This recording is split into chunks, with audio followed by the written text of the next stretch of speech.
Chapter 881. Large drops of sweat slid down his handsome cheeks.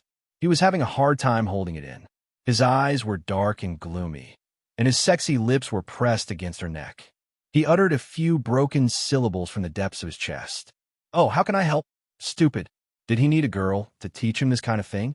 In the end, Ji Yuqi, who felt sorry for him, used practical actions to help him. When he was in her hands, his handsome face was tinged with a faint blush. He sucked on her lips, and his hoarse voice was full of tenderness. He shamelessly declared, "Chi-Chi, I'm yours now. You have to be responsible for me." Ji Yuqi also patted his back shamelessly and said seriously, "You've been mine for a long time. You have to keep your chastity for me in the future, dear." He buried his head in her neck and chuckled. "Chi-Chi, you can be more reserved." Her charming eyes narrowed dangerously. "You don't like it? I like it very much." He nibbled on her neck. His mesmerizing voice was intoxicating, and his breath made her blush. "As long as it's Chi-Chi, I like it." A strong sense of happiness surged in her chest, and her heart was unbelievably soft. Ji Yuqi hugged the man who belonged to her tightly. She was extremely grateful to God for giving her a chance to do it all over again. In her delirious state, she heard his extremely gentle voice. "Chi-Chi, marry me." She smiled, and her eyes were glistening with tears. "Okay." As soon as she said that, her lips turned cold. The kiss went from light to deep, mixed with a man's bone-deep feelings. It was a love that would last a lifetime. Ugh, my head hurts. Yi Zissou woke up from the darkness. She reached out and rubbed the wall. After a long while, she found the light switch. Click! The soft light shone on her, and she closed her eyes uncomfortably. "What's wrong?" The man's hoarse voice rang in her ears. Then a pair of arms hugged her from behind, and his hot body pressed against her back. She suddenly trembled, and her beautiful eyes widened. This voice... She turned her head stiffly and was suddenly met with a pair of confused eyes that had just woken up. Then she saw the man's tall nose bridge and handsome face. Then she looked down and saw his bare chest. Xiao Ihan. Yi Zissou called out this name with a trembling voice. She panicked and stepped back, but his arm around her waist was too hard, and she couldn't do so. The dazed look in Xiao Ihan's eyes gradually dissipated, and a faint smile appeared. He raised his hand and ruffled her hair. He whispered, "What's the matter? Are you confused from sleeping?" Yi Zissou's words, we... Hearing this, his handsome face instantly blushed, and he coughed uncomfortably. His voice was full of grievance. "Did you forget what happened last night?" Yi Zissou's head was about to explode. Although she did plan to cheat on Jiang Tianhao, the person she wanted to cheat on was Tang Feng. Last night, she was clearly hugging Tang Feng. So why was the person sleeping next to her when she woke up with Xiao Ihan? Who could explain this? Xiao Ihan had been paying attention to her expression. When he saw that she looked like she was having a headache, he sighed sadly. "Looks like you really forgot what happened last night." "Huh, no wonder. Who asked you to like Tang Feng? Last night, you were hugging me and calling his name nonstop. What was with this betrayed by your lover tone?" Yi Zissou wanted to vomit blood. Her long nails dug deep into his shoulders as she said with difficulty, "I'm sorry. I really don't remember. Please tell me what happened last night." Xiao Yihan's expression became more and more sorrowful. His eyes were filled with strong accusation as he slowly said, "Last night, you and Tang Feng got drunk at a bar. Tang Feng carried you and wanted to take you home, but he drank too much. As soon as he walked out of the bar, he fell and the two of you fell on the ground. He paused for a moment and quickly glanced at her chest. He coughed and continued, "The buttons on your shirt burst open, revealing a few men wanted to hit on you and surrounded you. I happened to pass by and chased them away. Then I called a car to take Tang Feng home. I wanted to take you back to the Ji family, but I didn't expect you to hug me and cry loudly, saying that you didn't want to go home." Yi Zissou rubbed her forehead with a headache. After the hangover, her head hurt unbearably. She tried hard to recall, but there were only a few remnant images in her mind. For example, Tang Feng carried her, someone put her into the car, and she seemed to have done something embarrassing like hugging someone's leg and crying. After that, after that, she had no recollection of it at all. She flew into a rage, out of humiliation, and vented her anger on Xiao Yihan. Even if I said that I don't want to go home, you can't do this to me. Xiao Yihan widened his eyes in surprise. He didn't understand and asked, "What did I do to you?" Yi Zissou was embarrassed and angry at the same time. Her cheeks were red, and she bit her lip. That's right, that's right. Xiao Yihan suddenly realized. You're talking about the time we slept together? Yi Zissou glared at him fiercely. He suddenly burst into laughter, laughing so hard that tears rolled down his cheeks. Zissou, your imagination is too rich. We didn't do anything last night. No, to be precise, you did. You vomited all over me. It took me a lot of effort to change you into clean clothes. Change into clean clothes? Yi Zissou was stunned. Then, her cheeks turned red. He actually helped her change her clothes. It was too embarrassing. She took the opportunity to touch her body. Sure enough, her body was wrapped in a loose, sleeping robe. She opened her mouth and said, "Since nothing happened, why are you lying with me?" And, you were naked. Xiao Yihan sounded aggrieved. You dirted my nightgown, wore the only clean nightgown I had left, and slept on my only bed. What do you think I should do? Yi Zissou looked down in embarrassment and said softly, "I'm sorry. I misunderstood." His broad palm rubbed her hair. His voice was relaxed and happy. It's okay, as long as you don't misunderstand me as a bad person. She looked up and smiled at him gently. Thank you so much for last night. Brother Yihan, can I trouble you with something? What is it? The corners of his lips turned up slightly. His bright smile warmed her heart. She pursed her lips shyly. Her long eyelashes trembled slightly. Can you help me get my clothes? He frowned in distress. Your clothes are dirty. Why don't you wear mine first? I'll go out and buy you a new set.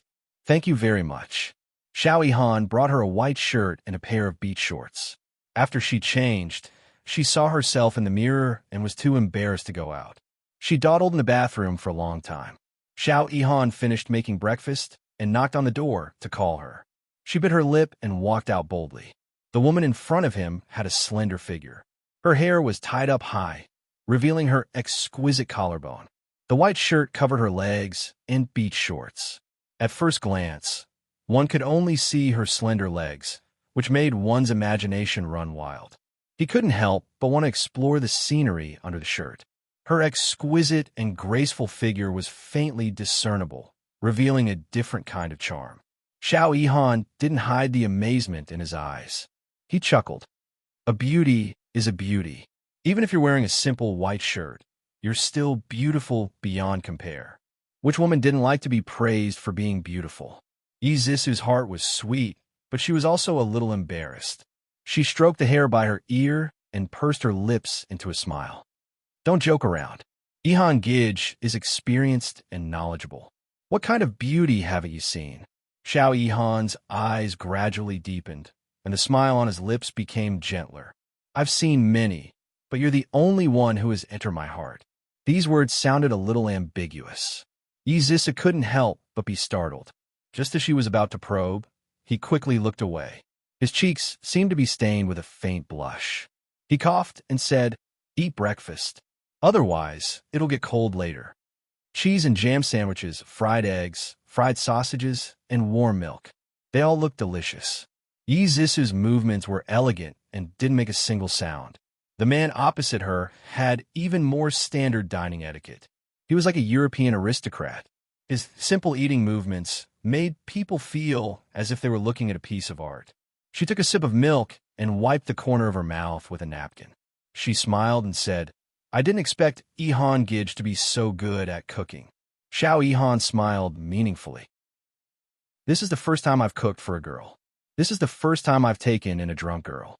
This is also the first time I've let a girl wear my clothes. You've broken so many of my firsts. How do you plan to repay me? Yi Zissou had heard from Chun Tingfang that Xiao Yihan had never been in a relationship before. At that time, she didn't believe it. Now that she heard him say this, she couldn't help but tease him. Then I'm really honored. Why don't I introduce a girlfriend to Yihan Gij as repayment? We shouldn't let a good man like you take advantage of an outsider. The smile on Xiao Yihan's handsome face deepened. His long fingers naturally rubbed her cheek, and he said gently, "Since I can't let an outsider take advantage of me, how about you take advantage of me?" Yi Zissou was shocked. She hurriedly avoided his fingers and smiled awkwardly. "Yihan Gij, you can't joke about this.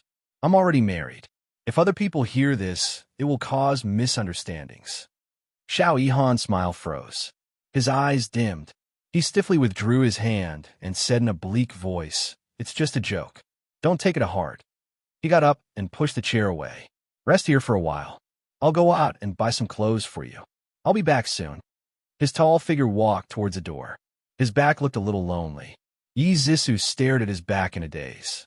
Her heart was full of bitterness. Look, there were so many people who loved her in the past. Why did she choose Jiang Tianhao? After being in a daze for a long time, she suddenly smiled faintly. At least the man who loved her in the past still loved her now. In less than half an hour, Xiao Yihan returned. He was carrying a bag of high-end women's clothing. It was a white silk dress that reached her knees. It fit Yi Zissou perfectly, as if it was tailor-made for her. Awesome novel Songshu 566. Chapter 882. Her long eyelashes fluttered, and the corners of her lips curled up. "It fits. How did you know my size?" He stared at her with his deep eyes and smiled. "There's a size on the back of your shirt. I noticed it last night." The smile on Yi Zissou's face became sweeter, and something broke out from the bottom of her heart. Under his affectionate gaze, she shyly lowered her eyes.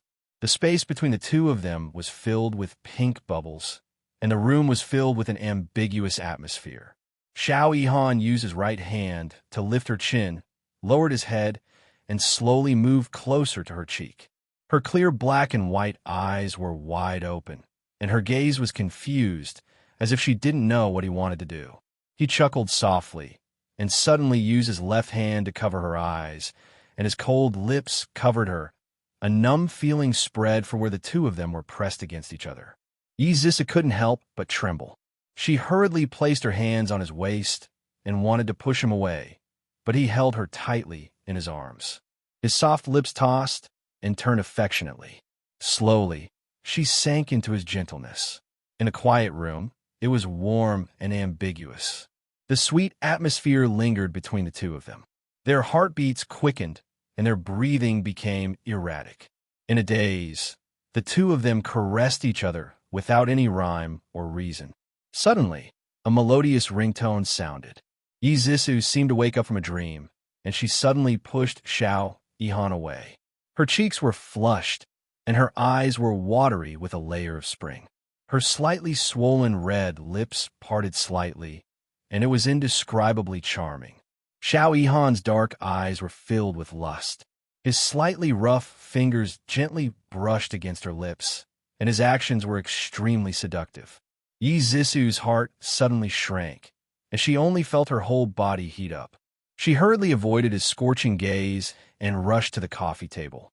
She picked up her phone and took a deep breath to calm her frantic heartbeat. "Hello." The voice that came out her mouth was soft and hoarse, and even she was shocked. She hurriedly patted her burning cheeks and forced herself to return to normal as soon as possible. On the other end of the line, Jiang Tianhao paused for a moment before asking gently, "Honey, where did you go last night?" Yi Zissou sneered in her heart. She ran away from home yesterday, and he only called to ask about her today. He really cared about her. She replied indifferently, "At a friend's house." Jiang Tianhao's tone tightened. "A male or female friend?" Yi Zissou chuckled when she heard that. Her laughter was a little sad. "What do you think? After we started dating, did I still have any close male friends?" His tone softened. "Honey, it was my fault yesterday. I was too harsh with my words. Where are you? I'll pick you up." She looked coldly at the scenery outside the window and said softly, "No need. I don't want to delay your work. I'll go back by myself. How can work be more important than you, my wife, during this period of time? I've made you work hard." Jiang Tianhao's coaxing skills are first class. As long as he wants, he can coax people to be obedient. Yi Zissou chuckled and did not say anything. After waiting for him to coax her, she changed the topic. Hubby, how's mother-in-law? Mom is much better now. She could be discharged tomorrow. Jiang Tianhao's voice became gentler. Honey, Mom is old and has a bad temper. She's made you suffer. For my sake, you have to bear with her a little, okay? And okay, hubby, I'll go to the hospital to accompany mother-in-law later. What kind of soup does she like? How about chicken soup? Yi Zisu's obedient voice fell into Jiang Tianhao's ears. He smiled in satisfaction.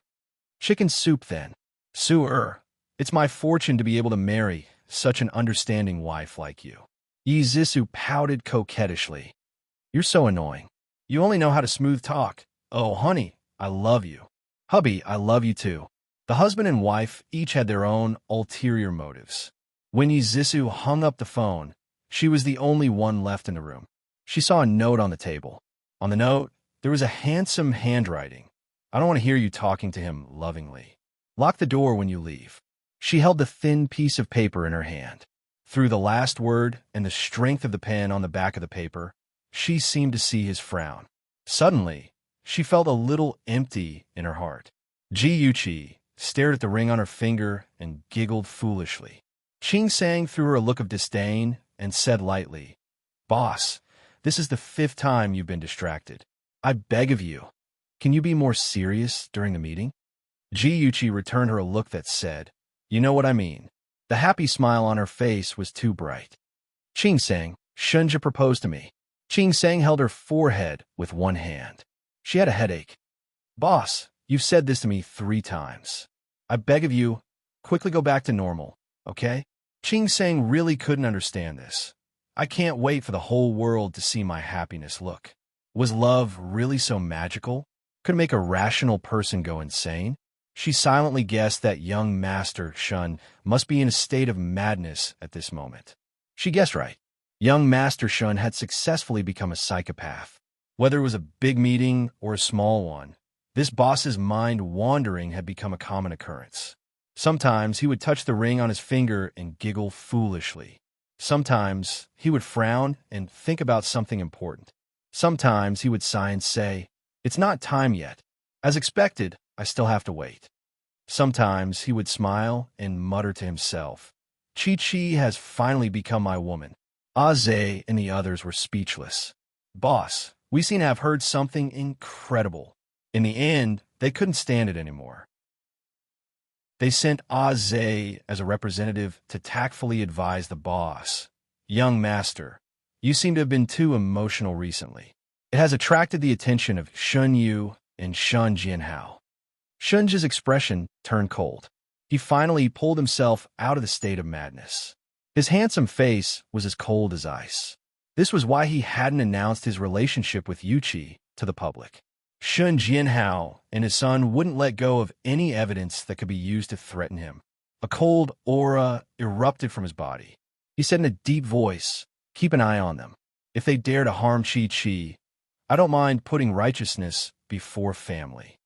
Such a pair of father and son didn't deserve to be his family at all. The press conference held by Free Clothing Company was very successful. Not only did it receive many media reports, but it also received the support of many business bigwigs. Even the most famous fashion designers praised it. Ji Yuqi sat below the stage and looked at the designers on the stage, surrounded by flowers and applause.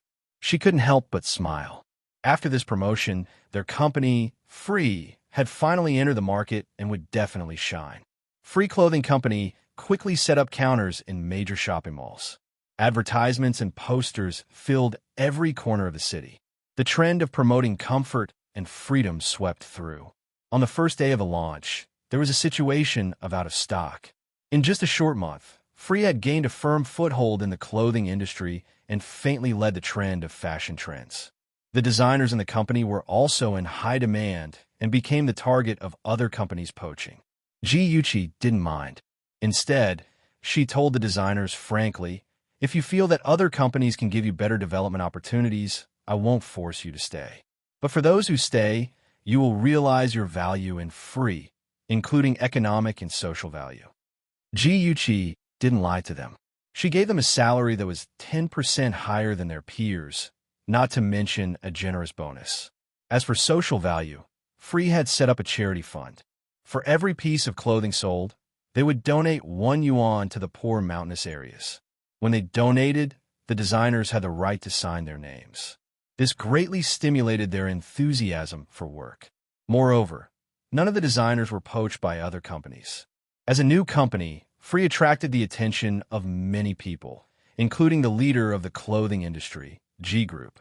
When Ji Yuqi returned home from school, she saw that her father, who usually left early and returned late, had returned home early. He was holding a newspaper in his hand, and his brows were slightly furrowed. He seemed to be troubled by something. She took advantage of his distraction and sat beside him. She tilted her head and looked at him with a smile. "Dad, you're back early today." Ji Bowen's brows relaxed. He casually placed the newspaper on the coffee table and teased, "I can't always be a workaholic. I've become estranged from my family." "No, Ahan, and I love Dad the most." Ji Yuqi smiled and flattered. Ji Bowen couldn't help but laugh. The gloominess in his eyes dissipated. Ji Yuqi hugged his arm and said coquettishly, "Dad, I saw that you didn't look too good just now. Is there something bothering you?" Ji Bowen had never told his family about the company's troubles in the past because he didn't want them to worry. However, Yuqi had already grown up. She would take over the company sooner or later. It was a good thing to let her know about it earlier. Thinking about this, he slowly said, "Recently, a clothing company called Free has appeared in Ing City. Although this company has just been established and its scale is relatively small, its strength is not to be underestimated. The company's executives all believe that it will grow into a strong competitor for the G Group. Therefore, someone proposed to acquire Free." Ji Yuqi frowned. "I don't think it's a good idea. If we acquire every potential competitor, not only will we have to bear a high cost, we will also have to bear a certain amount of risk. Moreover, for the company itself, it won't form an effective competitive environment. It won't be good for the company's long-term development." Ji Bowen's eyes lit up.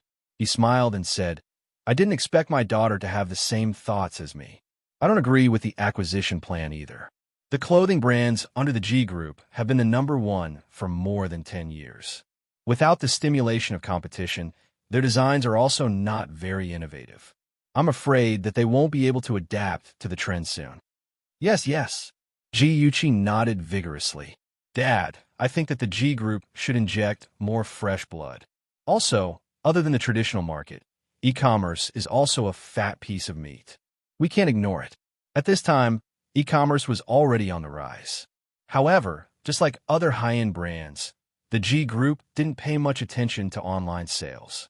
Ji Yuqi knew how popular Taobao was later, so she reminded him this time. Ji Bowen smiled and patted her head. "The company is already planning to operate in this direction. Chi-Chi, you've really grown up and have your own ideas. This is very good.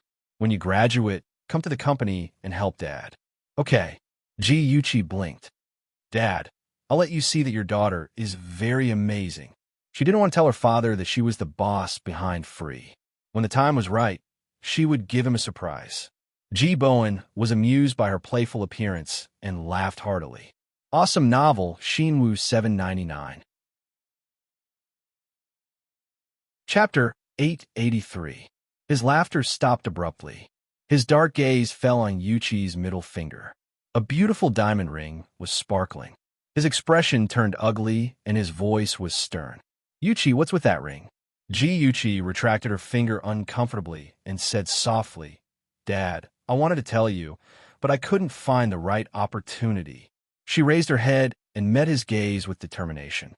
Biting her lip, she said, "I'm in love." Ji Bowen's expression changed a few times. Finally, he snorted coldly. "Just in love?" Ji Yuqi leaned in front of him and smiled ingratiatingly.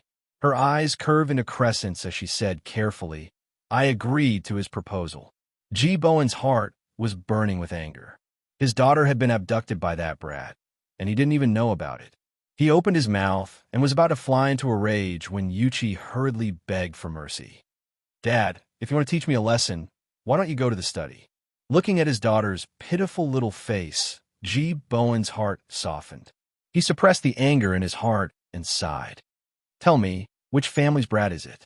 I'll say the ugly words first." If that brat doesn't enter my eyes, even if you agree to his proposal, you can forget about being together. Ji pouted and blinked. Her voice was light and playful as she said, Daddy, do you like the eldest young master of the Shun family? Ji Bowen was startled.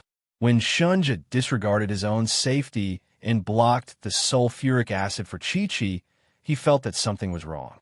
Most people wouldn't be able to risk their own lives to protect others. He didn't expect them to really be in love. After a moment, he said with a gloomy expression, It seems that you two have been together for a long time. You actually hid it from me for so long. Ji was full of guilt. Dad, I'm sorry. I have my reasons. Forget it. Girls have grown up and should have their own thoughts. Dad doesn't blame you. Although he said that, Ji Bowen still felt a little lonely in his heart. The daughter he had treasured for so long was going to leave him one day and go into the arms of others to start a new life. The corners of his lips curled up as he caressed his daughter's hair. His voice was gentle as he said, That boy from the Shun family is a capable man. He's good to you too. I'm relieved to hand you over to him. Daddy. Ji was speechless. Her eyes were red and covered with a layer of water.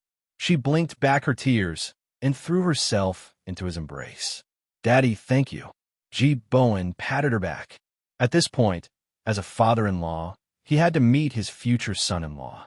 Chi-Chi, is Shunja free recently? Ask him out, and we'll have a meal together. Okay, I'll ask him out. Ji blinked. Dad, can you not tell Annie-chun for the time being? We plan to get married after I graduate. We don't want too many people to know about our relationship. Ji Bowen nodded. That's good too. Do Shunja's parents know about your relationship? They don't know yet. The situation in the Shun family is a little complicated. Ji hesitated. Ji Bowen thought for a moment and knew what was going on. Shun Jinhao's first wife gave birth to his eldest son, Shunja, but she passed away a few years later. His new wife, Tao Shireen, gave birth to his second son, Shunyu. Although in the eyes of outsiders, the Shun family was happy and blissful, there were many discord in the wealthy families. Who knew what was going on behind the scenes? After dinner, Ji lazily lay on the sofa and chatted with Shunju on the phone. When she heard his magnetic and affectionate voice coming from the other end of the line, she couldn't help but smile. Her exquisite eyes were full of smiles. Aja, I told my dad about us. He wants to see you. Okay, when? Shinja touched the ring on his finger, and a crazy smile appeared on his face. His voice was gentle and charming. Ji rolled a few times on the sofa. Tomorrow night at 7 o'clock at Zuixiang restaurant. Don't be late. Okay, got it. His little girl's soft voice was right next to his ear. He couldn't help but miss her. The corners of his lips moved slightly, and her name came out from between his lips. Chi-Chi, I miss you. Ji-Yuchi's cheeks blushed. She said softly, I miss you too. The person on the other end of the line was silent for a few seconds and suddenly said, Wait for me. Huh? Ji-Yuchi didn't understand.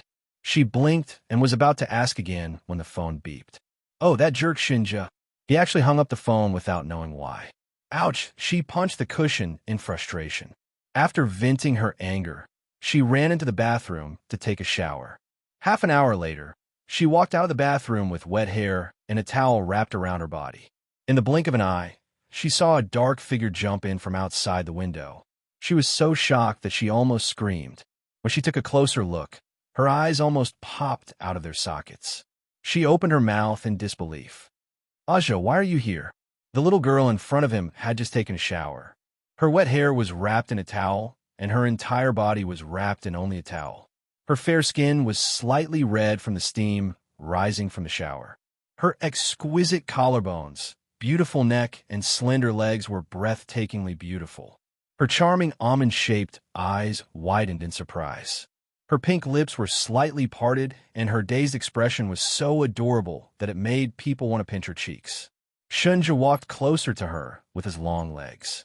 There was a suppressed flame in his dark eyes that lit up his eyes. Ji-Yuchi's heart trembled, and she instinctively retreated. He had already opened his arms and pulled her into his embrace. His cold lips kissed her cheek, and he whispered, I really wanted to see you, so I came here. Ji blinked hard and finally understood what he meant when he said, "Wait for me." The next second, she suddenly reacted. Her cheeks flushed red, and she pushed her hand against his chest. She said hurriedly, "Let go of me. I'm going to change." "Don't change. It's very beautiful." His cold lips slowly moved down her chin to her neck. His low voice was like the music played by a cello. "Don't." Her voice trembled as she frantically grabbed his right hand that was caressing her waist. He did not continue the movement of his hand. Junyan buried himself behind her neck and sniffed her body fragrance. His nose exhaled a scalding hot breath, just like a kitten that could not eat fish. It was stuffy and somewhat irritable. "I still have to endure it for a long time."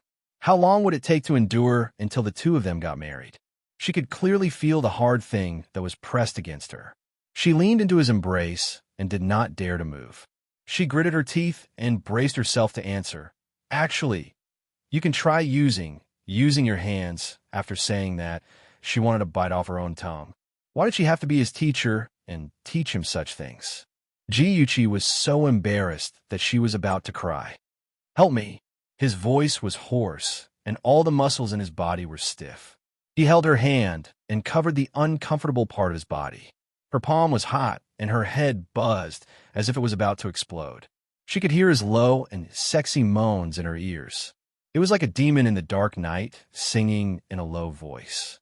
She had only helped him once, and he was already so familiar with it. He bloomed passionately in her palm. She was so embarrassed that she closed her eyes tightly. She really wanted to dig a hole and bury herself in it. There was a saying that she reaped what she sowed. The sweet smell gradually dissipated. Ji stiffly stroked his back and coughed uncomfortably. Let's wash up." She had just taken a shower, and it seemed like she needed to take another one. The two of them cleaned up. Ji cheeks were still red. She pretended to be calm as she wiped her hair. However, the towel in her hand was snatched away by a big hand.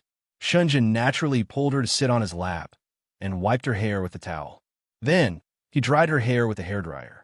A warm breeze of moderate temperature slowly brushed past Ji head.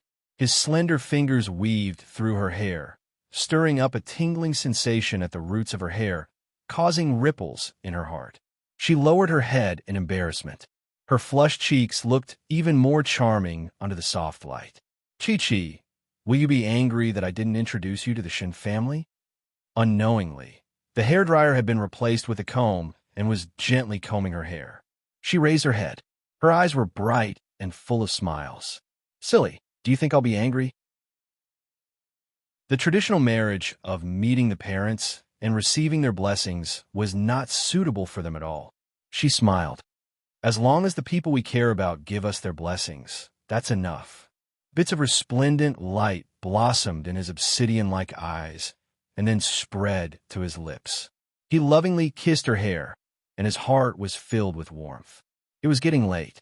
Ji urged him to leave, but he hugged her domineeringly and refused to let go. "I'll leave after you fall asleep." Ji had no choice but to compromise. Under his expectant gaze, Gigai laid down on the bed. He quickly lay down beside her and hugged her waist. "Gigai, go to sleep." How could she sleep while being hugged by a moving stove? Ji closed her eyes and silently counted the stars in her heart. When she counted to 560, her mind was still very clear. She helplessly opened her eyes and looked at the man beside her. His jet black hair fell softly on his forehead, and his outstanding facial features were perfect.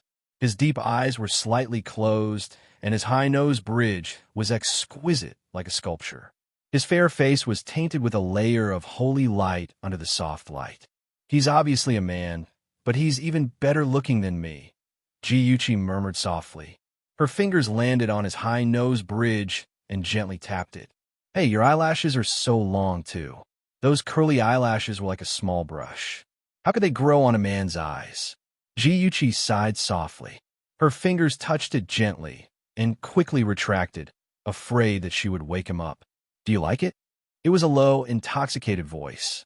She nodded earnestly. "I like it." As soon as she finished speaking, she sensed that something was amiss. The man whom she was scrutinizing had already opened his eyes. There was a smile in his dark eyes. He tightened his arms around her waist and pulled her closer to him. Since Chi-Chi doesn't want to sleep, let's do something else. Oh, she was caught peeping. How embarrassing. Ji-Yuchi's eyes flickered. She pressed her hand against his chest and said in a muffled voice, "No, hurry up and go back." Welfare, Shinwoo 799. Chapter 884. His tone was bleak, as if he was hurt by her words. "You don't want to be alone with me? I just want to spend more time with you." She knew that he was doing this on purpose, but she still felt sorry for him. She stroked his hair and explained, "No, it's already so late. You should rest. You still have to go to the office tomorrow." He insisted, "I'll leave after you fall asleep." She said helplessly, "But I have insomnia. I can't sleep." "It's okay. I have a way to make you fall asleep faster." The corners of his lips curled up, and his bright eyes stared at her lips with ill intentions. He intertwined his breath with hers. He kissed her until she was dizzy and her whole body was soft. She felt really tired. She thought that Shunja had become naughty. Her eyelids couldn't hold up anymore, and she gently closed them. "Baby, sleep well." A feather-light kiss brushed across her forehead, and a gentle voice entered her dream. Zuexiang Restaurant was a very stylish private restaurant in Ing City. There was a limit to the number of customers they received every day. Naturally, the dishes here were also famous for being delicious. In the antique private room, an elegant fragrance lingered in the air. Shunja was wearing a high-end tailor-made suit. He sat upright, and his casual movements revealed elegance. His handsome and cold facial features, sword-like eyebrows, and proud and handsome nose bridge were all perfect masterpieces of God. When Ji Bowen walked in the private room with his daughter and saw this scene, he nodded in his heart. But, judging from his appearance, Shunja was indeed a rare good man who was worthy of Yuchi. "Hello, uncle." Shunja stood up and greeted him politely. After Ji Bowen nodded, his smiling gaze turned to Ji Yuchi. His words and actions revealed his excellent upbringing. Ji Bowen's satisfaction with him increased, but he didn't show it on his face. He said lightly, "Sorry to keep you waiting." "Not long. I just arrived." Shunja didn't say much, but Ji Bowen could feel his sincerity and respect. He personally poured a cup of tea and presented it to Ji Bowen. "Uncle, the tea guanyin here is not bad. Try it." Tea guanyin was Ji Bowen's favorite tea. Ji Yuchi saw the satisfaction in her father's eyes and couldn't help but smile. She blinked at Shunja in appreciation. She thought that with Shunja's personality, he wouldn't try to please her father. She didn't expect him to do it. She was happy that he respected her father so much. Although Shunja and Ji Bowen did not talk much, the atmosphere was surprisingly harmonious. After dinner, Ji Yuchi saw that her father wanted to speak, but stopped. She guessed that he wanted to talk to Shunja alone, so she smiled and got up. "Dad, Aja, I'm going outside to make a call. You guys can talk." After Ji Yuchi left, Ji Bowen's face became serious. He stared at Shunja and went straight to the point. "Shunja, do you really like my daughter?" Shunja's lips curled up slightly. "I won't marry anyone else." These simple words came out of his mouth, but they sounded powerful. Ji Bowen was unmoved. His gaze was deep and dark as he said in a deep voice, "I can't let my daughter come to any harm. What makes you think that you can protect her for the rest of her life?" In an instant, Shunja's aura suddenly changed. His shocking eyes carried a dangerous message, and the space between his brows was dyed with a peerless arrogance and nobility. It was as if the entire world had submitted to him. He didn't say much, but slowly spat out two words, "I can." Every person with power had their own kind of aura. Ji Bowen could feel that kind of aura from him at this moment. It was arrogant and unruly, cold and domineering, and noble like a king. This was the real Shunja, who stood at the top of everyone. Ji Bowen looked at him deeply. "I don't want my daughter to marry into a dragon's pool or a tiger's den. Do you understand what I mean?" Ji Bowen was not an easy person to deal with. Last night, Yuchi told him about her relationship with Shunja. He used his connections and even old friends that he had not contacted for a long time to find out about the Shun family. In the end, his guess was confirmed. The Shun family was not as harmonious as it seemed on the surface. Shunja was very capable to be able to live safely until today. Shunja's gaze changed slightly. His expression was solemn as he said solemnly, "I won't let my woman suffer with me. Before Chi-Chi marries me, I will deal with those problems. Remember your promise." When Ji-Yuchi returned to the private room, their conversation had already ended. Although she did not know what they had talked about, she realized that her father's attitude toward Shunja had changed. He was no longer the polite and distant person he had been in the beginning. Instead, he was treating Shunja with the gentleness of an elder towards a younger generation. He was even in a good mood and allowed the two of them to continue their date. Of course, they could not stay out all night. Ji-Yuchi's hand was held by Shunja as she watched her father's car drive away. She asked curiously, "My father seems to like you a lot. What did you talk about?" Shunja raised his hand and tucked the hair by her cheek behind her ear. The corner of his lips curved. "You have a very good father." Then, he repeated their conversation to her word for word. Ji-Yuchi's heart warmed. She had always been glad that she had a father who loved her. Her eyes sparkled as she said childishly, "My father is naturally the best father in the world." Shunja's slightly cold fingers brushed her nose as he said seriously, "Your husband is also the best husband in the world." The slightly sad atmosphere was broken by him and only left with laughter. Her eyes were curved and her smile was as beautiful as a peach. She held his cheeks with both hands and teased, "Old Lady Wong is selling melons and praising her own melons. Young Master Shun, your skin has become thicker again." His handsome face was rubbed out of shape by her, but he did not stop her from rubbing it. He was good-natured and allowed her to rub it. His tone was as serious as ever. "Since you like my face so much, then kiss it." She laughed until she was out of breath. "Hey, is there a cause and effect between the two?" "Of course there is. Just like this." As soon as his voice fell, his cold lips had already landed on her face. He whispered softly in her ear, "I like it so much that I can't help but want to take a bite." On the streets at night, neon lights flickered. At the intersection where people were coming and going, a tall and handsome figure held a petite girl in his arms. He protected her in his embrace. Other than him, no one else could see her blushing face that was as beautiful as a flower. Even acquaintances who passed by could not recognize Ji-Yuchi, who was tightly hugged by Shunja. When Yizisu and Xiao Ihan passed by them, they only glanced at them indifferently before returning all their attention to Xiao Ihan. Ever since that ambiguous morning, Xiao Ihan had been looking for all kinds of reasons to ask Yizisu out. Yizisu was already physically and mentally exhausted from being tortured by Yushio. She had also completely lost all hope for Jiang Tianhao and was in a period of emotional emptiness. Coincidentally, a man who could give her warmth and make her happy had appeared. Of course, she would not reject him. At first, she would still pretend to be reserved and evade him. However, when he had several coincidental encounters with her in the shopping mall, campus, and bars, she allowed him to carefully hold her hand. Xiao Ihan took Yizisu to an extremely lively bar. The colorful lights were flashing and sexy dancers were strip-teasing on the poles. A group of wild men below the stage were hooting. The atmosphere was hot and fiery. For a beauty like Yizisu, even if she had a male companion by her side, when she walked into the bar, she was like a little white rabbit walking into a pack of wolves.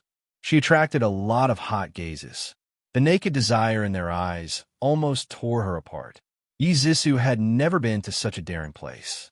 She was a little afraid in her heart, but more than that, she was faintly excited. She suddenly felt like she had stepped into a new world. That kind of life where she was the center of attention and sought after by men made her blood begin to boil. Xiao Ihan turned his head and saw the fire hidden in her eyes. The corners of his lips curled up mockingly. The so-called White Lotus Goddess, after taking off her outer clothes, was nothing more than a loose woman. The wild music started to play. All kinds of men and women on the dance floor swayed their waists and buttocks in the wind. There were already men and women who could not help but hide in the corner and make out discordant sounds. Yi Zissou and Xiao Yihan were also on the dance floor. They were using the wild dance to release their emotions. Unknowingly, the deafening electronic music turned into soothing music.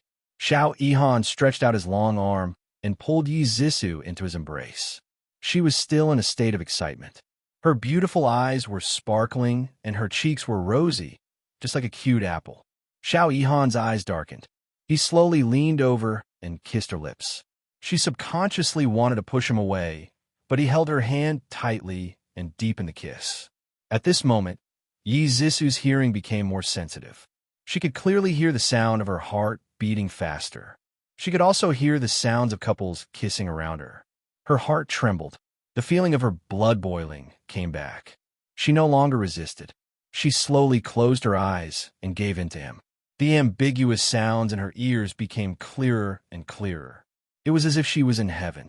When Xiao Yihan picked her up horizontally and stuffed her into the back seat of the car, she suddenly opened her eyes and hugged his neck to stop him from taking another step. Her bright eyes were filled with shyness and her voice was seductive. "Brother Yihan, I'm sorry. I'm already married. I'm not worthy of you." Xiao Yihan's scorching lips rubbed against her neck. His deep voice was filled with desire. "Zissou, I won't allow you to say such things. In my heart, you are the purest. You won't understand how happy I was when you were willing to look at me. Zissou, I love you." His scorching breath sprayed on her neck. His rough fingers rubbed against her skin. As she was pressed against his chest, she could clearly hear his intense heartbeat. A flame ignited in her heart and burned her body. She really wanted to follow her instincts and accept his love. However, she still remembered her mother's words. If a man obtained it too easily, he would not cherish it. Thus, she gritted her teeth and pushed him away resolutely. She frantically adjusted her clothes. "Brother Yihan, we can't do this. I should go home." Xiao Yihan's handsome face was abnormally red. He took a deep breath and suppressed his desire. He said in a hoarse voice, "I'm sorry. I lost control just now. I'll send you home." As he spoke, he combed her hair with his fingers. No need." Yi Zissou was like a bird startled by the twang of a bow. She frantically avoided his fingers. "I'll go home on my own." She quickly opened the car door. Just as she was about to jump out of the car, Xiao Yihan's deep and sad voice was heard. "Are you afraid of me?" Her body trembled. She softly said, "No, I just don't want my husband to misunderstand." Attention Songshu 566. Chapter 885. Xiao Yihan grabbed her arm and said angrily, "Who does Jiang Tianhao think he is? Since he let you down, why do you still care about what he thinks? Zissou, you're a good woman who deserves to be cherished by any man. Why do you still want to be with him and torture yourself?" Her back was facing him, and her body was trembling slightly. The next second, her tears fell onto the back of his hand. It was icy cold, and he couldn't care less anymore. He suddenly pulled her into his embrace and howled with heartache. Silly, why do you have to torture yourself like that?" Finally, someone understood her grievances. Finally, someone felt sorry for her. She couldn't help but cry. She turned around and threw herself into his arms, crying like a child. He caressed her back again and again. He didn't say any comforting words, but she didn't feel lonely anymore. Her eyelids suddenly felt cold. His warm lips gently kissed away the tears on her face, bit by bit, full of tenderness. He whispered softly in her ear, "Don't cry, baby. I'll protect you from now on." "No, it's not worth it. Brother Yihan, I don't deserve to be treated like that by you." She shook her head with tears streaming down her face. Her long eyelashes were stained with tears, and her big, watery eyes were like a bright lake. "Silly girl, you're very good. You deserve my wholehearted treatment." He kissed her forehead. His movements were extremely gentle, as if he was treating a priceless treasure. "Forget about me. I'm already married." Yi Zissou choked with sobs and couldn't speak. She leaned into his embrace and sobbed softly. His voice was very soft in her ear. "I fell in love with someone. She just happened to be married. I'm not afraid of being cursed. I just don't want her to ignore me." The night scene outside the car window was bustling with people. Yi Zisu's lonely heart was filled at this moment. It was as if thousands of peach blossoms had bloomed in her heart, fragrant and resplendent. In the end, Xiao Yihan ignored Yi Zisu's objections and drove her to the entrance of her neighborhood.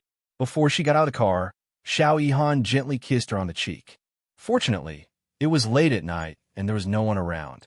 She was not worried about being seen by others. She shyly pursed her lips and whispered, "Brother Yihan, drive carefully." Xiao Yihan brushed her lips with his finger and smiled gently. He opened the car door for her in a gentlemanly manner and leaned against the car as he watched her enter the neighborhood. Yi Zisu took a few steps and couldn't help but turn back. Seeing the handsome man standing under the light, her lips curved. She turned around and walked toward the elevator in a good mood. She did not expect to bump into Jiang Tianhao at the entrance of the elevator. A trace of panic flashed through her heart. She quickly walked forward, hugged his arm, and smiled. "Hubby." Jiang Tianhao's eyes were deep and dark. The corners of his lips curled up stiffly. "Wifey, it's so late. Where did you go?" Yi Zisu buried her face in his arm and could not see his gloomy eyes. She pouted coquettishly. "I went to a classmate's birthday party. I even mentioned it to you this morning. How could you forget?" Jiang Tianhao's expression became more and more strange, but his tone was normal. "I was too busy. I actually forgot about it." "Wifey, did you drive back?" Yi Zisu said coquettishly. "No, a classmate sent me back." "Was it a guy or a girl?" He suddenly lifted her chin with his finger, jealousy written all over his face. She laughed softly. "Of course it was a female classmate. Hubby, are you jealous?" His furrowed brows slowly relaxed, and he smiled. "Of course. My wife is so beautiful. There must be a lot of people coveting you. How can I not watch over you? You're so annoying." "Ah, the elevator is here. Hubby, let's go in." Jiang Tianhao's eyes drooped slightly as he followed her into the elevator. His hands hanging by his side, clenched into fists. Birthday party, female classmate. Hell, what a good excuse. Did she think that he was blind and could not see her getting out a luxury car?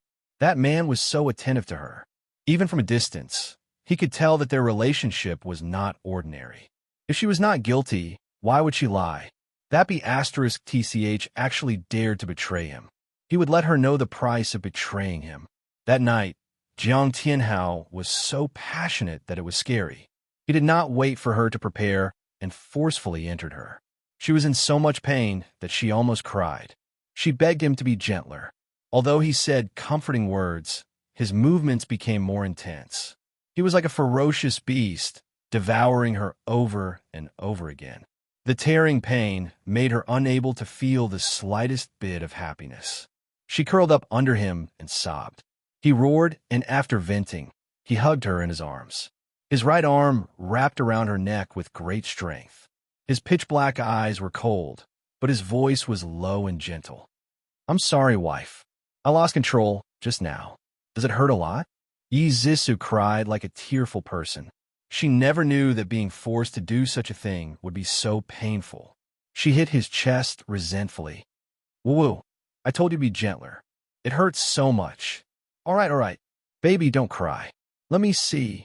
Jiang Tianhao ignored her struggles and lifted the blanket covering her body.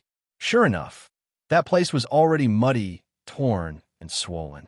It was like a delicate flower that had been ruthlessly ravaged. It was pitiful, but also had a kind of miserable beauty. Suddenly, a tyrannical pleasure rose from his bones. Destroy her. This thought flooded into his mind like a tide. The wind rolled and surged wildly. He suddenly clenched his fists and closed his eyes, temporarily suppressing his desire to torture her.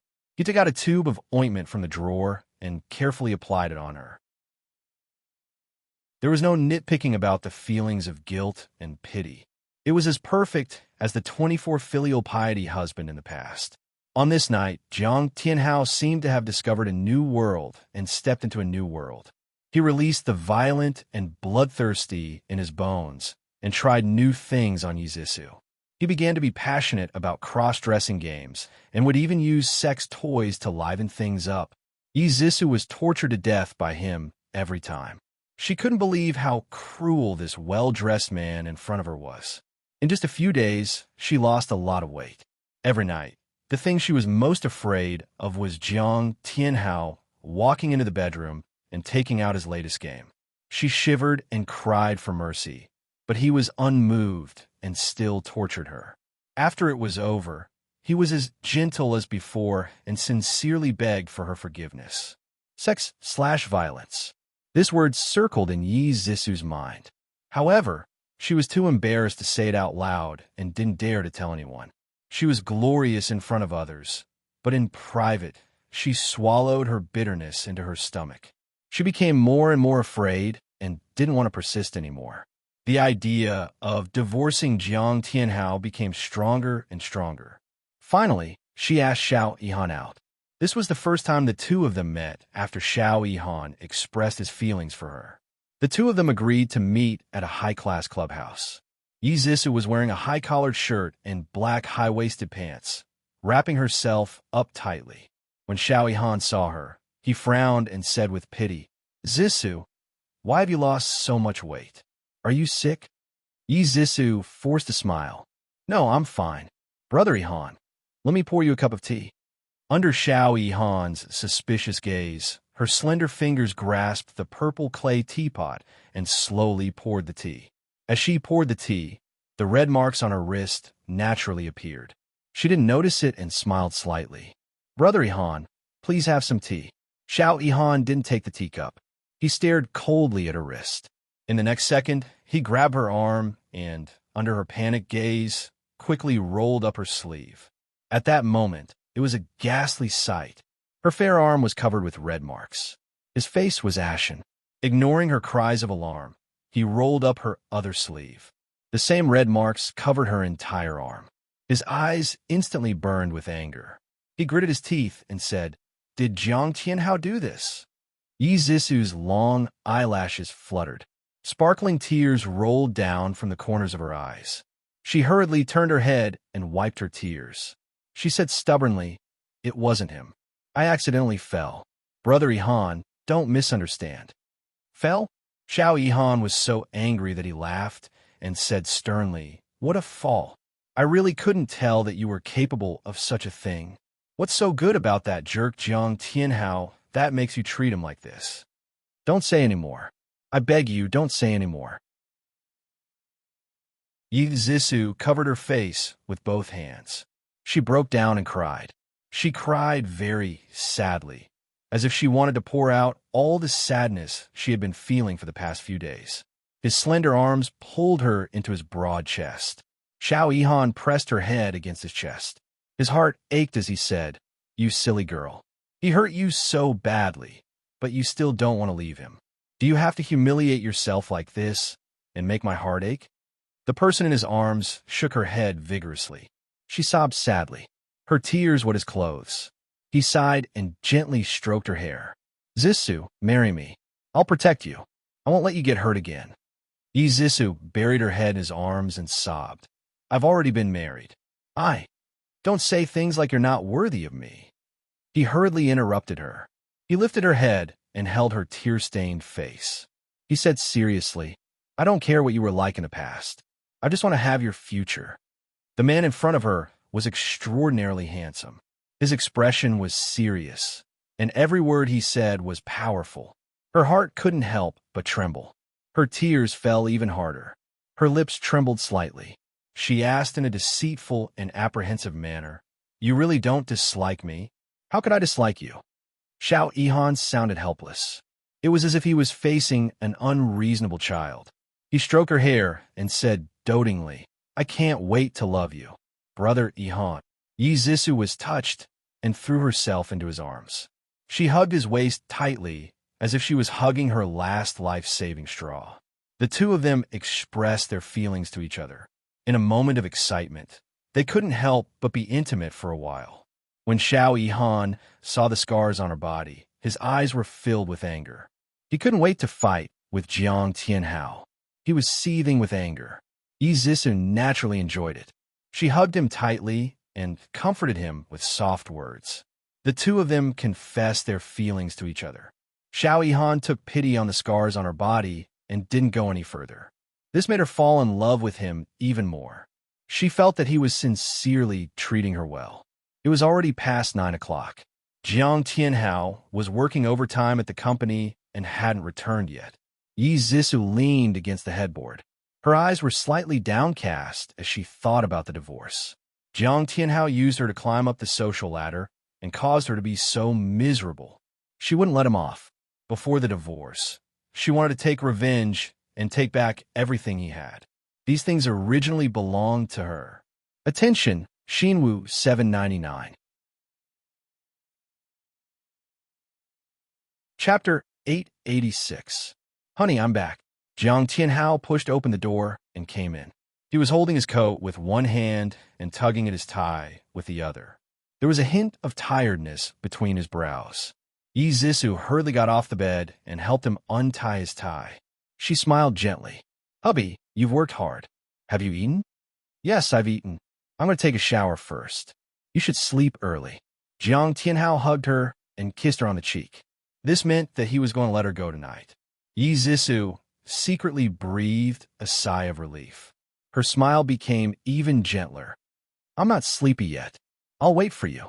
Jiang Tianhao said, okay, and turned to walk to the bathroom. Yi Zissou took out clean underwear and a bathrobe from the closet and sent him to the door. Yi Zissou lay down on her side and closed her eyes to sleep. Her mind was still thinking about things. When Jiang Tianhao finished showering and hugged her from behind, her body suddenly trembled. This was a kind of instinctive fear that she could no longer control. As if he didn't notice, he pulled her into his arms and gently kissed her hair. He whispered, "Good night, honey. Good night." Only at this moment did her tense body relax. In the darkness, she opened her eyes and coldly stared at a certain spot. Her bright eyes burned with the flames of hatred. Jiang Tianhao also opened his eyes and stared at the back of her head with a complicated expression. This afternoon, Ji Bowen called him to the office and asked him about his and Yi Zissou's life. He also asked him to treat Yi Zissou well and not let her suffer. He agreed to everything. He also realized that he couldn't mistreat Yi Zissou too much. Otherwise, if she couldn't take it and ran to Ji Bowen to complain, it would definitely cause Ji Bowen to be dissatisfied with him. Alas, he had to endure humiliation for the greater good. The woman in his arms, it would be better to slowly teach her a lesson. After that, Yi Zissou's life got a lot better. Although Yu Xiu was still bothering her, at least Jiang Tianhao was no longer tormenting her. She had time to catch her breath. She discussed with Xiao Yihan that they would not divorce for the time being. She wanted to destroy Jiang Tianhao first.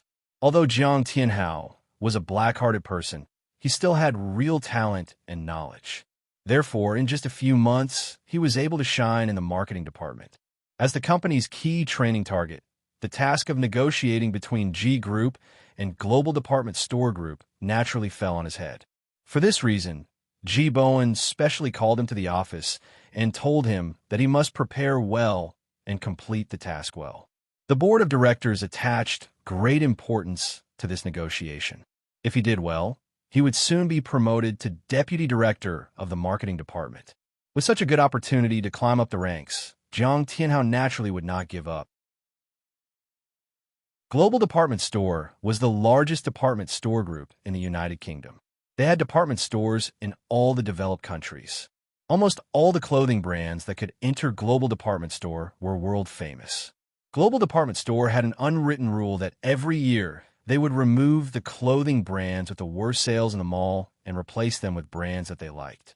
This year, Global Department Store was targeting China's clothing brands. They planned to pick out the most promising brand from China's clothing and bring it into Global Department Store. When the news came out, the entire domestic clothing industry was in an uproar. For so many years, there had not been a single domestic brand that could enter Global Department Store. Once they succeeded, it meant that they had stepped out of the country and into the world. For some small enterprises, this was something that they would never dare to imagine in their lifetime. But now they all had the opportunity to compete for this spot. Marketing Director Marissa, who was in charge of the selection of brands, had just stepped onto China's soil. Many manufacturers had designs on her, tried all kinds of ways to get close to her. Unfortunately, even if they knew the flight she was on, no one knew what she looked like, let alone her whereabouts. There was simply no way to get close to her. Jiang Tianhao was proud of his talent and disdained to play tricks. Every day, he worked overtime to write the proposal. He was secretly determined to conquer Marissa with his talent. On the other hand, Ji Yuqi also attached great importance to this selection. Her slender fingers tapped lightly on the office desk. Her charming phoenix eyes narrowed slightly as she recalled the situation in her previous life.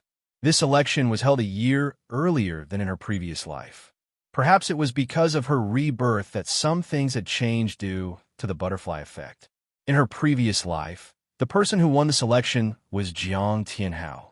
It was because of this that he gained the recognition of his father and the board of directors and climbed to the position of marketing director. Don't underestimate this position. It was the most important step for Jiang Tianhao to get close to the center of power. She snorted coldly. This time, with her around, he could forget about getting his way. Although the G Group's business was important, protecting the G Group was even more important. Thus, she would rather the G Group give up this fat piece of meat to chase him out of the G Group. Moreover, if Free could get this piece of meat, it could be considered as keeping the goodies within the family. The ones who would benefit would be her own family. This was a good deal. The corners of Ji Yuqi's lips curled up, and a determined smile appeared on her exquisite face. Her phone suddenly rang. She stopped smiling and put the phone to her ear. "How's the matter going?" A man's lazy and magnetic voice came from the phone. "Hey, the fish has taken a bait. It's only a matter of time before they file for divorce. I'm still thinking about when to let the mother and daughter meet. Oh, the scene will definitely be exciting. I'm looking forward to it." Ji Yuqi raised her eyebrows and laughed softly. "You're really something. No wonder you're the #1 prince." "Of course, I'm a professional." The man laughed softly, but there was a subtle bitterness in his laughter. "Miss, I've already completed half of the task you gave me. How's the matter I gave you going?" Ji Yuqi leaned back in her comfortable chair. Her eyes were filled with warmth as she said calmly, "In a week's time, Dr. Johnson will perform the surgery on an. After you've completed your task, you can go to America to accompany her, and will definitely be very happy to see her handsome brother." The person on the other end of the phone was silent for a moment. Then he said slowly in a low voice, "Has anyone ever told you that you're actually not a bad person?" Ji Yuqi was stunned. Complex emotions flashed past her eyes. Her voice was cold. "That's because you don't understand the complete me. You don't have to thank me. I'm just doing things according to our agreement." The man laughed softly. This time, there was joy in his laughter. "Why do I feel like you're angry? Is it fun to be treated as a bad person?" Ji Yuqi was silent for a second. She didn't answer his question and changed the topic. "That's not important. What's important is that I have something I need you to do now." "Okay, I'm willing to serve my beautiful princess." The man's teasing laughter was heard. Ji Yuqi's mouth twitched. That guy was simply too indecent. Jiang Tianhao was busy planning the selection of Universal Department Store. Every day, he would leave early and return late. Sometimes, he would even bring his work home to deal with it. He didn't have time to deal with Yi Zissou. Yi Zissou had the opportunity to sneak out and go on a date with Xiao Yihan. The two of them had sex in Xiao Yihan's residence for a long time. Yi Zissou leaned into his arms. Her slender fingers peeled the grape skin and fed the flesh to him. He took the opportunity to suck on her fingers and kiss them. The two of them fooled around for a while. Xiao Yihan said sadly, "Baby, when are you going to divorce him?" "I can't wait." Yi Zissou smiled and comforted him. "Don't be impatient. He was bullied so badly by Jiang Tianhao. He wants to take revenge on him. You won't disagree, right?" Xiao Yihan's eyes lit up and he was in high spirits. "I thought you couldn't bear to part with him. Since it's revenge, then I'm relieved. Baby, tell me, what do you plan to do?" Yi Zissou frowned. "Actually, I haven't thought about it yet." Xiao Yihan pinched her nose and laughed. "The news has been abuzz recently. It's said that Universal Department Store is going to select a clothing brand in China. Doesn't G Group want to get involved?" Yes, Jiang Tianhao has been busy with this recently. She suddenly looked up at him and narrowed her eyes. Brother Ihan, do you have a good idea? Xiao Ihan raised his eyebrows and said patiently, what if Jiang Tianhao doesn't get a spot in the selection this time? Izis's eyes narrowed. She smiled and kissed his smooth chin. She said coquettishly, Brother Ihan, you're so smart. All the clothing companies participating in the selection emailed their plans to Miss Marissa's assistant. A week later, Marissa announced the final list of companies participating in the selection. There were a total of 5 companies, including G Group and Free Company. The final selection was set to be held on Monday at the 5-star hotel where Marissa was staying.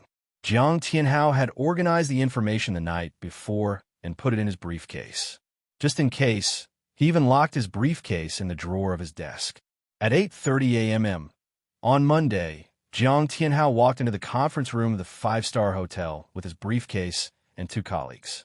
There were already 3 people sitting in the luxuriously decorated conference room. One of them was Qing Sang, who represented Free Company in the selection. She sat in her seat expressionlessly, with a proposal and information in her hands, waiting for Marissa's arrival. At 9:00 a.m. sharp, the heavy wooden door was pushed open. A tall Western beauty with blonde hair and blue eyes walked in slowly in high heels. Her facial features were exquisite, and her blonde hair was tied up high on her head. She wore a tailored professional suit, which made her look capable and candid. Her plump lips curled into a faint smile, and she said in stiff Chinese, Hello, ladies and gentlemen. I'm Marissa, the marketing director of Global Department Store. It's our first time meeting each other. Everyone in the room responded with a smile. Marissa smiled and nodded. Her beautiful blue eyes turned to the assistant and translator beside her, and she nodded at her. The assistant glanced at everyone and said politely, Today, I've invited everyone here in the hope of hearing your introduction of your respective clothing brands and future plans. Please start in order. First, Mr. Chun from Algia Company will come to the stage to give his speech. A handsome middle-aged man in a suit and leather shoes stood up and walked towards the podium. His assistant immediately distributed the information to everyone present. The projector projected the beautifully made PowerPoint slides onto the huge screen. The man in a suit on the stage spoke in English. Marissa listened attentively and nodded in agreement from time to time. Jiang Tianhao looked calm and seemed to be listening attentively. In fact, only he knew that the back of his shirt was drenched in sweat. Come and see. Xinwu 799. Chapter 887. It would be a lie to say that he wasn't nervous. This was the first time he was facing such an important meeting after graduating from university. This meeting could be said to be a turning point in his life. He could only succeed, not fail. Qing Sang calmly glanced at Jiang Tianhao's tightly clenched fingers, and her lips curled into a faint sneer. Next, let's welcome Miss Qing Sang from Free Company. Qing Sang was in 4th place, and the person behind her was Jiang Tianhao. She didn't look nervous at all, and her beautiful face was still expressionless. Her hair was combed neatly, and she wore a professional suit. She actually had the noble and elegant temperament of a queen. Her deep eyes calmly looked down at the audience, and her words were clear, and she calmly and rationally expressed her views. There was always a magnetic field between similar people. Marissa's impression of Qing Sang slowly increased. When Qing Sang finished speaking, she even smiled and clapped, praising her in broken Chinese, excellent. As the person who spoke after Qing Sang, Jiang Tianhao felt even more pressure. He even wanted to pull at his tie, but in the end, he restrained himself. Finally, let's welcome Mr. Jiang from G Group to the stage. Jiang Tianhao took a deep breath and walked up to the stage with steady and confident steps. He inserted the USB drive into the port and opened the folder that he had opened countless times. Click, click, the sound of the mouse clicking. When he saw the names of the files displayed on the screen, Jiang Tianhao's pupils suddenly shrank, and his mind went blank. A bone-chilling chill suddenly rose from the soles of his feet to the top of his head, and he was so cold that he almost trembled. The screen was full of wretched file names. Hardcore movies, porn videos, training and abusive sex, handcuffs, candles, small leather whips, and so on. Everyone was stunned by the things on the projection screen, and the room was frighteningly quiet. Cold sweat dripped from Jiang Tianhao's forehead as he hurriedly closed the folder. Unexpectedly, his hand trembled and he clicked on a video. The scene immediately changed to a naked man and woman. The man was using a leather whip to whip the woman, and he was swearing obscenely. The sound of panting and a low voice resounded throughout the entire conference room. More than 10 men present all stared at the projection, dumbfounded. Some with poor self-control even raised small flags and awkwardly crossed their legs to cover their disobedient parts. Ching Sang stared expressionlessly at the unsightly scene, and there was a glimmer of brilliance hidden in her deep eyes. Marissa's female assistant was already blushing with shame. A trace of displeasure flashed across Marissa's eyebrows, but her tone was still calm. She said in English, "Mr. Jiang, you really know how to joke. However, our time is limited. Please start your presentation quickly." Jiang Tianhao's handsome cheeks were red with embarrassment. He wanted to dig a hole and bury himself in it. He clenched his teeth and tried to calm down. He quickly closed the video, unplugged the USB flash drive, and rummaged in his briefcase for a long time before he found an identical USB flash drive from the bottom. He opened it carefully. This time, he finally found the right one. After the embarrassing scene just now, Jiang Tianhao was so guilty that he didn't dare to look at the eyes of the audience. When he was explaining, he kept making mistakes. It wasn't easy for him to stutter and finish his presentation. The moment he walked off the podium, he knew that he was finished. After Marissa and her assistant discussed it for a while, they announced the result on the spot. Free Company won the selection. Ching Sang was not surprised. She politely shook hands with Marissa and thanked her for thinking so highly of her. Marissa joked, "Miss Ching Sang, are all the women in the workplace in China as good as you?" Ching Sang curled her lips. "Miss Marissa, you flatter me. My boss is better than me. By the way, she is also a woman." "Wow, that's really unexpected. I thought that the status of women in the workplace in China wasn't high." Marissa seemed to like Ching Sang very much. She walked side by side with her, and the two left laughing and chatting. Soon, only Jiang Tianhao and his colleagues were left in the conference room. One of the colleagues sneered, "I didn't expect you to have such a strong taste. You don't care about the occasion and just do whatever you want." Another colleague immediately said, "The Universal Department Store's quota was taken by another company. The company will definitely hold us responsible. Tianhao, this time, it's not that I don't want to help you." Jiang Tianhao's face was ashen. He put his hands on the table and gritted his teeth. "Don't worry, I won't drag you down." These words were said through gritted teeth, but the two colleagues didn't care what kind of mood he was in. After getting the answer they wanted, they looked at each other and smiled in a way that only the other person could understand. In less than half a day, Jiang Tianhao became famous. His name swept through the entire clothing industry. As long as he was mentioned, everyone would talk about his strong taste. Even the G group lost face. Bam! A thick stack of documents was slammed on the table. Ji Bowen roared at Jiang Tianhao with a face full of anger. "What the hell are you doing? It's bad enough that you didn't get the quota, but you also humiliated the company." Jiang Tianhao lowered his head. "Chairman, I know it's too late to say anything. I'm willing to take all the responsibility." "You..." Ji Bowen pointed at Jiang Tianhao's nose. He was so angry that his whole body was trembling. During the board meeting just now, he was besieged by a group of shareholders. They all said that he didn't know how to pick people.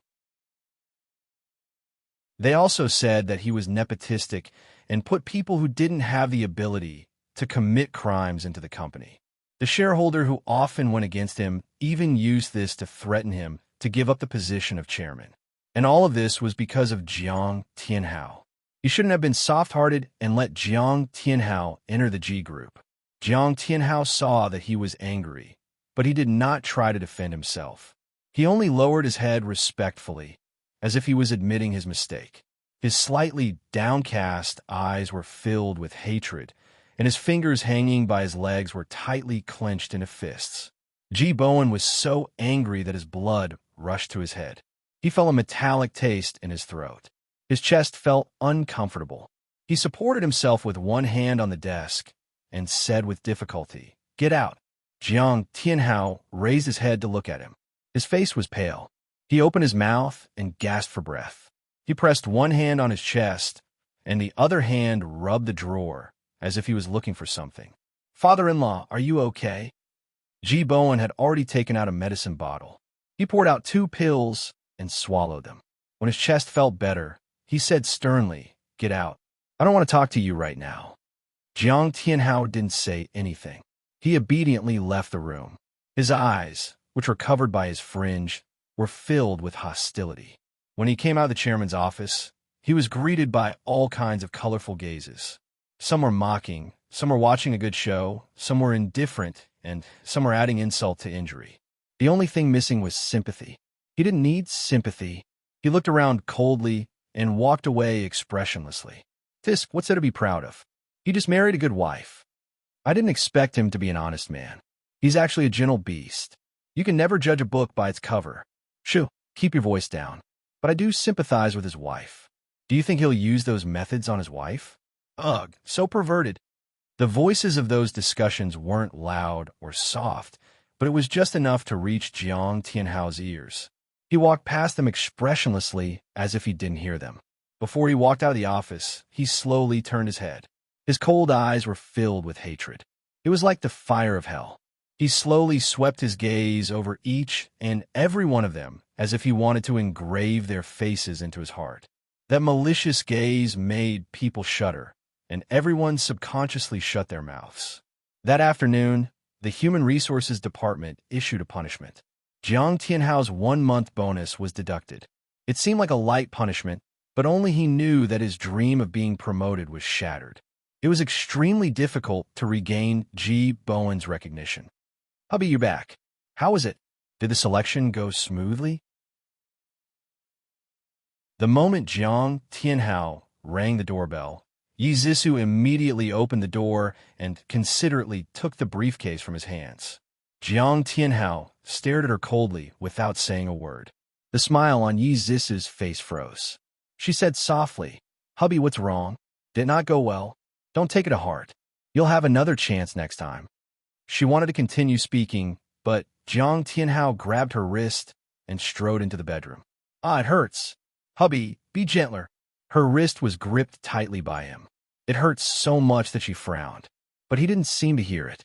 He dragged her into the bedroom and threw her onto the bed. He quickly loosened his tie and took off his jacket. Before she could react, he had already leaned on top of her. His face was as cold as ice as he asked coldly, "Did you do this?" Yi Zissou shrunk back uneasily. "Hubby, what are you talking about? I really don't understand." "You don't understand?" Jiang Tianhao smiled maliciously. He suddenly bent over and used both hands to rip open her dress. His right hand rubbed under the bed for a moment. Then he pulled out a black leather whip and whipped her body. "Ah!" Yi Zissou screamed and rolled on the bed. Her messy clothes had already slipped off, revealing her snow-white skin. Jiang Tianhao's eyes were burning with anger. His tyrannical aura swelled again. He gritted his teeth and whipped her again. Red marks instantly spread all over her body. He cursed as he whipped her. "Be *H, you betrayed me. You betrayed me." He had 2 identical USB drives. One contained documents, and the other contained erotic movies. Only this *TCH knew his secret. She must have secretly stuffed the USB drive into his briefcase. "Woo-woo. Hubby, stop hitting me. It hurts. Hubby, I beg you, stop hitting me."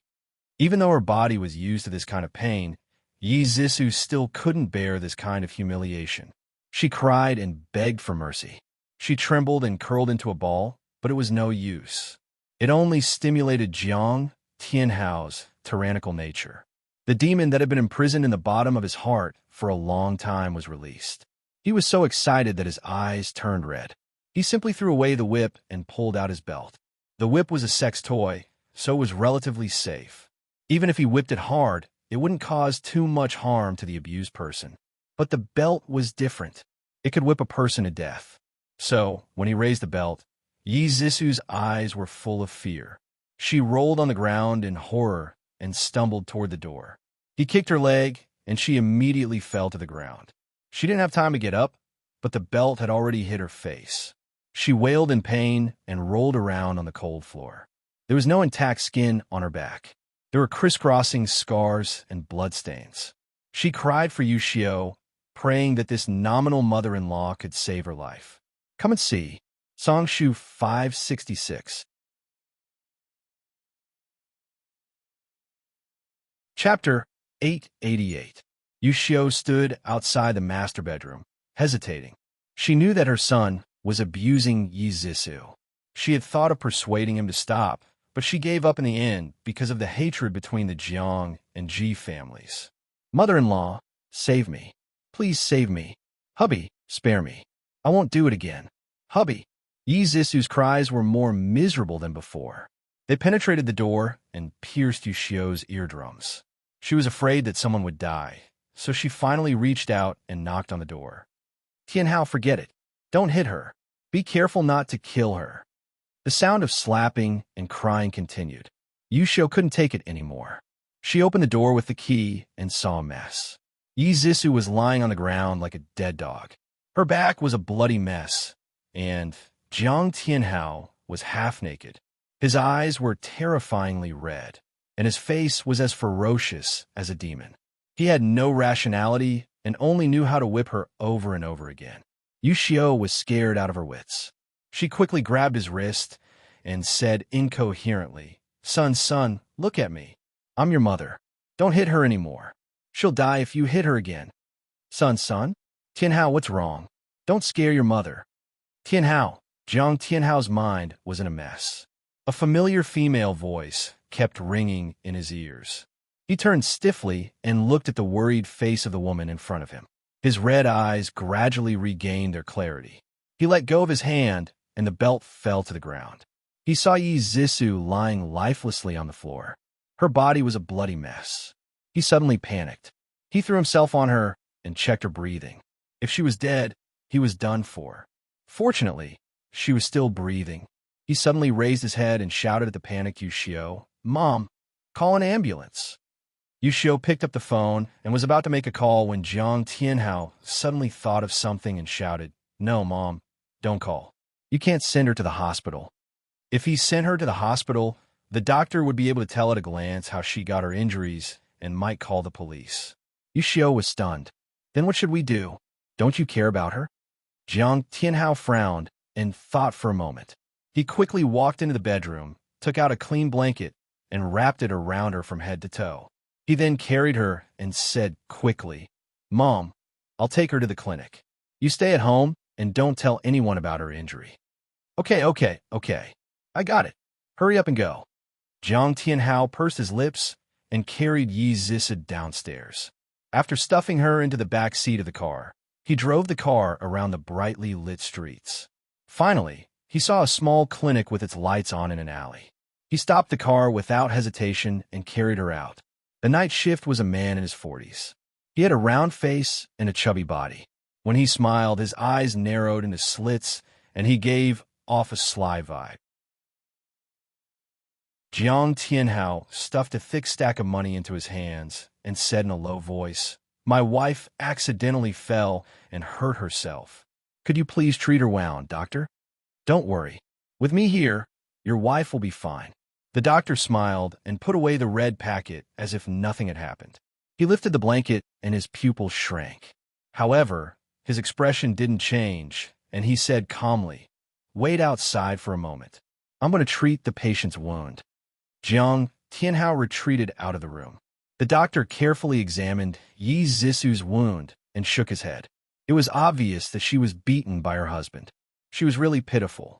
However, it was none of his business. As long as he could earn money, it was fine. The doctor spent nearly half an hour treating Yi Zisu's wound. He applied medicine and gave her a bottle of anti-inflammatory 4-drip. Then, he opened the door and signaled Jiang Tianhao to go in. Yi Zisu was still unconscious. Jiang Tianhao sat beside her and saw her frown. Her face was pale, and she looked like she was in pain. He only felt his heart was in a mess. He originally wanted to teach her a lesson, but he didn't expect that he would lose control of his emotions and beat her until she was seriously injured. Ah, don't. Don't hit me. Stop, stop, stop. It hurts. It hurts. Even though she was unconscious, she didn't sleep well. She kept having nightmares and talking in her sleep. Tears flowed from the corners of her eyes. Her pitiful appearance really made one's heart ache. Jiang Tianhao didn't feel any heartache. He only felt a headache. He didn't know how to comfort her when she woke up. He also didn't know how to explain it to her parents. He used a wet towel to wipe the tears on her face and coaxed her gently. "It's okay, honey. I won't hit you again. It's my fault." His words didn't have the effect of comforting her. Yi Zissou cried even more sadly. It was as if she was having a nightmare. She struggled violently and kicked her legs. She cried out miserably. "It hurts. It hurts. Let go of me. What's wrong?" The doctor rushed over. Jiang Tianhao said awkwardly, "It's nothing. My wife is having a nightmare. Sorry to trouble you." The doctor didn't seem to care. He said, "Call me if you need anything." Then he left. Jiang Tianhao stood guard for the whole night. It wasn't until the next morning that Yi Zissou woke up. The moment she saw Jiang Tianhao, she trembled reflexively. His face was full of guilt. He knelt in front of her on one knee and held her hand. He said softly, "Honey, I was wrong. I drank too much yesterday. That's why I did that. Please forgive me, okay?" Yi Zissou flung his hand away. She turned around and buried her head in the blanket, crying. He hurriedly tried to remove the blanket from her head. "Honey, don't be like this. Be careful not to suffocate. It's all my fault. I really know that I was wrong. I won't hurt you again." A man's oath was like bullshit. Only the sound of it could be heard after it was released. Yi Zissou would never believe his vows again, but she would continue to put on an act. She cried very sadly, as if her heart was broken. No matter what he said, she would not listen to him. Jiang Tianhao had no choice. He called Yu Xiu over. The mother and son went up together to persuade Yi Zissou.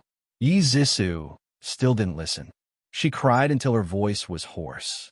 Jiang Tianhao and his mother swore that they would never abuse her again. Only then did she slowly stop crying. Her eyes were red and swollen. She looked at Jiang Tianhao pitifully and said in a hoarse voice, "Hubby, I want to go home." Jiang Tianhao was overjoyed. He hurriedly said, "Okay, I'll take you home now."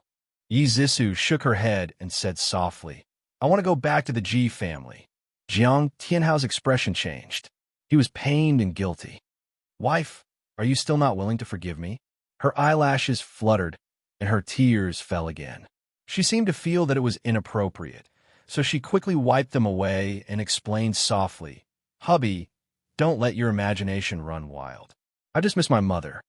She looked at him with her big, watery eyes, full of expectation. "Hubby, is that okay?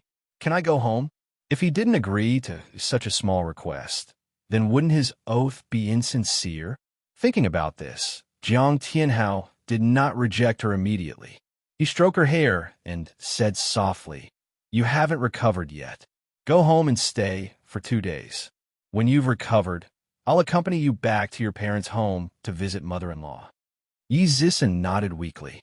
Jiang Tianhao's smile became gentler.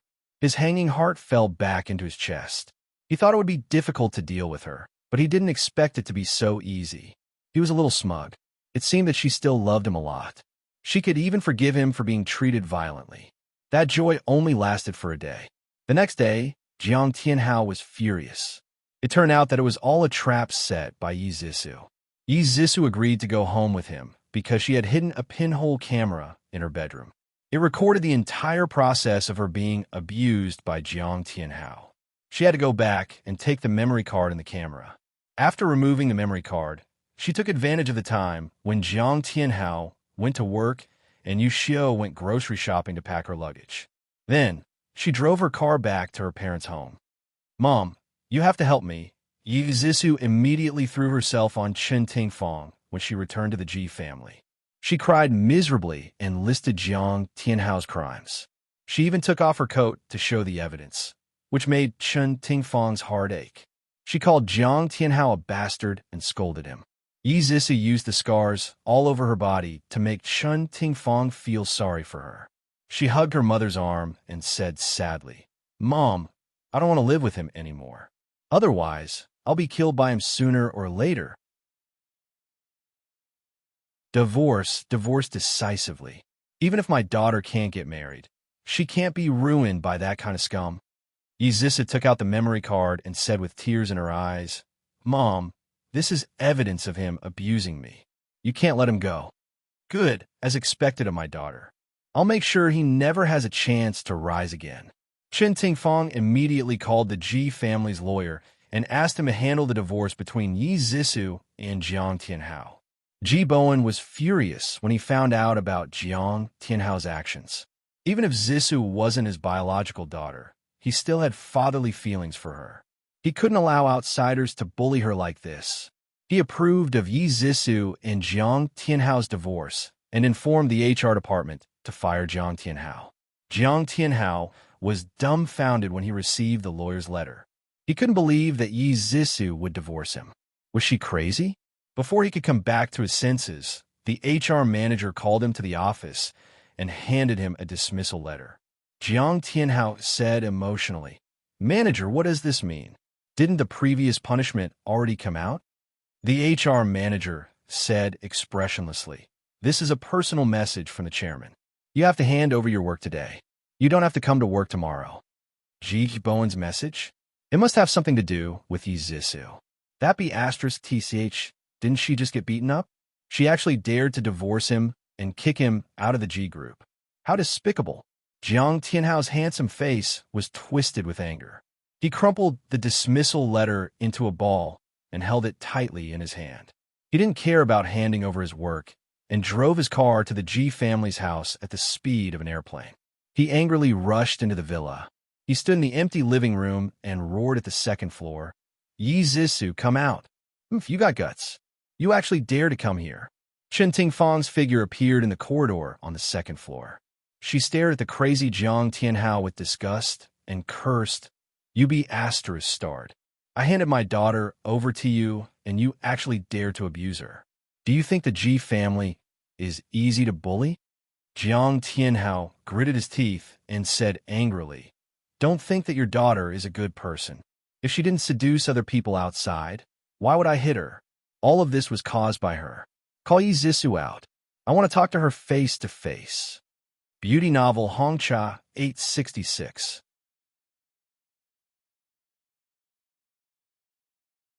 Chapter 889. Bah, you're not clean, yet you dare to falsely accuse my daughter. You're shameless to the extreme. Let me tell you, Jiang Tianhao, if you obediently get a divorce and get out of the G group, I can still spare you this once on account of our past relationship. If you continue to pester me, don't blame me for being rude. Huh, I like to see how rude you can be. Jiang Tianhao suddenly laughed eerily. He was no longer impatient and instead sat down leisurely on the sofa. He looked coldly at the people upstairs, his eyes clouded over, and his tone was low and slow. "If you don't want Ji Bowen to know what you've done, then call Yi Zisi out." Chen Tingfang's eyes narrowed, and her mind raced. She realized that Jiang Tianhao might have something on her. Just as she was about to say something, Yi Zisi suddenly rushed out of the room, rushed to the railing, and shouted, "Didn't you want to talk to me? Okay, I'll talk to you." "Zisi, don't go." Chen Tingfang grabbed Yi Zisi's arm, her eyes full of worry. "Mom, I'm fine. Trust me, I won't lose out."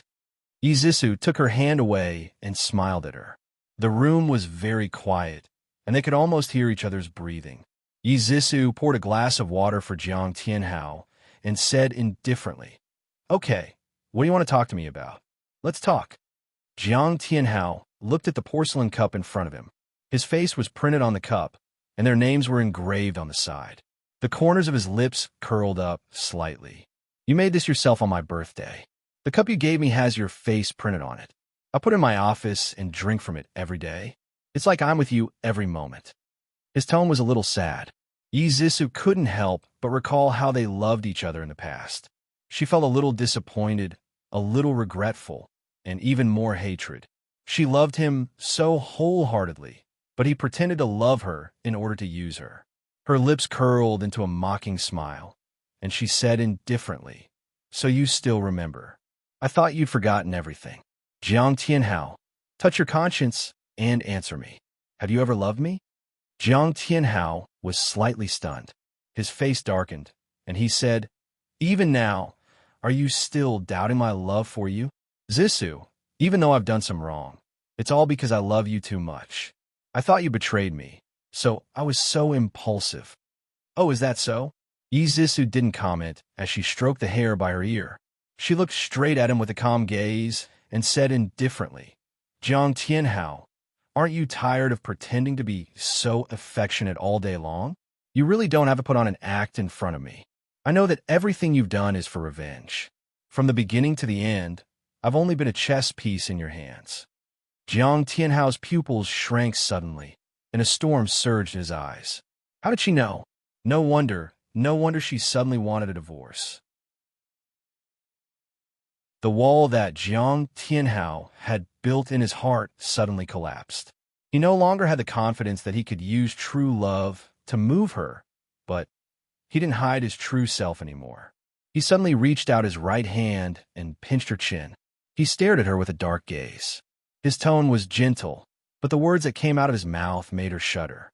"Divorce me, haha. Aren't you afraid that I'll expose what you've done? You drugged Ji Yuqi and ordered your good cousin, Chun Yifei, to ruin her innocence. You asked Xiao Run to spike Ji Yuqi's wine in an attempt to ruin Ji Yuqi's reputation. Also, that good mother of yours kidnapped Ji Yuqi and colluded with the mafia. If Ji Bowen finds out about this, do you think he'll chase you and your mother out of the Ji family? I'm really curious." He used a lot of strength in his hand, and Yi Zissou's chin was pinched so hard that a red mark appeared. It was so painful that she was about to cry. She gritted her teeth and kicked his calf hard. He felt the pain and flung her chin away. She quickly stepped back and stood a distance away from him. She said coldly, "Words are no proof. Do you think that Ji Bowen will believe you just because of your words? Stop dreaming." "Ha! Who says words are no proof?" Jiang Tianhao endured the pain and took out his phone from his pocket. He pressed a button, and the sound of Yi Zissou and Chen Tingfang plotting to hurt Ji Yuqi immediately rang out in the room. Yi Zissou's face changed drastically, but she quickly regained her composure and sneered. "You have a nerve to bring out such a thing? What a joke. Who knows if you're taking revenge by getting a voice actor to imitate our voices? Other than this, I have something even more interesting." Yi Zissou had already seen how vicious Jiang Tianhao could be. Of course, she didn't dare to take the risk. She bit her lip and said hatefully, "If you want to lose your reputation and no longer be able to stay in city, then go ahead and expose those so-called evidence. At most, we'll fight to the death. No one will benefit from it." Jiang Tianhao's gaze darkened. "What do you mean by that?" She sneered. "What I mean is that I will announce to the world that you're a pervert who likes to use sex and violence. In the future, no rich miss will dare to marry you. Your dream of becoming a rich man will also be shattered. Not only will G Group not want you, but other companies won't want you either. Do you think everyone will believe you?" "Haha, what a wonderful reversal." Yi Zissou returned his words to him. "I have something interesting too. If you want to see it, you can see it online in half an hour. How about it? Do you want to take a gamble?" You secretly filmed it. Jiang Tianhao glared at her with eyes full of hatred. It seemed like he would pounce on her and tear her to pieces in the next second. Yi Zissou was suddenly not afraid. This was the Ji family. Could he beat her to death? She laughed mockingly. "Yes, such an interesting scene of violence. How can I not record it as a memento?" As soon as she finished speaking, Jiang Tianhao suddenly pounced on her. His hands gripped her neck tightly. His face was ferocious as he said sternly, "Hand it over, or I'll kill you." Yi Zissou looked up with a strong sense of suffocation. Her beautiful eyes were filled with hatred. She said hoarsely, "Kill me. After you kill me, you'll go to jail and wait to be shot. Your mother won't have a son to take care of her, so she'll die a miserable death. With the two of you dying with me, why should I be afraid of death?" Jiang Tianhao slowly let go of her neck and took 2 steps back. In just a few seconds, he became a well-dressed man again. He tidied up his messy clothes and said calmly, "I agree to the divorce, but you have to agree to a few conditions." Half an hour later, Jiang Tianhao walked out of Yi Zisu's room. Chen Tingfang glared at him and asked the servants to send him away. She then went into her daughter's room. "Zisu, what did that bastard say? He didn't bully you, right?" Yi Zisu's heart warmed. Her mother would always love her the most. Her eyes reddened, and she said softly, "Mom, I've reached an agreement with him. We'll divorce peacefully." "Mom, I'm sorry. I was too ignorant in the past and didn't see through that man's true colors. Now that things have turned out like this, it's all my own fault." "Yes, you stinking girl. I advised you not to marry him, but you didn't listen." Chen Tingfang kept scolding her, but her eyes were gentle. She pulled her daughter into her arms and wiped her tears. Okay, don't cry. You're already so old, yet you're still crying. Don't you find it embarrassing?" "Mom." Yi Zisu threw herself into her arms and couldn't stop crying. Chen Tingfang comforted Yi Zisu for a while before she slowly stopped crying. She told her about the agreement with Jiang Tianhao in detail. "Neither of us can use the evidence in our hands to threaten each other, and we can't tell the public the real reason for the divorce. We can only say that our personalities don't match. In terms of property, the house will be mine, and the car will be his." Chen Tingfang was angry when she heard that. "Why? Our Ji family paid for the house and the car. Why should we give him the car?" "Mom, it's better to offend a gentleman than a villain. Jiang Tianhao is a villain. If giving him the car can shut his mouth and stop him from pestering me, I'll give it to him. Besides, he's been kicked out of the G group by Uncle G. He can forget about basking in the glory of the G group in the future. He has no connections and no money.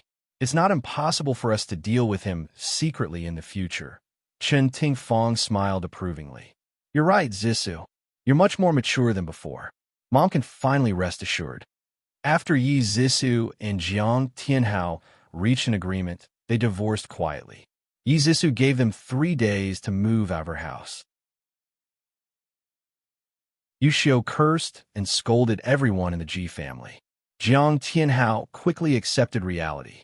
He quickly rented a small suite with 2 bedrooms and 1 living room and moved in with Yushio. However, it was easy to go from frugality to extravagance, but difficult to go from extravagance to frugality. The 2 of them were used to living in a luxurious house. They were used to living in a life where their clothes and food were served. They were not used to living in an unfurnished and cramped house. Yushio scolded Yi Zisu again. Jiang Tianhao became more and more irritated. He was busy looking for a job every day and had to listen to his mother's nagging. It was really annoying. Jiang Tianhao had lost face in the entire clothing industry. Naturally, the relevant companies were not willing to hire him. He was too embarrassed to go to their door and be humiliated. He thought highly of himself. He didn't want to go to small companies, and the big companies didn't want him. He procrastinated for a month and was still at home waiting for a job. In the end, he had to lower his sights and enter a small construction company. On the first day of work, he drove the BMW that Ji Bowen had given him when he got married, which attracted a lot of attention and suspicion. Even the HR manager tactfully reminded him not to be too ostentatious. It was inevitable that he would be ostracized by his new colleagues. Jiang Tianhao sat alone at the bar and drank alone. He looked at the man and woman dancing on the dance floor, and the wine in his mouth was so bitter that it was difficult to swallow. He was originally the pride of the school. He was originally the son-in-law of a rich family. He had the ambition to take back what belonged to him. Why had he fallen to such a state? He drank 1 glass after another. His vision gradually became blurry. He knew that he was drunk. He stood up shakily and staggered out. He wanted to go home. He lowered his head and did not look in front of him. He accidentally bumped into a tall and burly man. He lost his balance and sat on the ground. The burly man grabbed his tie and lifted him up from the ground. He said angrily, "Mother asterisk her, don't you have eyes?" Jiang Tianhao felt uncomfortable being grabbed by the strong man. He frowned and was about to speak when his stomach churned. He couldn't control himself and vomited into the strong man's arms. The strong man closed his eyes in disgust and angrily punched Jiang Tianhao. At Hongcha 866.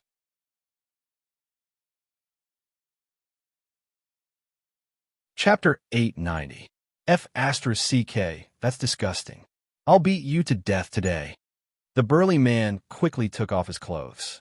His arms were bare as he punched and kicked Jiang Tianhao, who was sprawled on the ground. The people around them watched anxiously, and no one dared to step forward to stop them. It was only when Jiang Tianhao lay motionless on the ground that the owner of the bar was afraid that he would die. Only then did he step forward to persuade Jiang Tianhao. The brawny man spat on the ground and cursed. What bad luck. He then swaggered away. In the bar, the music was still playing. The men and women dancing on the dance floor were not disturbed by the scene at all.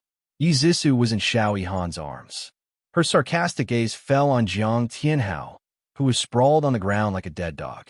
Xiao Yihan bit her earlobe and chuckled softly. Are you satisfied, my baby? Yi Zissou turned her face to the side and kissed his lips. She whispered, I'm very satisfied. Thank you for helping me vent my anger. The two of them kissed more and more passionately. In the end, Xiao Yihan pressed her body tightly against his chest and whispered, Let's go back to the car. She didn't say anything and bit his chest. He took a deep breath and said, Little vixen, see how I'll deal with you later. She was like a seductive vixen as she lay in his arms and giggled happily. He gritted his teeth, carried her horizontally, and walked out quickly. Jiang Tianhao happened to be sprawled in the middle of the road. He didn't hesitate to step over him. Yi Zissou leaned her face on Xiao Yihan's shoulder and stared at Jiang Tianhao with a half-smile. Her lips parted slightly as if she was saying something. Jiang Tianhao's entire body was in pain, and his cheeks were swollen like a pig's head. He struggled to open his eyes, and in a daze, he saw Yi Zissou lying on top of a man, giving him a strange smile. Jiang Tianhao's blood rushed to his heart, and his vision turned black as he fainted. After the divorce, Jiang Tianhao was down and out, but Yi Zissou was like a fish in water. She was rejuvenated. She started a new relationship without telling her family.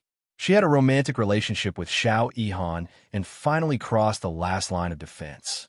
After coming out of the bar, the two of them were entangled endlessly. From the car to Xiao Yihan's apartment, the two of them hugged and kissed passionately. The wind howled throughout the night. The next day, when Yi Zissou woke up, she heard the sound of running water coming from the bathroom. The frosted glass door projected Xiao Yihan's tall and straight figure.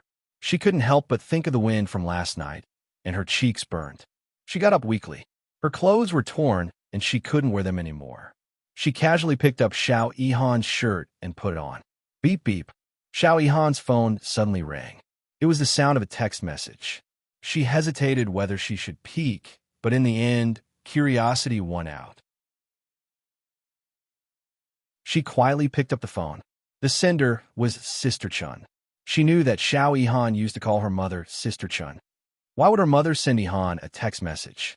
The more she thought about it, the more curious she became. Just as she was about to open the phone to take a look, she suddenly heard the door open. She quickly put the phone back and turned around with a smile. Good morning. Good morning, baby. Xiao Yihan didn't see her little action. His handsome face bloomed with a bright smile. He walked to her side and leaned over to give her a hot morning kiss. After a while, he let go of her and smiled gently. Baby, go wash up first. I'll make breakfast for you. She blushed and nodded. After she finished washing up, Xiao Yihan was still busy in the kitchen. Even though he was wearing an apron, it didn't affect his handsomeness at all. Feeling her gaze, he turned his head and smiled gently. Don't stand here. It's too smoky. Watch TV or play on the computer for a while. Breakfast will be ready soon. Yi Zissou's heart softened. He was the first man to cook for her. She thought that she had really fallen in love with him. The silver phone was placed on the coffee table. It was obvious that the owner had moved it. Yi Zissou picked up the phone and opened it to take a look. The text message from Sister Chun had disappeared. She flipped through her inbox. There was not a single message from Sister Chun. They were all text messages with her. She then checked the call records. There was also no message from Sister Chun. What was going on? Could it be that he and her mother were hiding something from her? Otherwise, Why would he delete the text messages with her mother? Yizisa frowned. She began to feel suspicious. Beep beep. The phone rang again. This time, Yizisa didn't hesitate. She immediately opened the message from Sister Chun. I miss you. Let's meet at the usual place this afternoon. She turned pale with fright. Her fingers trembled, and she almost threw the phone to the ground. She held the phone tightly with both hands and muttered to herself, No, I must have misunderstood. Mom and Ihan are good friends. That's right, that's it. Baby, what are you talking to yourself about? Xiao Ihan walked out of the kitchen with a plate in each hand. He had a warm smile on his handsome face. Yizisa was shocked. She gripped the phone tightly to hide her panic. She smiled stiffly and said, No, nothing. It's done. Do you need my help? No, it's time to eat. Oh, okay. Yizisa hid the phone behind her back. When she walked to the sofa, she secretly threw his phone on the sofa when he wasn't paying attention. Yizisa ate the meal blandly. On one hand, she couldn't help but wonder about the relationship between Xiao Ihan and Chen Tingfang. On the other hand, she was worried that Xiao Ihan would find out that she had secretly read his text messages. She was really conflicted and frustrated. Xiao Ihan was oblivious to it. He treated her gently and considerately, as usual. He wiped the milk from the corner of her mouth with his finger and chuckled. Baby, you're so cute. Yizisa wanted to reply with a smile, but she couldn't. After struggling for a long time, she finally mustered up the courage to say, Ihan, I heard your phone ring just now, and then I read your text messages. Do you blame me? A complicated look flashed across Xiao Ihan's eyes, but he maintained his smile. Silly, it's not a big deal. Why would I blame you? He took a sip of milk and asked casually, Who sent it? Yizisa stared into his eyes without blinking and said slowly, It's from my mom. She said she wants to meet you at the usual place. Xiao Ihan's eyes flickered, and his smile was a little unnatural. So it's Sister Chun. Some time ago, she said she wanted to start a small business and asked me to give her some advice. She probably asked me out to talk about this. Yizisu's fingers clasped the table tightly. Her throat was dry. She was very good at reading people's expressions. She was sure that Ihan was hiding something from her. She slowly took a breath and smiled. Since you have something to do in the afternoon, you don't have to accompany me. I'll go to the concert with my friends. Xiao Ihan held her hand and said apologetically, I'm sorry, baby.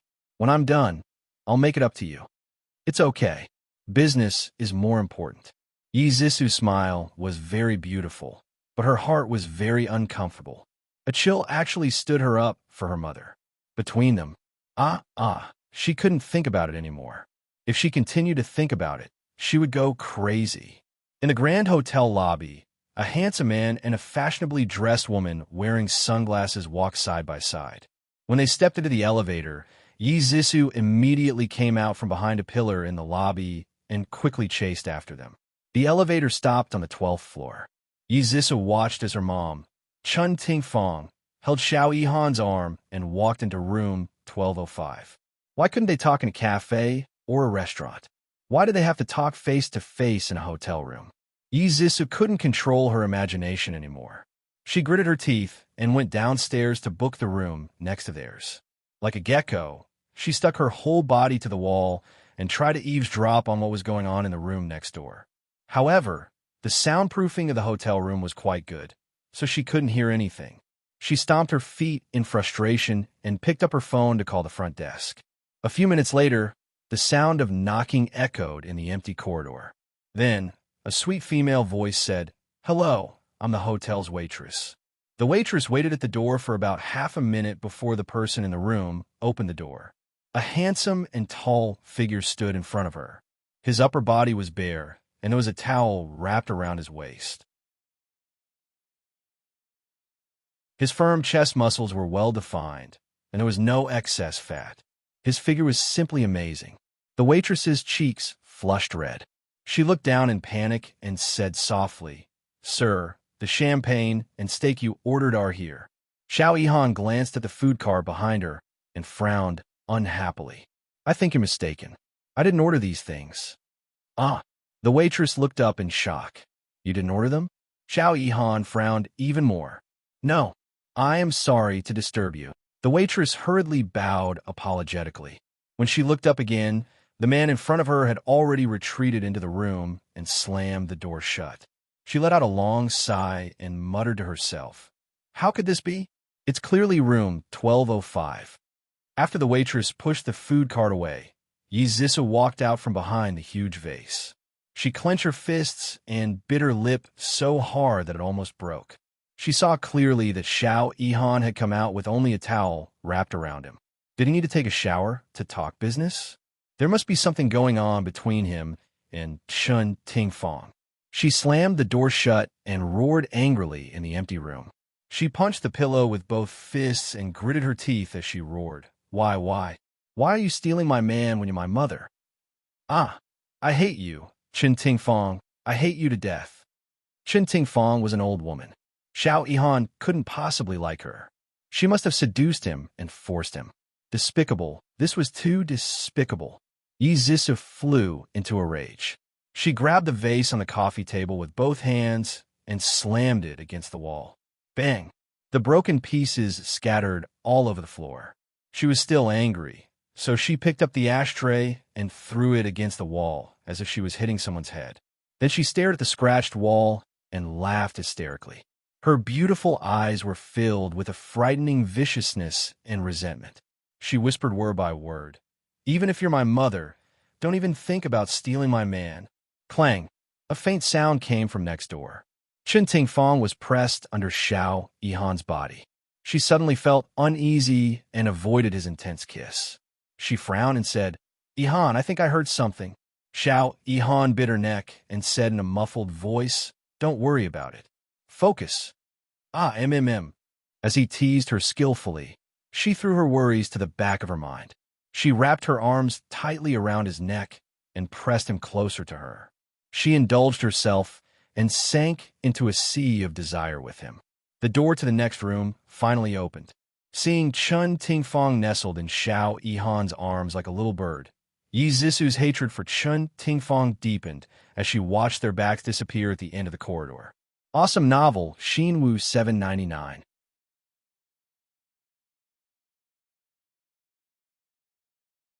Chapter 891. That night, Yi Zisu did not return home. She stayed over at Xiao Yihan's house and passionately made love to him. She had a crazy thought in her mind. She wanted to squeeze him dry so that he would never be able to fool around with Chun Tingfang again. She knew that her thoughts were childish, but there was no way she could control it. Late at night, Xiao Yihan hugged her in his arms and fell into a deep sleep. She tried to call out his name, but he did not respond. She quietly withdrew from his arms and rummaged around the room barefooted. She wanted to find evidence of Chun Tingfang and Yihan having an affair. She wanted to threaten Chun Tingfang so that she would not be allowed to interact with Yihan again. After searching for more than half an hour, she did not find anything. She did not even find a group photo. She sat in front of the desk dejectedly and messed up her hair with both hands. She was in an extremely bad mood. She inadvertently raised her head and saw the laptop on the desk. Her eyes suddenly lit up, and she quickly turned it on. Password. What was the password? She bit her finger and entered Xiao Yihan's birthday. No. Then she entered Chun Tingfang's birthday. Still, it was not right. The third time, she hesitantly entered her own birthday. She actually succeeded. Yi Zisu felt a little better. She thought that Xiao Yihan must love her. Otherwise, he would not have used her birthday as the password. There were many photos and videos stored on the laptop. Yi Zisu opened them one by one to check, but she did not find what she was looking for. Just as she was about to give up, she suddenly saw a new folder without a name. She opened it with trembling fingers. The folder was filled with erotic photos and an unsightly video. Yi Zisu felt as if she had fallen into an ice cellar. Her face was as white as a sheet because the male and female leads in those photos and videos were Xiao Yihan and Chun Tingfang. Those pictures were very graphic. In addition to all kinds of poses, there were also cosplay scenes. The most disgusting one was the one where Chun Tingfang wore a queen's outfit and stepped on Xiao Yihan.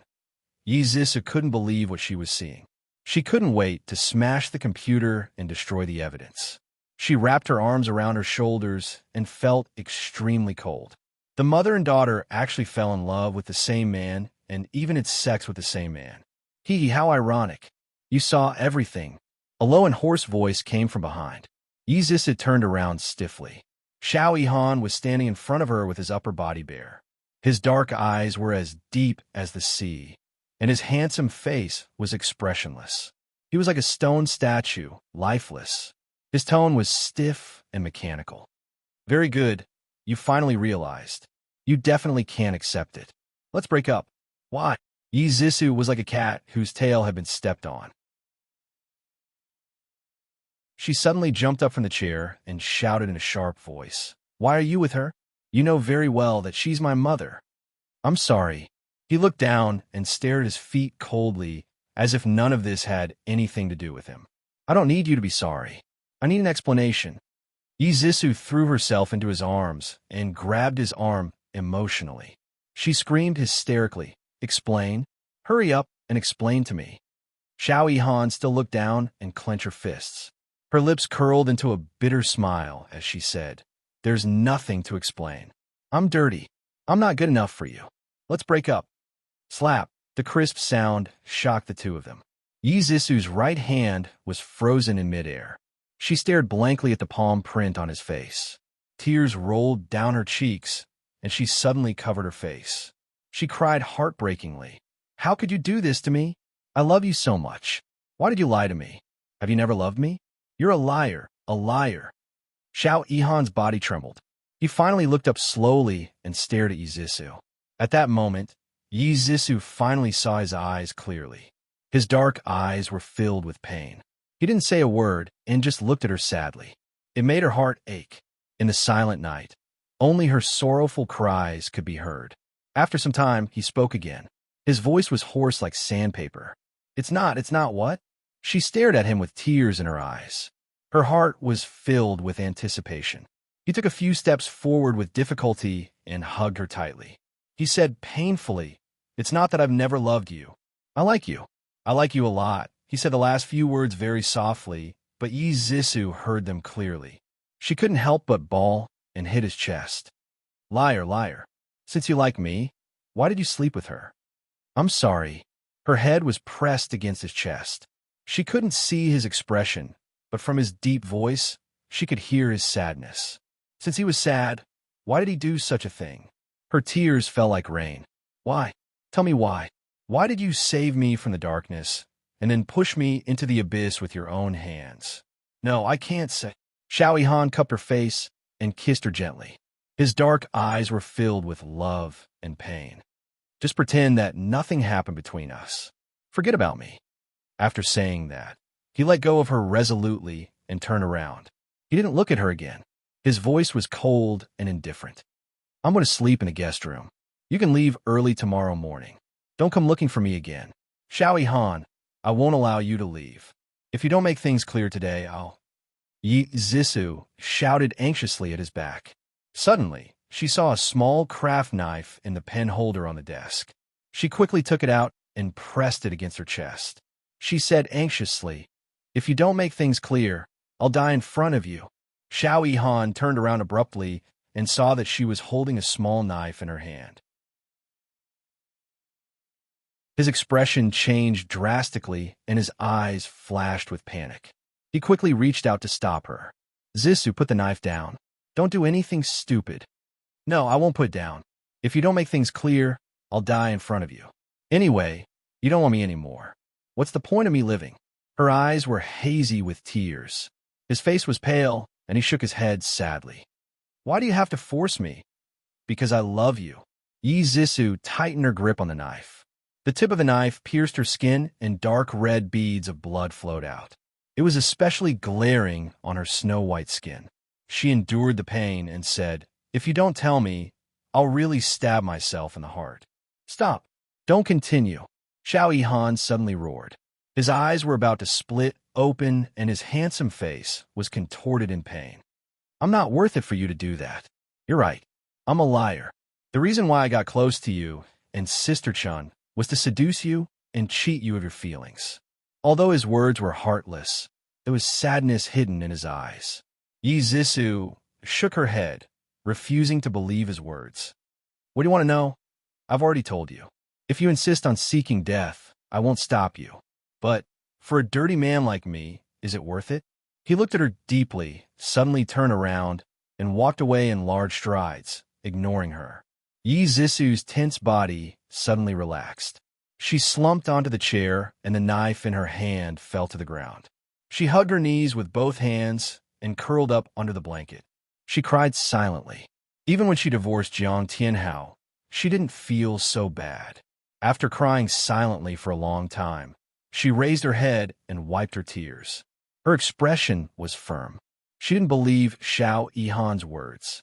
He must have his reasons. She must find out the truth.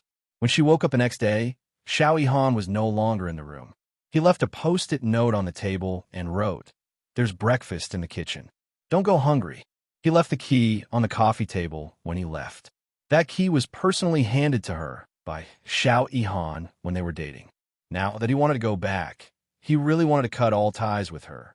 Yi Zissou crumpled the note into a ball. Her expression was frighteningly cold. Since they had started a relationship, it wasn't up to him to end it. She wouldn't give up. After breakfast, she did not give up and continued to search his room. She believed that no matter what difficulties he had, he would definitely have left behind some clues. In the end, she found a black notebook in the drawer of the desk. The first half of the notebook was filled with his schedule. There was nothing special about it. When she patiently flipped to the back, she saw more than 10 diary entries. Today, Sister Chun said that she wanted to introduce her daughter to me. I met her, Zissou. She's as beautiful as an angel who barged into my life. I fell in love with her at first sight. I'm in a bad mood today because I heard that Zissou has a boyfriend and she loves him very much. Why did God let me meet the girl of my life, but let her fall in love with another man? I asked Sister Chun to go hiking. As expected, Sister Chun brought Zissou along. I was very happy, but I didn't dare to show it. I could only silently watch her from behind. Since she only treats me as an older brother, then I'll be her older brother. But why does my heart feel so bad? Yi Zissou flipped through several diary entries. They were all related to her. Only then did she realize that Xiao Yihan had fallen in love with her a long time ago. He had always been silently watching her from behind. Even that time when she met him in the underground parking lot of Jiang Tianhao's company, he had done it on purpose. He comforted her when she was sad. He wiped away her tears when she cried. When she took revenge on Jiang Tianhao, he reached out to help her. When everyone scolded her for being shameless, he stood bravely by her side. He had done so much for her, but he had always kept it from her. She sniffled, and her tears fell uncontrollably. Her tears turned the ink black. She quickly wiped the tears on the paper and continued reading. Couldn't fall asleep. My mind was filled with her. I wondered what she was doing now. I didn't dare to call her because she was already married to another man. Felt terrible and drank 2 glasses of wine. Sister Chin suddenly called. She said that she was drunk and was at a bar. She asked me to pick her up. When I arrived, Sister Chan was surrounded by a few men. I helped her out and wanted to send her home. She didn't want to go back. She said that she didn't want others to see her. I took her to my apartment. She was drunk and wanted to drink with me. I was also very bored, so I drank a few glasses with her. I didn't expect that after I got drunk, I would mistake her for Zissou. After I sobered up, I saw Sister Chun lying in my arms. I almost broke down. I didn't know what to do. Sister Chun said that we should treat it as if nothing had happened. Everything would go back to how it was before. I agreed, but I knew that we could never go back to how it was before. I was dirty. I didn't deserve the pure Zissou. Attention, Hongcha 866.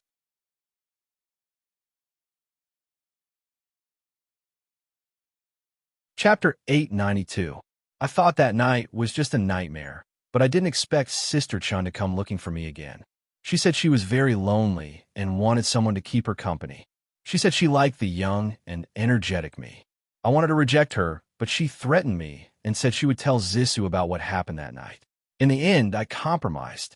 I didn't want Zissou to know about my unbearable side, even though she didn't care about me at all. Zissou gritted her teeth so hard that they almost shattered. She had never hated Qin Tingfang so much. How could her biological mother do such a despicable thing? I was forced again. I hated myself so much that I wanted to numb myself with alcohol. I didn't expect to meet Tang Feng and Zissou. Zissou was drunk and was held in Tang Feng's arms. I was jealous and snatched her away from him. She lay in my arms and cried. She cried that Jiang Tianhao cheated on her and betrayed her. She was the treasure in my heart, but she was ruined by another man. My heart was about to break. I was very conflicted. On one hand, I wanted to protect her and give her happiness. On the other hand, I felt that I was dirty and unworthy of her. I was conflicted and in pain, until one day, I found out that Jiang Tianhao was using domestic violence against her. That was when I made up my mind to snatch her away. Since other men couldn't give her happiness, then I would give her happiness myself. I asked her to go to a concert. I was already prepared to propose to her, but Sister Chen contacted me again. I was afraid that she would tell Zissou about us, so I had no choice but to go. I had no choice but to lie to Zissou. When I saw her disappointed expression, I hated myself for being so powerless. This was the last entry in the diary. Yi Zissou had already burst into tears when she read this. She clutched the notebook tightly in one hand and slammed her fist on the desk with the other. Each hit was heavier than the last.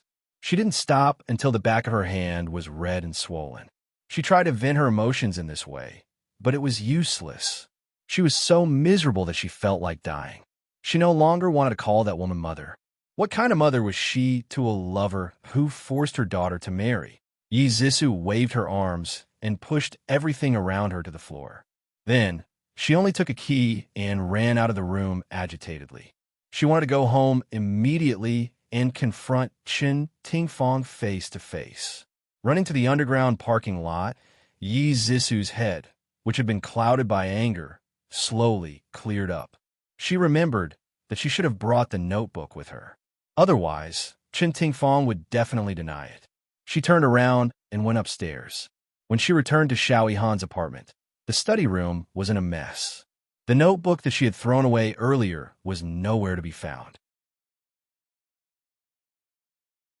Yi Zissou couldn't find the notebook, so she copied the photos of the boat from Xiao Yihan's computer.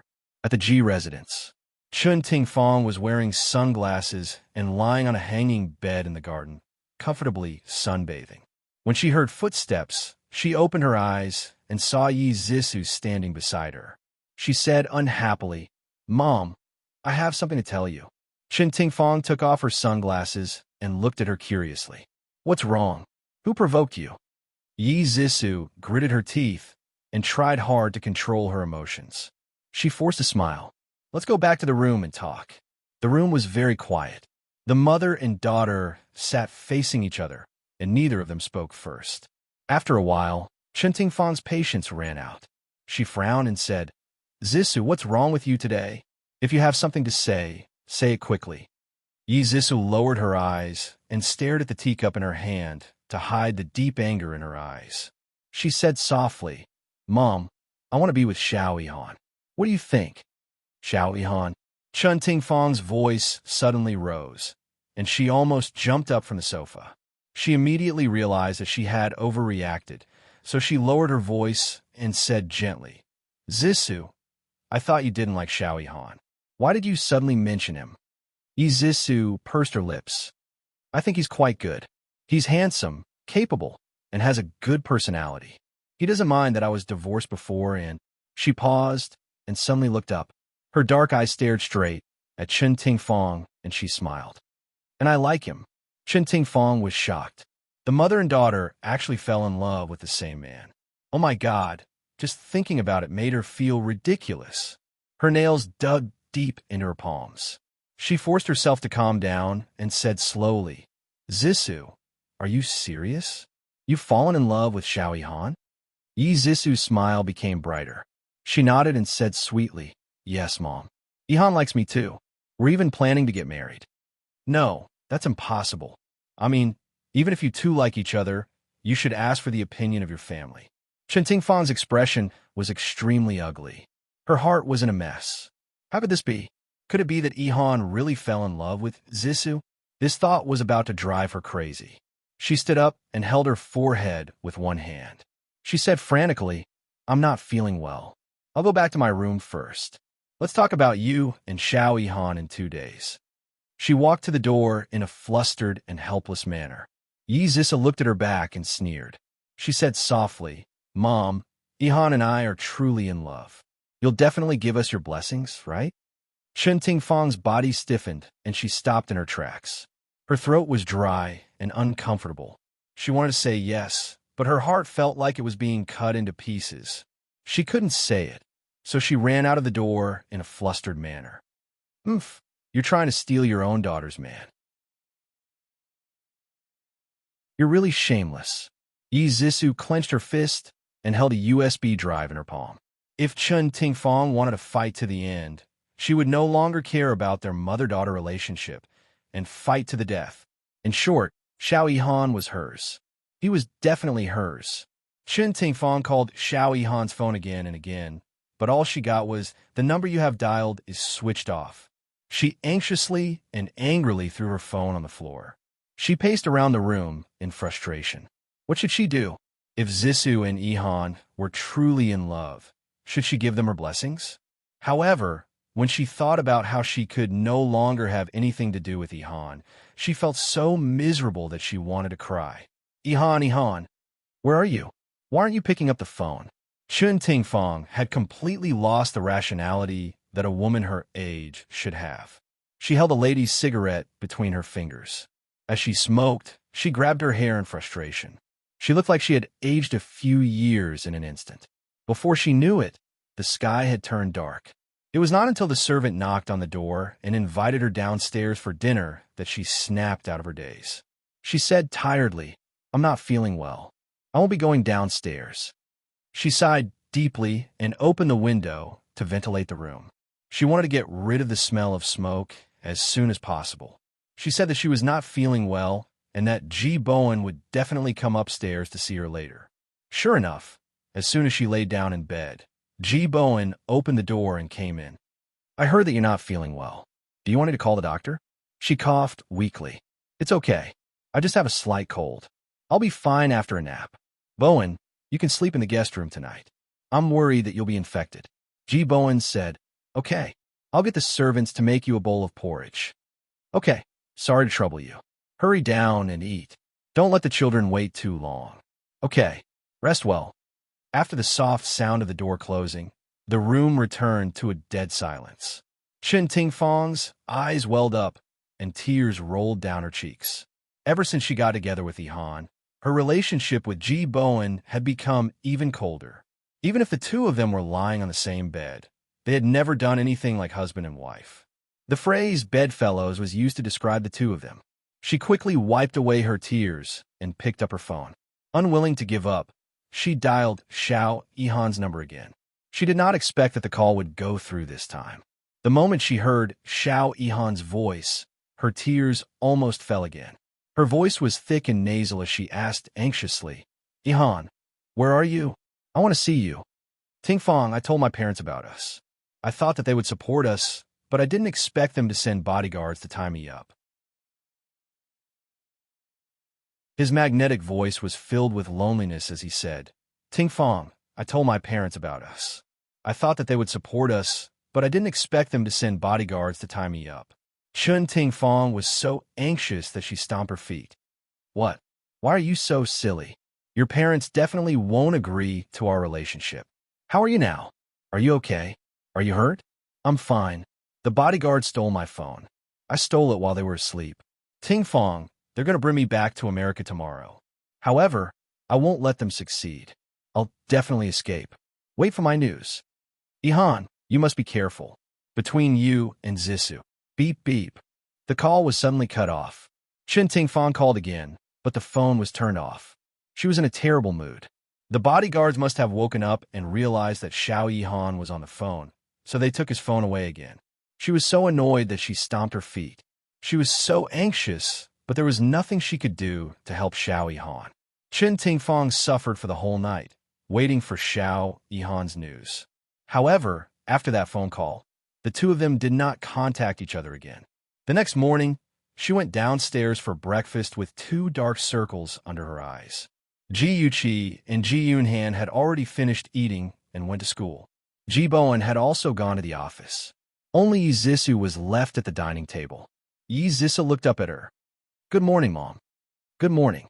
Chen Tingfang felt guilty and did not dare to look into her eyes. She pulled out a chair and sat down. Yi Zissou took a sip of milk and laughed softly. "Mom, did you not rest well last night? Is there something on your mind?"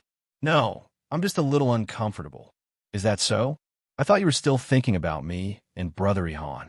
Yi Zissou spread jam on the bread as she said, "Oh, by the way, I mentioned Ihan and I to Uncle G last night. Uncle G said that as long as Ihan's character is good and trustworthy, he won't interfere with us. I just realized that Uncle G is actually a very good person." With that, she nodded affirmatively and asked with a smile, "Mom, what do you think?" Chen Tingfang smiled stiffly. "Yes, you're right." Yi Zissou's smile faded, and she said calmly, "Mom, I hope you won't interfere with us. If you insist on interfering, I might do something bad." Chen Tingfang's expression changed, and she stared at her in disbelief. "What do you mean by that?" Attention Hongcha 866.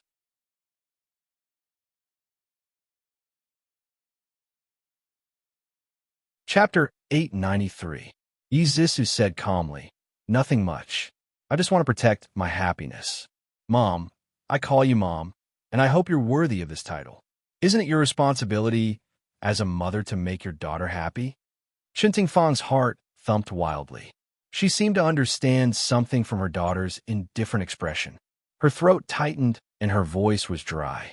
"Zissou, are you misunderstanding something?" Yi Zissou looked at her coldly. "You know very well whether it's a misunderstanding or not. You really disgust me." She deliberately emphasized the word disgust, like she was grinding it between her teeth. Chen Tingfang felt a chill all over her body. Yi Zissou used her fork to stab the strawberry jam spread on the bread. The red strawberry jam looked like fresh blood gushing out of her body. She glanced at Chen Tingfang provocatively from the corner of her eyes and threw the fork on the plate with a clang. She stood up arrogantly. "I'm full. Enjoy your meal." "What kind of attitude is that?" Chen Tingfang pressed a hand to her chest. She was so angry that her liver hurt. Yi Zissou glanced at her disdainfully and sneered. She didn't want to argue with her anymore. On the way to school, Yi Zissou called Xiao Ihan. The phone rang for a long time, but no one picked up. She didn't give up and called again and again. Finally, Xiao Ihan's deep and hoarse voice came from the other end of the line. "We're done." Yi Zissou gripped the steering wheel tightly and gritted her teeth. "The things you said are nothing to me. Xiao Ihan, I don't mind. I just want to be with you. Before I say so, who allowed you to say so?" The person on the other end of the line was silent for a long time. Finally, he sighed and said in an extremely bleak voice, "I'm sorry. I can't accompany you anymore. I'm about to board the plane and fly to America. I'll never come back. Take care." As soon as he finished speaking, he hung up without waiting for her reply. Yi Zissou stared blankly at the road ahead. She couldn't believe what she had just heard. He was going back to America? Never to return? What about her?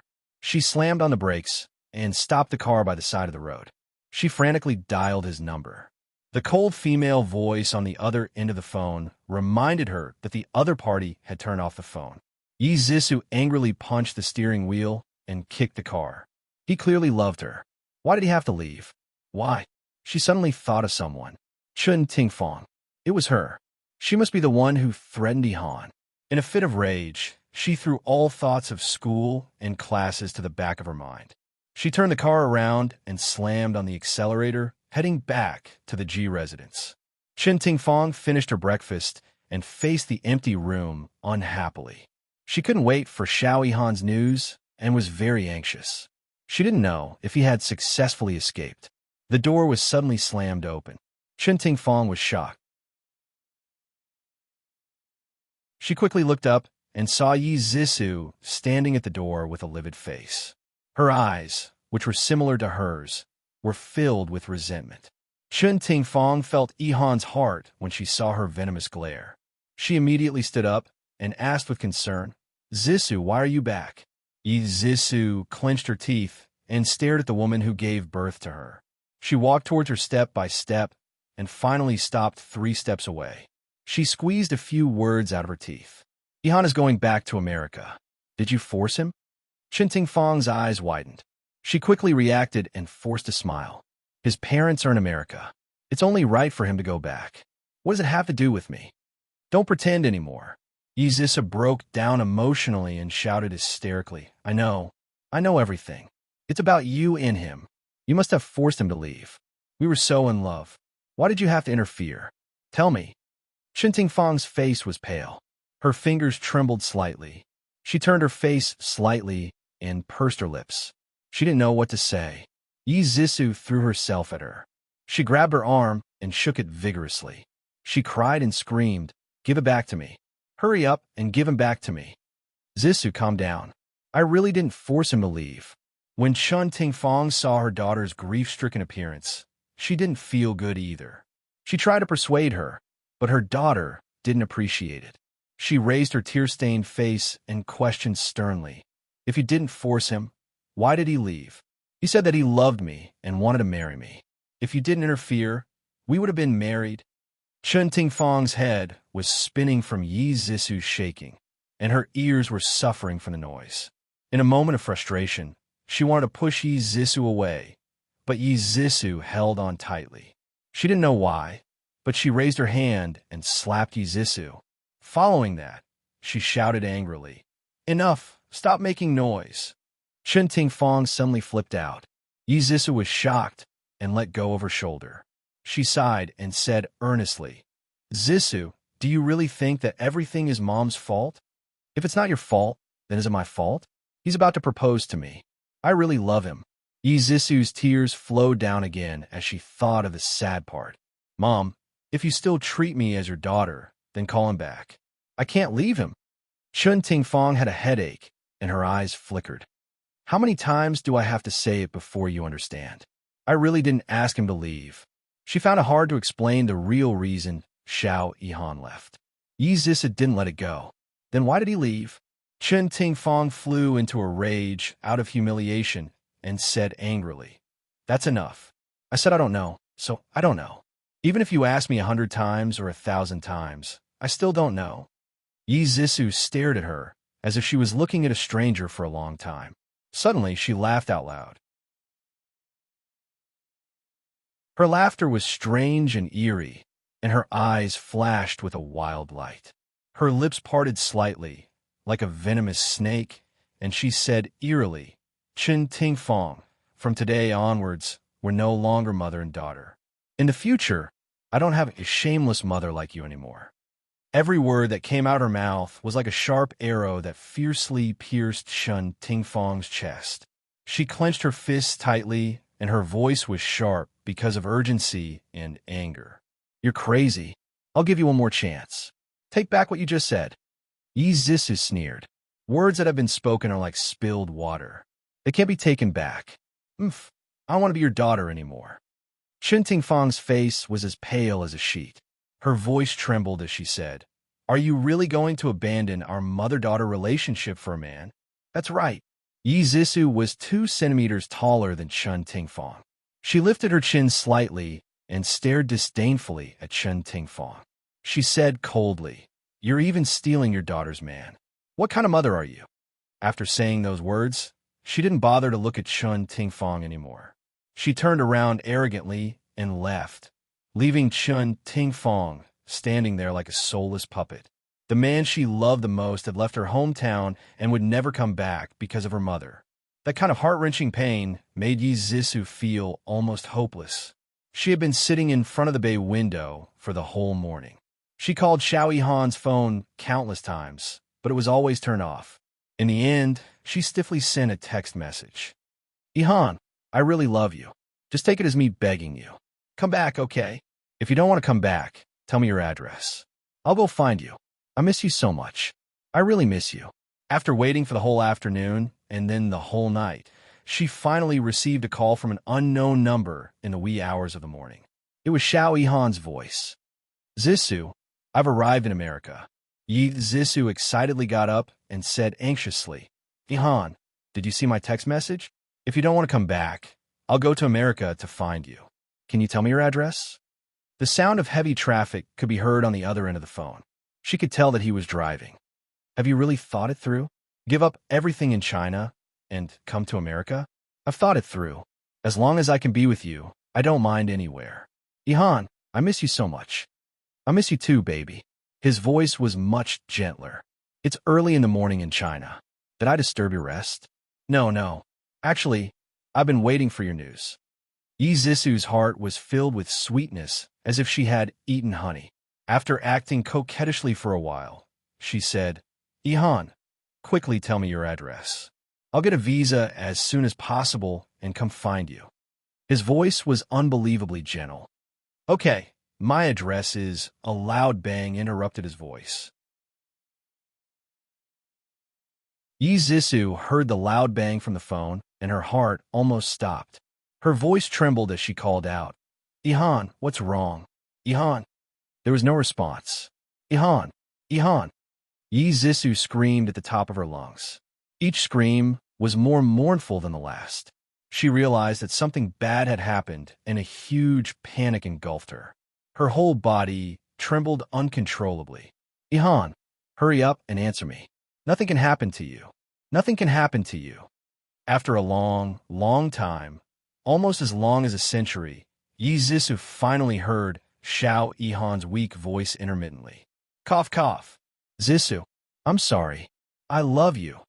The deathly silence returned to her ears. Yi Zisu felt as if she had fallen into an ice cellar. She was so cold that her body kept trembling. She kept muttering, Nothing will happen to you, Ihan. Nothing will happen to you. Wait for me to go to America to find you. I'll go to America to find you immediately. The sound of police cars and ambulances could be heard from the phone. A man said in fluent English, Hello, this gentleman has been in a car accident. We're trying to resuscitate him. Oh my God, I'm so sorry. This gentleman's heart has stopped because of excessive blood loss. The phone landed heavily on the floor. Izisu did not hear what the man said at all. There were only a few words lingering in her mind. His heart has stopped. She hugged her head and cried in the wind. No, her miserable cries were particularly clear in the silent night. Even though the villa's soundproofing was good, her sorrowful cries could still be heard in other rooms. Ji Yuchi was in a deep sleep.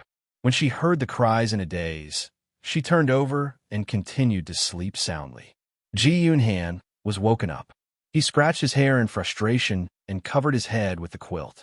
Chun Tingfang hesitated for a while. She put on a jacket and walked to Yi Zisu's room. She gently knocked on the door. Zisu, are you okay? Welfare Songshu 566.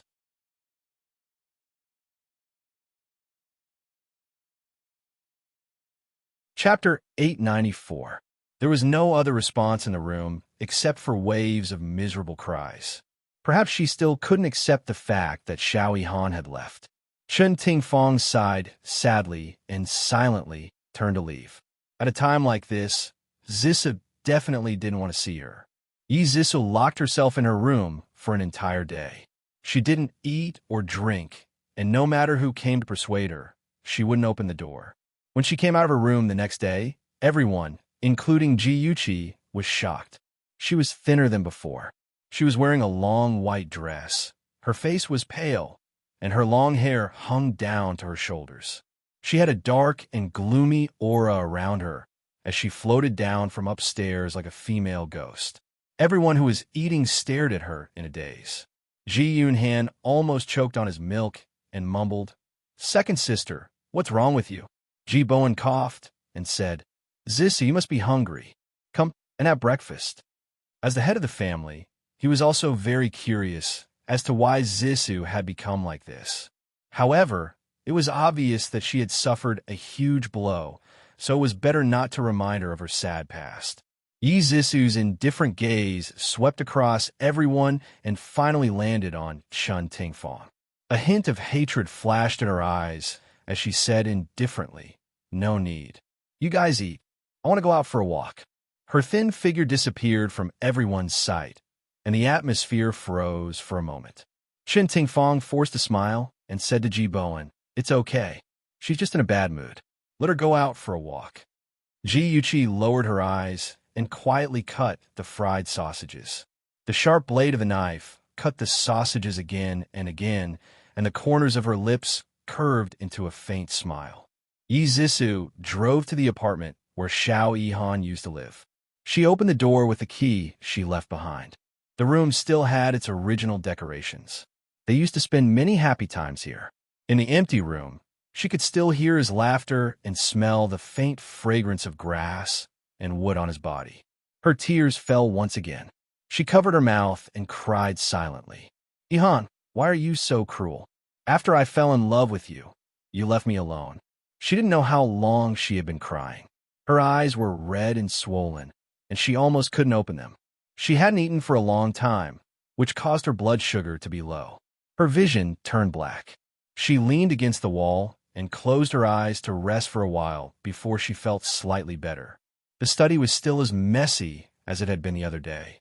She squatted on the floor and searched everywhere, trying to find the notebook that Xiao Yihan had left behind. However, after searching the entire study, she could not find it. She did not know where it had gone. She wanted to keep his personal belongings as a memento, but he didn't like to take photos. There was not a single photo in the room. He had taken all the clothes in the wardrobe with him. Other than the furniture, there was only a computer left. She turned on the computer with a pained and desperate heart. She flipped through the photos of him and Chun Tingfang. Her heart was filled with hatred. If it wasn't for Chun Tingfang forcing him, he wouldn't have left China and wouldn't have gotten into a car accident in America. It was all Chun Tingfang's fault. She stared at Chun Tingfang's familiar face in the photos and wanted to bite her to death. At Cheng International Airport, a tall and handsome man with a pair of sunglasses rested on the bridge of his nose. His right hand was pulling a suitcase, and his left hand was in his trouser pocket. He was leisurely waiting to board the plane. With such a handsome face, he attracted a lot of attention. Even the stewardess took a few more glances at him. If Yi Zissou saw him, she would definitely faint from shock. This was because he was Xiao Yihan, who had died in the car accident. Before boarding the plane to New York, Xiao Yihan took off his sunglasses and took one last look at the city. There was a hint of nostalgia in his dark eyes, and his sexy thin lips were slightly curved. It was obvious that he was in a good mood. The plane had not taken off yet. He sat by the window and looked at the city that he had lived in for many years. There was a hint of disappointment in his heart, but more than that, he was looking forward to a new life. His slender fingers swiped on his phone and answered the call. His lips curled into a faint smile. Miss, the mission is complete. You just have to wait for the results. Ji was driving and had a Bluetooth earpiece in his ear. He smiled when he heard what Xiao Yihan said. Sure, I've never doubted your ability. Xiao Yang, the doctor said that Anne's eyes are recovering well. If you hurry over, you can accompany her to remove the gauze. Xiao Yihan, whose real name was Xiao Yang, smiled wider and said in a warm voice, I want to be the first person Anne sees after she recovers her sight. After saying that, he paused and said slowly, Yuchi, thank you. Thank you for everything you've done for us. Ji laughed softly. Don't be too touched. I'm just doing what I should according to our deal. Xiao Yang's eyes sparkled.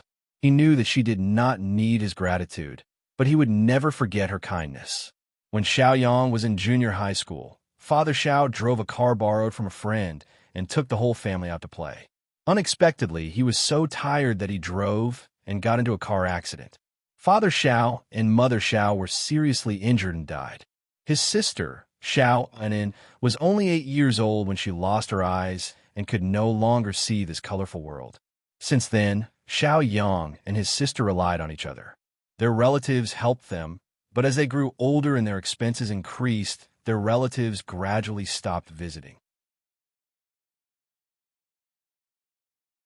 Xiao Yang chose to drop out of high school and work 2 jobs every day to support himself and his sister. He was good-looking. So many people harassed him when he was working. Finally, one day, he walked into a nightclub with the idea of saving money for his sister's surgery. He was good-looking, young, and innocent, and quickly won the favor of the female customers.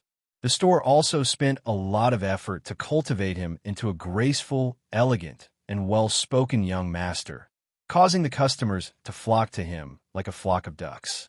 He was the number one in the store and could even choose his own female customers. He saved a lot of money, but he still couldn't do the surgery for his sister because the success rate of the same surgery in the country was too low, and he couldn't wait for a suitable cornea. Xiaoyang would always remember the day Ji Yuqi came to him. He thought that she was no different from those rich girls who went in nightclubs to indulge themselves and look for excitement, but she didn't. She took off her sunglasses, revealing a pair of intelligent and charming eyes. She smiled and said, "Xiaoyang, do you want your sister to regain her sight?" He couldn't refuse her help. He signed an agreement with her. She would find the best hospital and the best doctor for an inn, help her regain her sight, and pay all the expenses during this period. Not only did she do it, but she also bought an extra apartment for the siblings to live in. She even helped them get a green card so that they could stay in the United States and start a new life. Xiaoyang remembered everything Ji Yuqi did for him. He swore that if he had the chance, he would repay her. According to the agreement, Xiaoyang deliberately got close to Chen Tingfang, seduced her, and got evidence of her infidelity. He also instigated the relationship between Chen Tingfang and Yi Zhisu, causing them to turn against each other. Thinking of this, he took out a black notebook from his bag. It was the notebook that Yi Zhisu couldn't find for a long time. It recorded his love for Yi Zhisu and his slander of Chen Tingfang. Of course, he wouldn't let Yi Zhisu keep such written evidence. When he got off the plane, he would destroy it with his own hands. From then on, Xiao Yihan would completely disappear from the world. The one who would get a new life would be him, Xiaoyang. After ending the call, Ji Yuqi narrowed her eyes slightly and the corners of her lips curled up. Yi Zhisu, don't let me down. Please work hard to fight with your mother. Yi Zhisu didn't let her down. In a state of sadness and anger, she sorted out the photos of Chen Tingfang and Xiao Yihan and sent them to Ji Bowen's office anonymously. Of course, Yi Zhisu didn't lose her mind. She wouldn't publicize it and let everyone know. That would also affect her own reputation. Ji Bowen opened the package and saw the photos inside. He was so angry that his blood pressure rose and he almost fainted. His fingers trembled as he flipped through the photos. Because of the angle of the photos, Chen Tingfang's face was exposed in each photo, so no one would mistake her for someone else. As for the wild man's face, he didn't know if the photographer did it on purpose, but he didn't expose his face at all, so no one could recognize who he was. It was only a dozen or so photos, but it took him a full hour to finish reading them. The veins on his forehead were bulging, and his eyes were burning with anger. His cold and handsome face was covered with dark clouds, which was very frightening. Ji Bowen didn't even care about the meeting in the afternoon. He took the photos and went home angrily. When he found Chen Tingfang, she was entertaining a few rich ladies at home. The four of them gathered together to play mahjong. Chen Tingfang saw his livid face and knew something was wrong. She quickly smiled and said, "Honey, why are you back? I invited a few friends to play at home. This is Mrs. Lin, Mrs. Wang, Mrs. Zhang." Ji Bowen stood at the door like a black-faced deity. He didn't greet the other ladies. Mrs. Lin was the best at reading people's expressions. She quickly smiled and said, "I'm not playing anymore. I'm not playing anymore. I lost terribly today."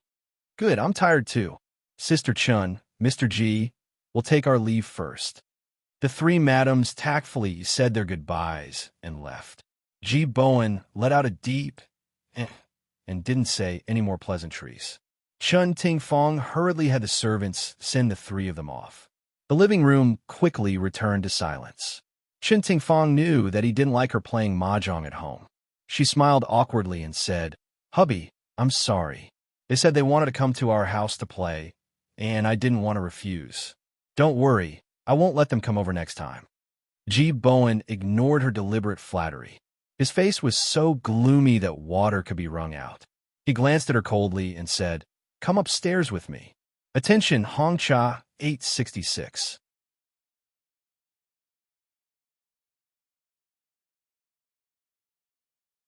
Chapter 895. Chen Tingfang felt uneasy as she followed him into the study. Just as she closed the door, a stack of photos came flying at her face.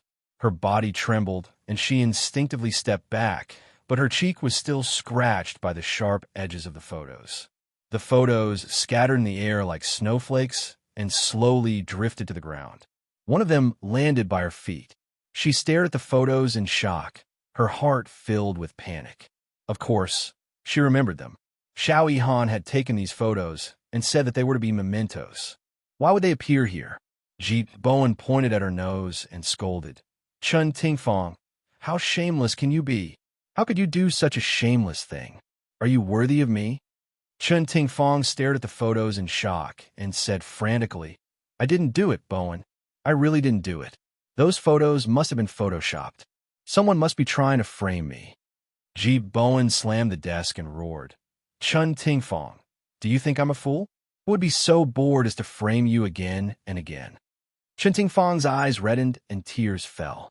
I don't know either. Bowen, why won't you believe me? I love you so much. How could I do anything to let you down?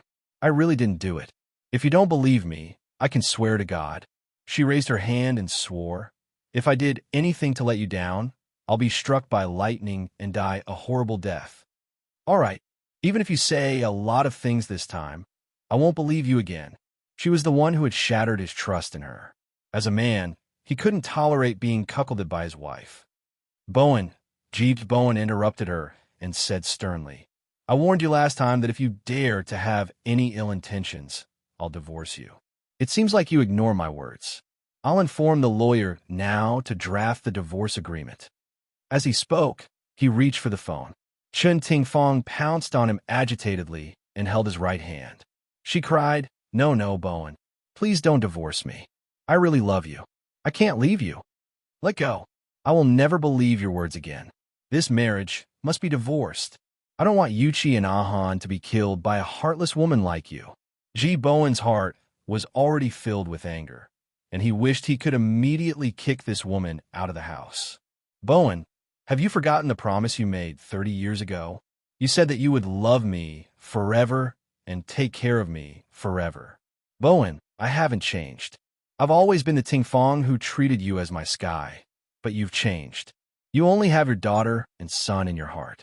I don't mind if you misunderstand me or hurt me, but please don't leave me. Chun Tingfang hugged his arm and cried her heart out. She recalled their past and cried about his coldness. She confessed to him affectionately just to change her mind. Ji Bowen was upset. He did have feelings for her, but he couldn't stand her lying to him again and again. He had given her countless chances, but she had trampled on his feelings again and again. Go away. It's too late to say anything now. He gritted his teeth and pushed her away. Chun Tingfang followed his force and fell to the ground with a plop. Then, she closed her eyes and fainted. Ji Bowen had just picked up the phone and didn't have time to call when he found her unconscious on the ground. Although he was angry, he wouldn't let her lie on the ground. He immediately carried her back to the bedroom and ordered the servant to call the family doctor over. The matter of contacting a lawyer was temporarily put aside. The family doctor quickly rushed over and checked. He said that Chun Tingfang had a temporary cerebral ischemia caused by a moment of agitation. It was nothing serious, and she would wake up after some rest. However, she had to pay attention to maintaining her emotional stability. Otherwise, it could cause serious consequences in the long run. Chun Tingfang was lying on the bed and had yet to wake up. Ji Bowen was pacing around the room with a sullen face.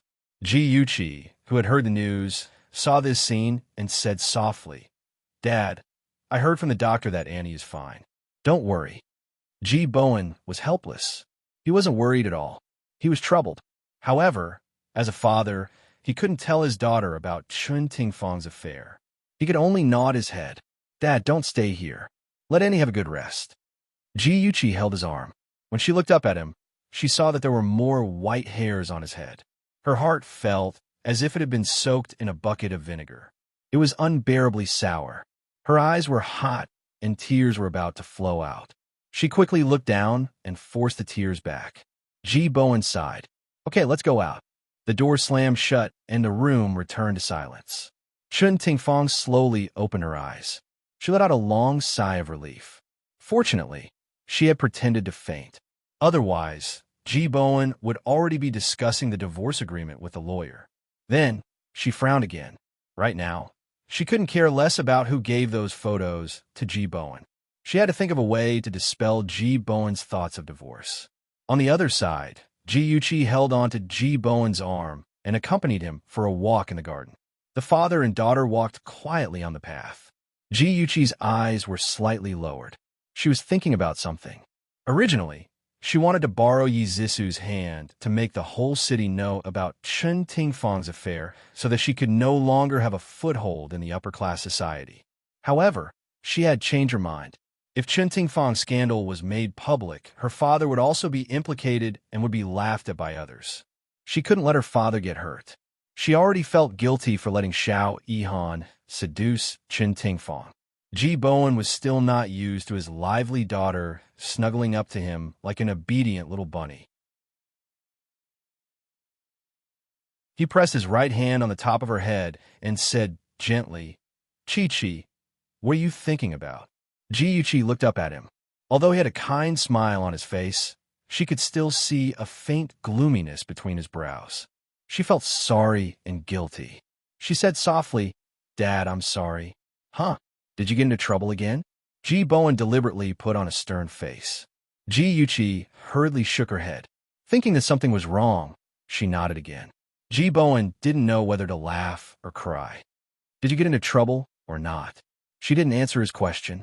Instead, she asked, "Dad, if I knew that someone was a bad person, but I still deliberately induced her to do bad things because she did bad things and ended up hurting others.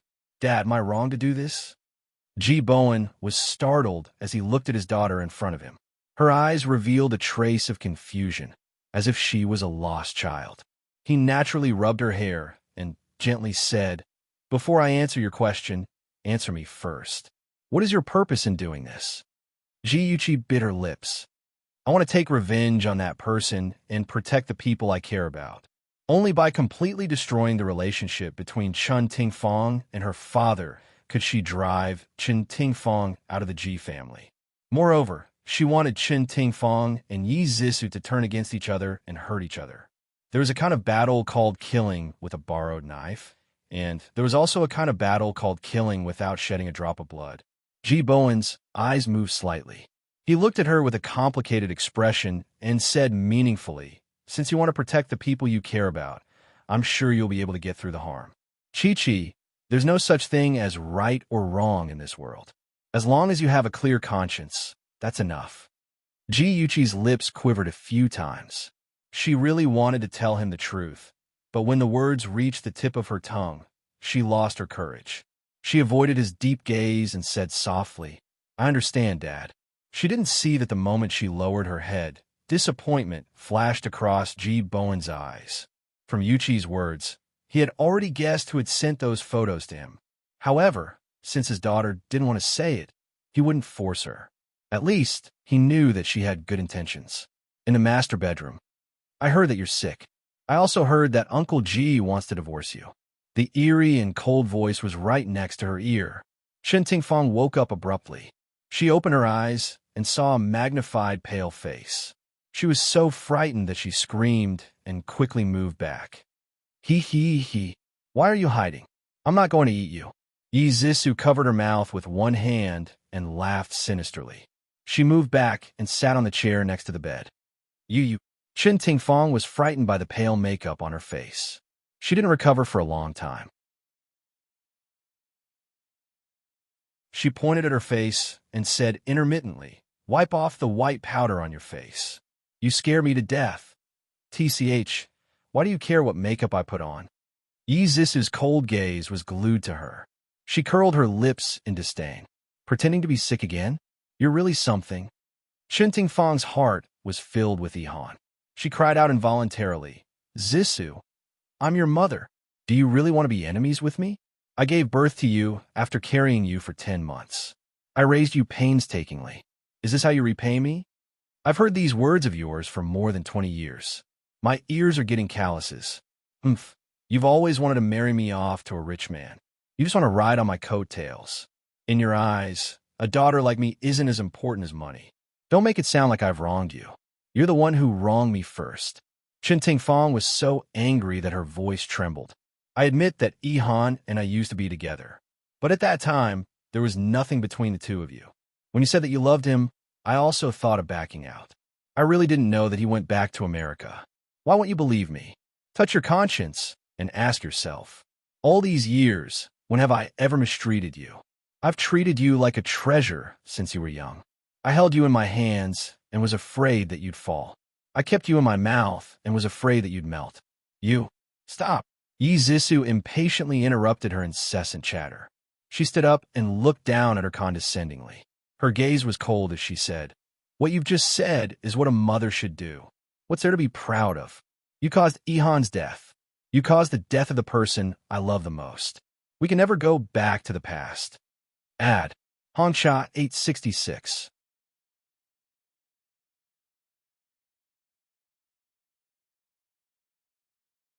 Chapter 896. Chen Tingfang grabbed her arm and said anxiously, "What did you say? What do you mean by causing Yihan's death? What happened to Yihan?" Yi Zissou turned her head abruptly. Her cold gaze seemed to be laced with poison as she said fiercely, "I won't allow you to call Yihan by his name. You don't deserve it. If it weren't for you, he wouldn't have returned to America, and he wouldn't have gotten into a car accident. It's all because of you that he's dead." Chen Tingfang looked as if she had been struck by lightning. Her face turned pale as she shook her head in disbelief. "How could he? You must be lying to me." Yi Zissou looked as if she had heard a funny joke. She laughed so hard that tears rolled down her cheeks. She shouted hysterically, "Lying to you? I also hope that it's a lie, but I heard it with my own ears. Yihan is dead. The man I love will never come back." Chen Tingfang had been waiting for Xiao Yihan's news. She didn't expect to hear that he was no longer alive. Her vision immediately turned black, and she slumped onto the bed.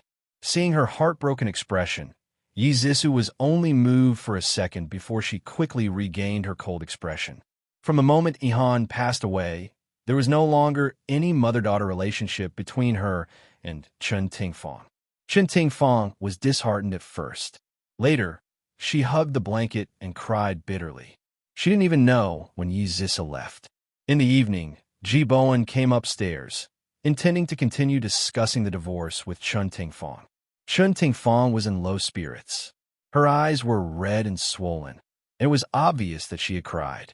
She sat on the sofa listlessly and said calmly, "If you insist on getting a divorce and abandoning your child, I have no objections." Ji Bowen's eyebrows twitched. He asked in a low voice, "What do you mean?" She looked down and stroked her abdomen with her right hand.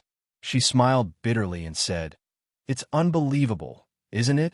I'm already so old, but I'm pregnant. Otherwise, why do you think I suddenly fainted after falling? This child is really lucky that his father didn't kill him." Her sarcastic tone made Ji Bowen very uncomfortable. At the same time, it evoked the guilt in his heart. He pursed his lips and said coldly, "It's still not certain if this child is mine.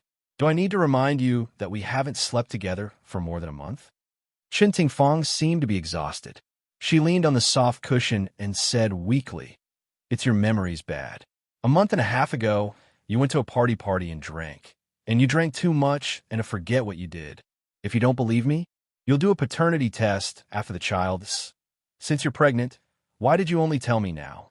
Is this an excuse you made up at the last minute?" Chen Tingfang shook her head helplessly. "I only found out today. I didn't have time to tell you, and you. Besides, I can lie to you about being pregnant for a while, but can I lie to you for 10 months? Forget it. I'm very tired. I don't want to argue with you." Ji Bowen was speechless. If she was really pregnant with his child, of course, he couldn't divorce her. If word got out, people would only say that he, Ji Bowen, had abandoned his wife and child. He thought for a moment and said, "I'll accompany you to the hospital tomorrow for a prenatal checkup." Accompanying her to the hospital for a prenatal checkup sounded nice, but he actually wanted to see if she was pregnant or not. Chen Tingfang sneered inwardly, but she wasn't afraid. She had already made arrangements in the afternoon. The director of the obstetrics and gynecology department in the city hospital was a friend of her cousin, Lu Jianfeng. It was only a matter of minutes for him to forge a fake prenatal checkup report. Mr. G, Mrs. G is already 7 weeks pregnant. For an elderly woman like Mrs. G, the risk of pregnancy is higher. You have to maintain a good mood and do a good prenatal monitoring and checkup. Yang Hao, the director of the obstetrics and gynecology department, said to Ji Bowen and his wife. Chen Tingfang couldn't hide the joy on her face. She kept asking about things she should take note of, as if it was her first pregnancy. Ji Bowen didn't look good. He already had 2 children, and he didn't have much hope for the child in Chen Tingfang's belly. Besides, the child might not be his own. He felt frustrated at the thought of that. After Chen Tingfang and Yang Hao finished talking, Ji Bowen asked Yang Hao alone, Dr. Yang, is there any way to do a paternity test before a pregnant woman gives birth? Yang Hao was shocked, but he didn't show it on his face. He smiled and said, you could do an amniocentesis DNA test after 16 weeks of pregnancy, but there's still a certain risk. Besides, Mrs. G is an elderly woman, so the risk is even higher, so I don't recommend doing that. It's best to wait until the baby is born. Yang Hao had received benefits from Chen Tingfang, and Lu Jianfeng had also given him heads up. Naturally, he had to do his best to sway Ji Bowen and dispel any thoughts of Ji Bowen. Although Ji Bowen didn't like the child who came at the wrong time, he didn't want Chen Tingfang to take the risk, so he quickly gave up on the idea of doing a fetal test. However, he couldn't get a divorce for the time being. Ever since Chen Tingfang was pregnant, she had been staying at home obediently. When the ladies asked her out, she would reject them because she was pregnant. Soon, everyone knew about her pregnancy. Even if Ji Bowen was worried about what outsiders thought, he wouldn't ask for a divorce at this time. Chen Tingfang thought smugly. Madam, this is the freshest cherries. It was just flown in from Canada. Try it. Madam, the kitchen just made some nutritious porridge. Have some. Madam, in the living room, the servants were scrambling to persuade Chen Tingfang to eat something. As for Chen Tingfang, she was nestled on the sofa with a pale face. She helplessly sighed, I don't want to eat. I have no appetite. Ji Bowen was sitting beside her with a newspaper in his hand. He looked up at her and said, It's been hard on you. Your pregnancy reaction is too strong. Wasn't it hard to pretend to be pregnant and vomit? Chen Tingfang stroked her belly and smiled. Her eyes were gentle and kind. Maybe I'm old and can't stand this little ancestor's torment. When he comes out, I'll definitely spank his little but for tormenting me like this. Yi Zissa chuckled and covered her mouth. Mom, didn't you say that you could eat and drink when you were pregnant with me and that your pregnancy reaction was very small? Maybe you're pregnant with a little brother this time. It's obvious that boys and girls are different. Although she was joking, Chen Tingfang felt that it was a little harsh. She forced herself to smile. It's hard to say whether it's a boy or a girl, but it's definitely tormenting. It's not even born yet, and it's already tormenting me like this. Won't it be worse when it's born? How could Yi Zissou not understand that she was implying? The smile on her lips froze and her eyes turned cold. She cursed her in her heart countless times. Ji Yuqi said that she enjoyed watching the show, but she had more important things to do. After eating the fruit, she went upstairs. Just as she returned to her room, Liang Yu called. Miss Ji, I've investigated the matter you asked me to investigate. The doctor who helped Chen Tingfang is called Yang Hao. He's Lu Jianfeng's elementary school classmate. He admitted that he took Chen Tingfang's bribe and helped her forge the pregnancy report. In short, Chen Tingfang isn't pregnant at all. She nodded and said, Thank you for your hard work, Liang Yu. Chen Tingfang didn't get pregnant earlier or later. She got pregnant when her scandal was exposed and her father wanted to divorce her. It was too much of a coincidence. It was so coincidental that it was suspicious, so she asked Liang Yu to help investigate. This time, she wouldn't do it herself. She would leave the task of chasing Chen Tingfang out of the Ji family to Yi Zissou. Ji Yuqi's slender fingers played with a USB flash drive. The USB flash drive stored the video of Jiang Tianhao abusing Yi Zissou. A few days later, Chun Tingfang accidentally found Yi Zisu's laptop in Xiao Yihan's room. She immediately realized that Yi Zisu had seen photos of her and Xiao Yihan being intimate on the computer. She had developed the photos and sent them to Ji Bowen. She never expected that the daughter she had raised would really lay a hand on her. She, who had suffered a huge blow, was furious and heartbroken. She couldn't help but call Yi Zisu to her room. She pointed at her nose and scolded. "Are you still human? How could you harm your own mother? Even if I divorce Ji Bowen, what benefits can you get?" Yi Zisu's face was distorted with anger. "Even if I can't get anything, I don't want to see you living comfortably. Why are you still living like a rich wife when a man I love is dead? You're crazy." Chun Tingfang was flustered and exasperated. She ruthlessly slapped her. "Hurry up and wake up. Humph, I'm crazy. I've been crazy since Yihan died." Yi Zisu covered her cheek with her hand and said coldly, "This slap is to repay you for raising me. From now on, I don't owe you anything. Take care of yourself. Don't let me catch you." Otherwise, she wouldn't let her have an easy time.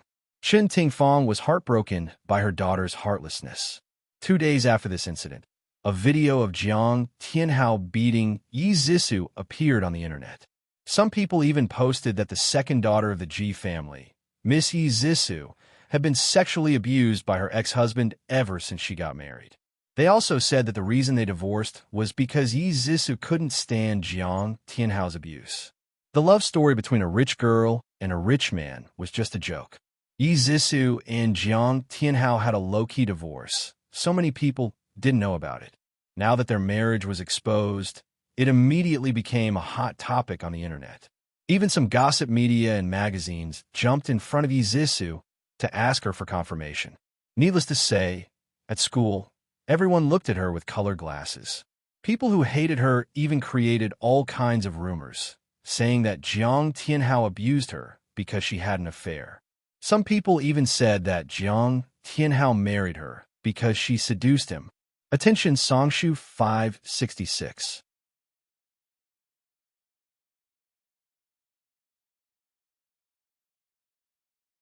Chapter 897. She was the victim, so why was she the one being blamed? Yi Zisu was about to go crazy, but the person she hated the most was Chun Tingfang. She rushed back to the Ji family as fast as she could, and when she passed by the garden, she heard someone whispering. "It's amazing that Madam can still get pregnant at such an old age. Let me tell you, I suspect Madam is pretending. Didn't you see how well she's been at home recently? Shoo, someone's coming. Let's go." Yi Zisu was in a hurry to settle the score with Chun Tingfang, so she didn't ask who was secretly discussing it. However, she took the words about fake pregnancy to heart. She ran all the way until she was in front of Chun Tingfang. Disregarding everything, she slapped her and scolded coldly. "B*****. Chun Tingfang was stunned by her slap. Then, she was furious. "You bastard, how dare you hit me? I'm your mother. Shut up. I don't have a vicious mother like you. You call me a bastard, but I think you're worse than a bastard. You keep saying that I'm your daughter, but have you ever considered me? You actually posted the video of Jiang Tianhao abusing me online, and you even let people say that I've been sexually abused by him for a long time. Have you ever thought about the consequences of doing this?" Yi Zisu yelled hysterically. She had reached an agreement with Jiang Tianhao that she wouldn't expose the video of domestic abuse, and Jiang Tianhao wouldn't expose the evidence of her and her daughter's evil deeds. Now, what awaited her was Jiang Tianhao's revenge. She suddenly grinned. "Don't you want to have this child? Let's see how you're going to give birth." As soon as she finished speaking, she pushed Chun Tingfang hard. Chun Tingfang lost her balance and fell to the ground with a plop. Chun Tingfang was in so much pain that she gritted her teeth and pretended to hold her stomach. "Zisu, calm down. I wasn't the one who exposed that video. You've really wronged me. It's useless no matter how you quibble." Yi Zisu stood in front of her, waiting for her to bleed and lose the child in her stomach. Chun Tingfang knew her intentions and pretended to cry out. "Ouch, it hurts. My child, Zisu, hurry up and call the doctor. It's better if the child is aborted." Yi Zisu waited for a long time, but there was no bloody scene. She sneered and squatted in front of Chun Tingfang. An ordinary pregnant woman might bleed from a fall, but you're so old that you're not hurt at all. Then, there's only one possibility, and that is that you're pretending to be pregnant. Am I right? Chun Tingfang's expression changed. Yi Zissou confirmed her guess and said sarcastically, I knew it. You haven't been pregnant for so many years, but when Ji Bowen wanted to divorce you, you got pregnant. How lucky are you? Chun Tingfang's face turned pale. She gritted her teeth and said, I'm really pregnant. This child is tough, so you didn't kill it. I didn't expect you to admit it. She would expose her in front of Ji Bowen. After the domestic violence video was publicized, Jiang Tianhao's life became worse. He was laughed at by his male colleagues, regarded as a scourge by his female colleagues, and even criticized by his neighbors. He blamed all of this on Yi Zissou. He wanted revenge. In the dark night, there were stars twinkling in the sky. Ji Yuqi clutched her handbag and walked alone on the tree-lined road of the capital university. A tall figure suddenly walked out of the woods and blocked her way. He called out in a deep voice, Yuqi. Although Ji Yuqi wasn't timid, she was still taken aback when someone suddenly appeared in front of her to block her way. She narrowed her eyes and used the dim light to size up the newcomer. He was immaculately dressed, and there was obvious fatigue between his handsome brows. There was already some stubble on his chin. She could tell that he had been having a bad time recently. She was expressionless and said lightly, Mr. Jiang, what can I do for you? Jiang Tianhao clenched his briefcase and took a step forward. Yuqi, even if we can't be lovers, we are still friends. Why are you so cold to me? Ji Yuqi took a step back and lifted her chin slightly. Don't come so close. I can hear you. Mr. Jiang, please tell me. Why are you looking for me? He hated her condescending tone and arrogant gaze. The veins on his forehead throbbed a few times. He tried to suppress his anger and said in a deep voice, Yuqi, I know you hate me. I really regret not rejecting Yi Zissou back then. It wasn't until recently that I found out that she was vicious and did many things to hurt you. Ji Yuqi raised her eyebrows. He wanted to use her to deal with Yi Zissou. Not bad. She chuckled. This joke isn't funny at all. Zissou and I are good friends. How could she hurt me? Jiang Tianhao took out a USB flash drive from his briefcase. This is evidence of Yi Zissou and her mother plotting to hurt you. It also has their conversation. Ji Yuqi glanced at the USB flash drive in his hand, but didn't reach out to take it. She said expressionlessly, Since you already have the evidence, why are you only giving it to me now? Jiang Tianhao looked guilty. I'm sorry. Yi Zissou and I hadn't divorced back then. She begged me to forgive her and said that she would never hurt you again, so I wanted to give her a chance. But now that she has returned to the Ji family, I'm worried that she will continue to hurt you, so I'm giving this to you. I want you to be vigilant and not be hurt by her again. What a perfect excuse. Unfortunately, Ji Yuqi didn't need the evidence, and she didn't want to be used by Jiang Tianhao. She smiled. Thank you for your concern. I'll be vigilant, but I don't need the evidence. If there's nothing else, I'll be leaving first. Wait. Jiang Tianhao gritted his teeth, grabbed her arm, and said, Yuqi, aren't you curious about what Yi Zissou has done? Are you willing to be schemed against and hurt by her? That's my business. You don't have to worry about it. Ji Yuqi stared at his hand with a fierce gaze. He had never seen her like this before. He felt a chill in his heart and let go of his hand. As if she had been stained by something dirty, Ji Yuqi very naturally reached out and patted the place where he had grabbed her. She didn't say anything else and directly walked past him. What was there to be proud of? She was just a broken shoe that he had thrown away. Jiang Tianhao stared at her back as she walked away. He clenched his fists in anger. His hatred for the Ji family, Ji Yuqi, and Yi Zissou continued to accumulate until it reached its peak. Ji Yuqi didn't take the bait, so Jiang Tianhao had no choice but to take action himself.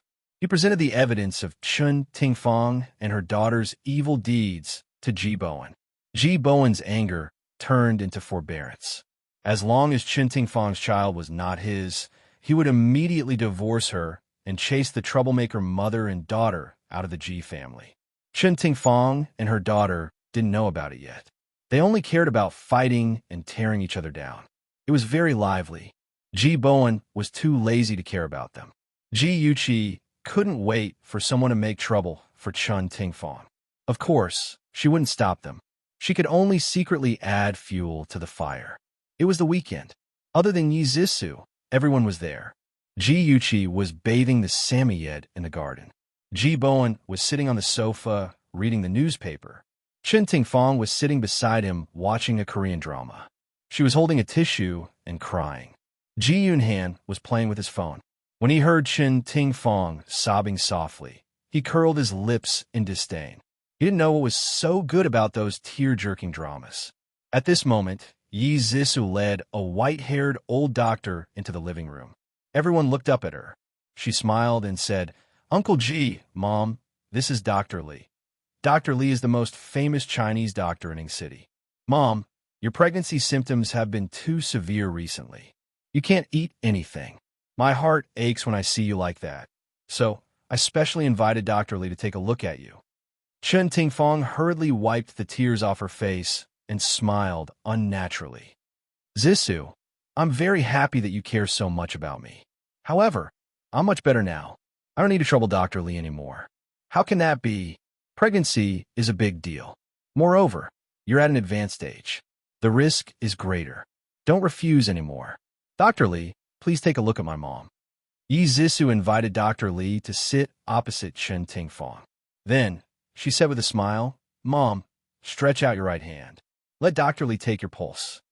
Chen Tingfang cursed in her heart. If she had known that she had given birth to an ingrate, she would have strangled her to death the moment she was born. "There's really no need. I'm a little sleepy. I want to go upstairs and rest for a while." Chen Tingfang had just stood up. Before she could escape, Ji Bowen suddenly said, "Tingfang, since Dr. Li's already here, we can't let him come here for nothing. Let him take your pulse and prescribe some pregnancy medicine for you. Dr. Li, please." Dr. Li nodded. "Mrs. Ji, please stretch out your right hand." Chen Tingfang was anxious and couldn't find an excuse. She avoided his hand and hurriedly stepped back. Her knee hit the sofa's armrest, and she staggered to the floor. She gritted her teeth and decided to use her arm as a support to fall to the ground. It would be best if she could scratch her skin and make some wounds to fool the doctor. Unexpectedly, a pair of arms firmly supported her back, supporting her entire body. Ji Yuqi's gentle voice came from behind her. "Annie Chen, are you all right?" Chen Tingfang's smile was uglier than crying. I'm fine. Fortunately, you're here to support me." "That's right. You're pregnant now, so you have to be careful." Ji Yuqi smiled sweetly. "Annie Chen, Dr. Li has been waiting for you for a long time. Let him take a look at your hand." "That's right, Mom.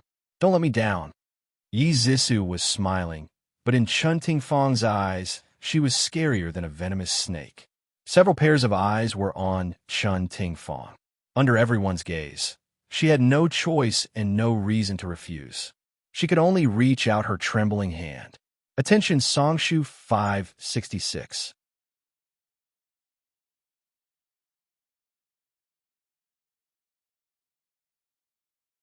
Chapter 898.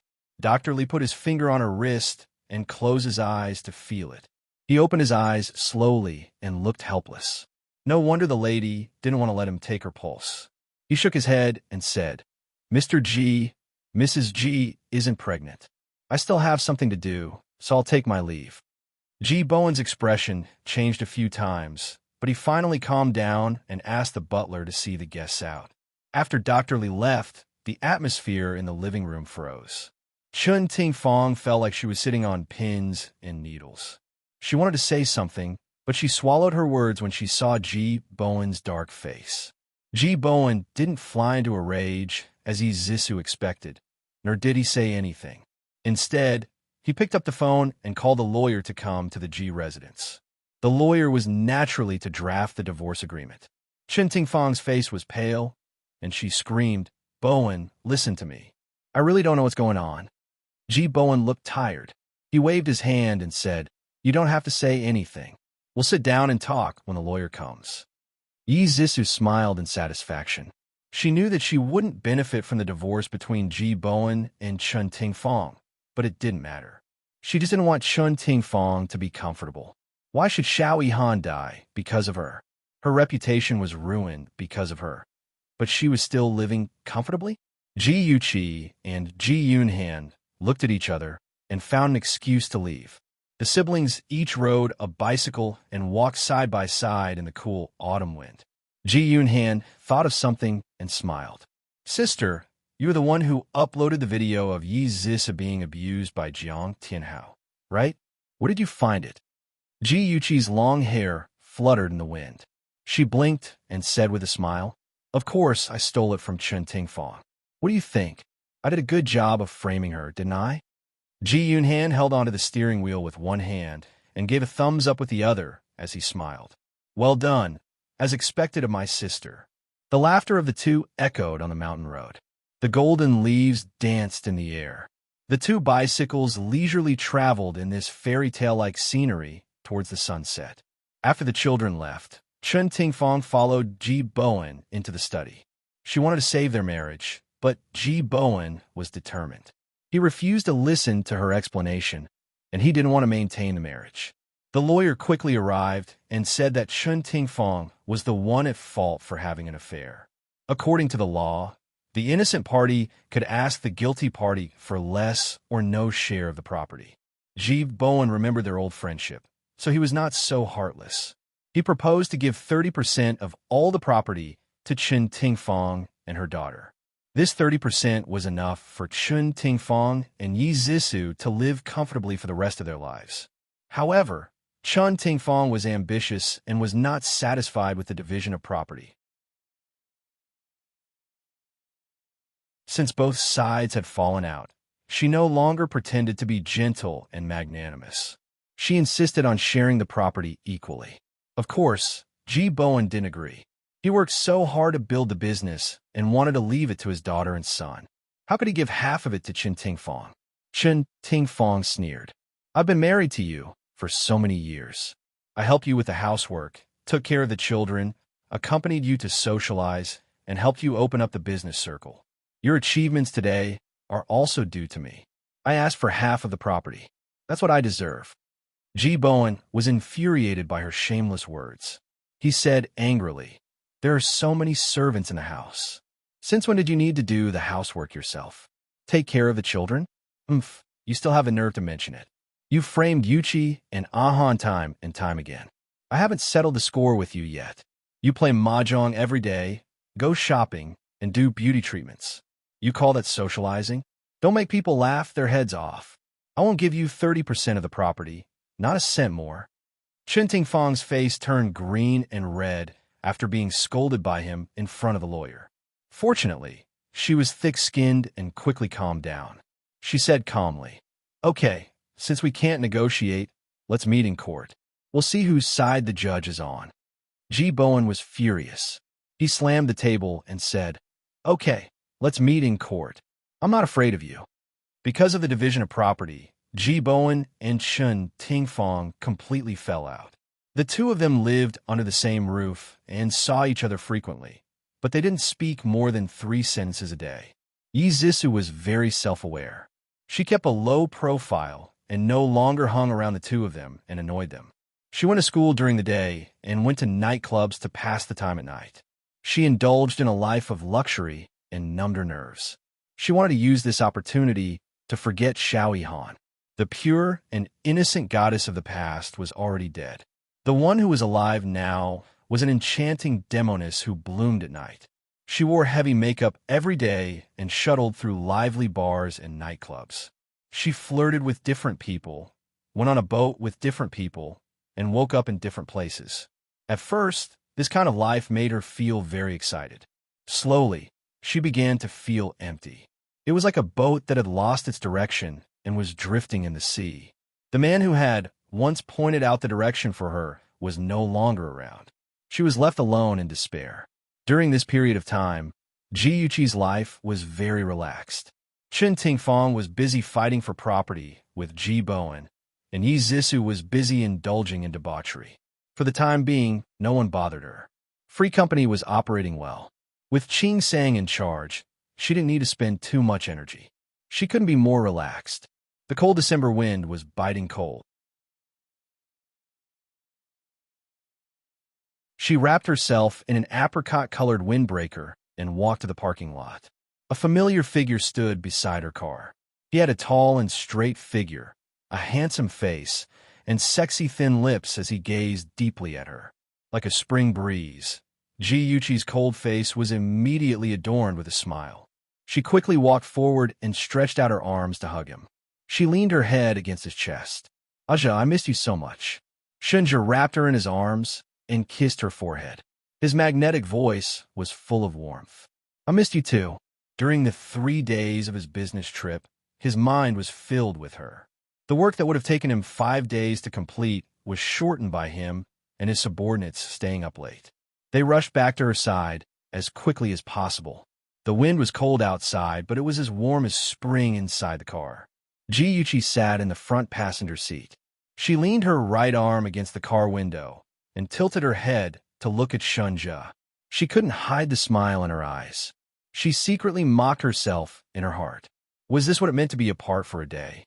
The person she missed had suddenly appeared in front of her.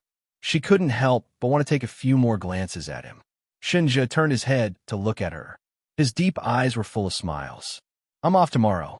How about we go to Hawaii?" "Sure."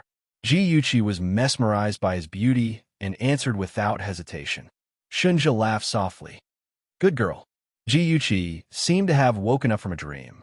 She held her forehead with one hand and said with a headache, "I can't. I have class tomorrow." Shunja freed a hand and rubbed her fluffy curly hair. He smiled and said, "Little fool, you can take the day off." Ji Yuqi pouted unhappily. "But the exams are coming up. I'm worried that the teacher will highlight the important points if I'm absent." "It's okay. You can borrow Lin Yushi's class notes." Young Master Shun was like a kind grandmother wolf.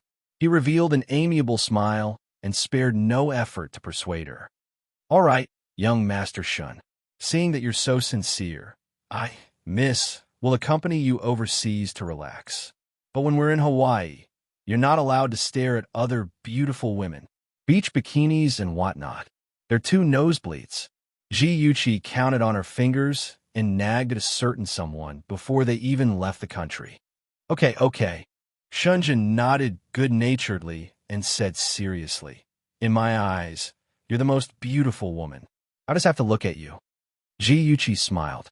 "Wow, you really know how to do things. I like it very much." "Since you like it so much, is there a reward?" The certain someone who was driving pointed at his cheek and glanced at her. His meaning was obvious. "Not now. Drive seriously." She knew a certain someone very well. Once she kissed him, it would not be as simple as a kiss. The car drove out of the city and wound around the mountain roads. Finally, it stopped outside the largest cemetery in the suburbs. The weather was gloomy and cold, without a trace of sunlight. The surrounding trees were lush, and it was silent. The cold wind blew, and the leaves rustled.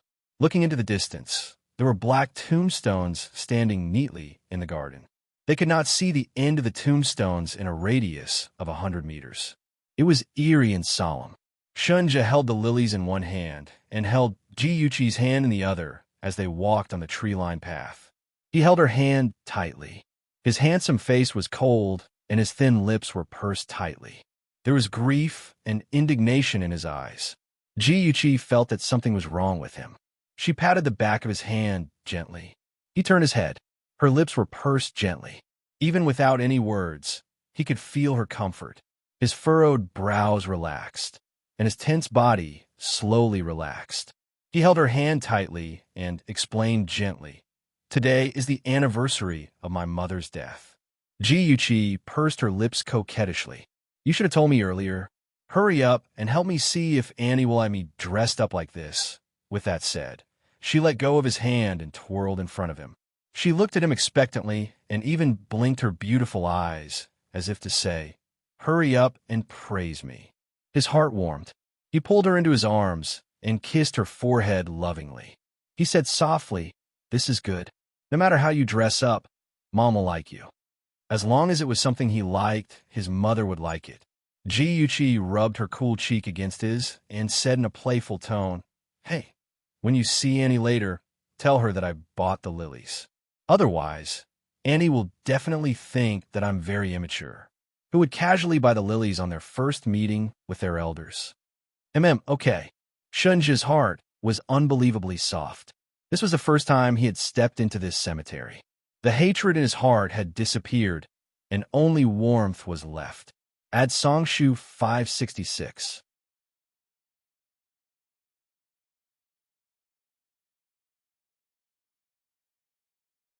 Chapter 899. The two of them held hands as they walked down the long path and stopped in front of a black tombstone. The cold tombstone was inlaid with a picture of a young woman. Her features were picturesque, and she looked very similar to Shunja. She was a typical Jiangnan woman, gentle and beautiful. Shunja squatted down and placed the lilies in front of the tombstone. He stroked the woman's picture with his fingertips, and his thin lips curved gently. "Mom, I'm here to see you. The one standing beside me is Yuchi. She's your future daughter-in-law. She bought the lilies for you. Do you like them?" Yuchi's cheeks flushed red. She was just playing around to make him happy. She didn't expect him to say it in front of Mrs. Shun's tombstone. Would he be suspected of deceiving the deceased? She hurriedly squatted beside Shinja and explained with a smile, "Auntie, Aja actually bought the lilies for you. I was just joking with him. Don't be angry. The next time I come to see you, I'll definitely buy you the most beautiful flowers." Shinja stared at the woman on the tombstone, and a smile appeared in his eyes. He said in a low voice, "Mom, do you see that? Yuchi is a very good girl. You don't have to worry about me anymore." Yuchi's heart was filled with warmth. She patted her chest and promised, "Auntie, don't worry. I'll take good care of Shunja." Shinja's heart was as warm as spring. The smile on his lips deepened, and he teased, "I should be the one saying that to you." Yuchi thought of her mother, and her eyes darkened. She quickly regained her smile. "It doesn't matter who said it. We'll take care of each other anyway." You're right." He ruffled her hair and stood up holding her hand. The two of them stood quietly in front of the tombstone for a long time. It was getting late. Shinja held her hand and walked out of the tombstone. There were tall trees on both sides of the road. Fallen leaves covered the road like a thin golden carpet. The two of them walked alone, leaving behind a pair of backs that were leaning against each other. On the way home, Shinja was silent for a long time before he finally spoke. His voice was a little hoarse. "When I was 4 years old, my mother was pregnant with my brother. Just as she was about to give birth, Tao Shireen came with a big belly. She fought with my mother and pushed her to the ground. My mother passed away in labor that night. In less than a month, Shun Jianhao and Tao Shireen. At that time, Tao Shireen came to the door. His mother asked the servant to take him upstairs. He curiously hid on the stairs and peeked. He saw Tao Shireen scolding his mother and even saw her slap his mother. He desperately rushed downstairs, wanting to protect his mother. However, he was pushed to the ground by Tao Shireen. His mother wanted to help him up, but was also pushed by Tao Shireen. The floor was covered with blood. He lay there in a daze, not knowing what to do. The sharp-eyed servant immediately called for an ambulance, but still couldn't save his mother and the child. That pool of blood was like a nightmare that haunted Shunja throughout his youth. He hated himself and felt that he was the cause of his mother and little brother's death. Coupled with Tao Shireen's mischief, his personality became more and more withdrawn, and he was less and less liked by Shun Jianhao. Ever since Tao Shireen's son, Shun Yu, was born, he became the extra in the Shun family. If his grandfather hadn't brought him to live with the Qin family for a year and hired a psychiatrist to give him psychological guidance, he would have become an autistic child. Thinking back to that period of time, Shunja's eyes became colder and colder. He gripped the steering wheel harder, and his whole body burst out with cold hatred. Although Yuchi knew that he didn't get along with Shun Jianhao in her previous life, she didn't know the inside story. Her heart ached, and she reached out to touch his face and said softly, "Aja, you're no longer alone in the future. I'll be with you." After a long period of silence, he slowly said, "Okay." His voice was hoarse, but it carried an irresistible firmness. In his deep eyes, the hostility had already dissipated and was buried by cold arrogance and dominance. He would not allow Shun Jianhao to hurt the woman he loved. Hawaii Beach. The blue sky, the blue sea, and the sun was shining brightly. Beauties in bikinis were everywhere on the beach. Some were laughing and playing in groups of 3 or 5, while others were walking with their male companions. Ji Yuqi was lying lazily under a sun umbrella with a glass of fresh orange juice in her hand, enjoying the beautiful leisure time. Behind her was a 5-star hotel in Linhai. At this moment, Shun Zhe was having a video conference in the hotel room. It couldn't be helped. Who told the company to have a sudden problem? The subordinates didn't dare to act on their own and could only contact the boss. Ji Yuqi finished her orange juice and swam on the beach for half an hour. Shun Zhe still hadn't come. She thought that since he was in a meeting, she couldn't go back and disturb him. So, she walked into the small bar next to the hotel, intending to enjoy the air conditioning here. Just as she stepped into the door, a gust of cold air hit her. She wasn't used to it and reflexively stopped. She hugged her arms and shivered. The person walking behind her didn't expect her to stop suddenly and almost bumped into her. That person quickly reached out to support her shoulder and apologized in English. Ji Yuqi turned around and said with a smile, "It's okay. It's my fault." When she saw the person's face clearly, the smile on her face froze, and her beautiful phoenix eyes suddenly shrank. The man in front of her was a Chinese, and meeting a Chinese in Hawaii was not a strange thing. What was strange was that the man she met was called Xunyu, and he was Shunzhe's half-brother. Xunyu and Shunzhe did not look alike at all. Shunzhe looked like his mother, Qin Yuelon, while Xunyu looked very much like Shun Jianhao. He was simply a younger version of Shun Jianhao. His facial features were handsome, and his nose bridge was very high. The tip of his nose was slightly hooked downwards, adding a bit of gloominess to his handsome face. Coupled with his eyes that were as sharp as a falcon's, it made him seem even more cold and indifferent. Even though he was smiling, Ji Yuqi still felt that he was sinister and terrifying. She subconsciously raised her guard. While she was sizing up Xunyu was also sizing her up. She was wearing a bohemian dress and a sky-blue straw hat on her head. Her long, seaweed-like curly hair naturally draped over her shoulders. Her facial features were outstanding, and her entire face was breathtaking. As long as one looked at her, it would definitely be unforgettable. The long dress with thin straps revealed her beautiful swan-like neck, exquisite collarbone, and snow-white shoulders. Her entire body exuded the enchanting fragrance of a SJO woman, causing the blood in his body to become restless. She was indeed a rare beauty. No wonder his cheap brother fell in love with her. Xunyu smiled and said in Chinese, "Miss, you're from China, right?" Ji Yuqi's lips curled up, revealing a pleasantly surprised expression. "Yes, I didn't expect you to be from China too. What a coincidence." Yu's smile deepened. "Since we're so fated, can we have a cup of coffee together? Wouldn't it be too inconvenient?"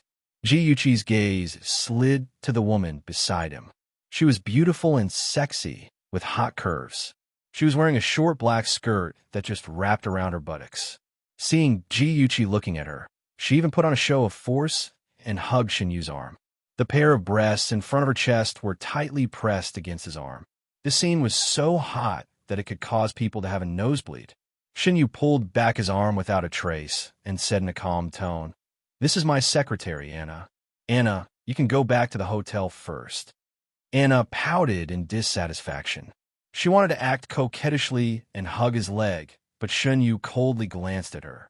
She immediately cowered, quickly bowed her head, and respectfully answered, "Yes." Before leaving, while Yu wasn't paying attention, Anna fiercely glared at Ji Yuqi. Obviously, she regarded Ji Yuqi as an imaginary enemy. Ji Yuqi expressed that he was shot even when he was lying down. Yu gentlemanly stretched out his arm and made an inviting gesture. "Please. Thank you." The two chose a seat by the window, where they could see the blue sea, the beautiful coconut trees, and the beautiful bikini scenery on the beach. After ordering the coffee, Shinyu introduced himself in a gentlemanly manner. I'm Shinyu. What's Mrs. name? Ji Yuchi pretended not to recognize him and reported his name with a smile. Shinyu stirred the coffee in the cup with a small spoon. A faint smile flashed across his cold, thin lips. His tone seemed to be a bit ambiguous. Sir, Mrs. name is too estranged. Can I call you Yuchi? Okay, the name is for people to call. Mr. Shun, are you also here to travel? Ji Yuchi felt a chill in her heart. If she didn't intend to probe his purpose, she would be too lazy to pay attention to him. Shinyu shrugged, showing the humor of an English gentleman. You'd better call me Shinyu. Otherwise, I'll mistakenly think that I'm still negotiating with a client. You know, work is squeezing my brain until it's about to explode, so I chose to come here to relax. Ji Yuchi readily called out, Shinyu, and then asked curiously, May I ask, what do you do for a living? Shinyu leaned back comfortably on the chair, naturally revealing the temperament of an aristocrat. He smiled faintly. Take a guess. Ji Yuchi held her chin with one hand and frowned as if she was thinking hard. Then she suddenly realized. Shinyu, this name is so familiar. Don't tell me you're the CEO of the Shin Group. Shinyu? Shinyu nodded slightly. Yes. Ji Yuchi didn't believe him and asked, Ing City's richest man, the second young master of the Shun family? Shinyu nodded again. That's right. Ji Yuchi stirred the coffee uneasily. She looked embarrassed and her tone was a little flustered. I didn't expect to meet you here. Shinyu's gaze turned cold.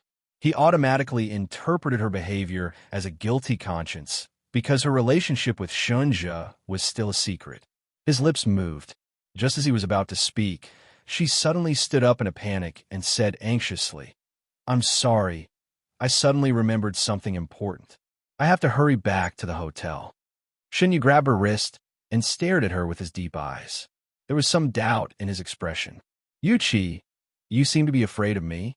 No, I really have something to do. I have to go back. Please let go of me.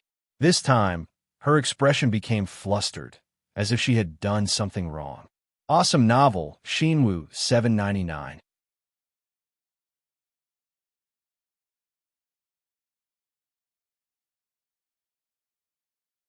Chapter 900.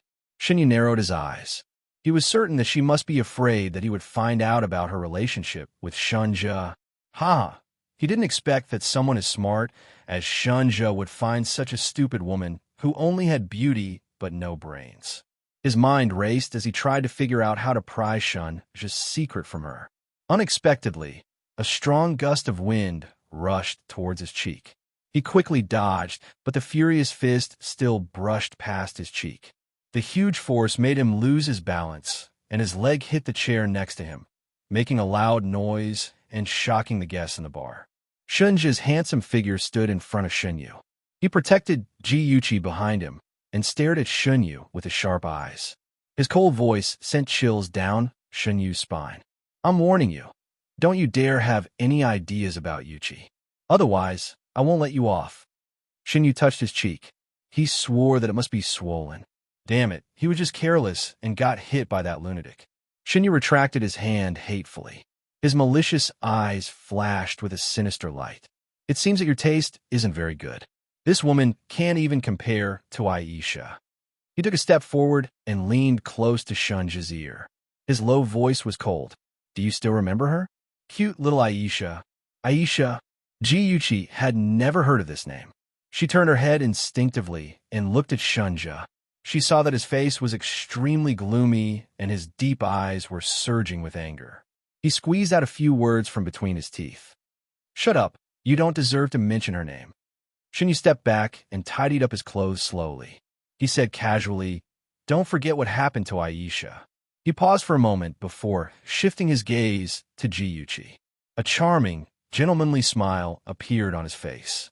Yuchi, anyone who has anything to do with Shunja will never have a good ending. Why don't you consider throwing yourself into my arms? The corner of Ji Yuchi's mouth twitched. She didn't want to talk to him, but she felt Shunja tighten his grip on her hand. She shook his hand back and raised her chin proudly. "Sir, please call me Miss G.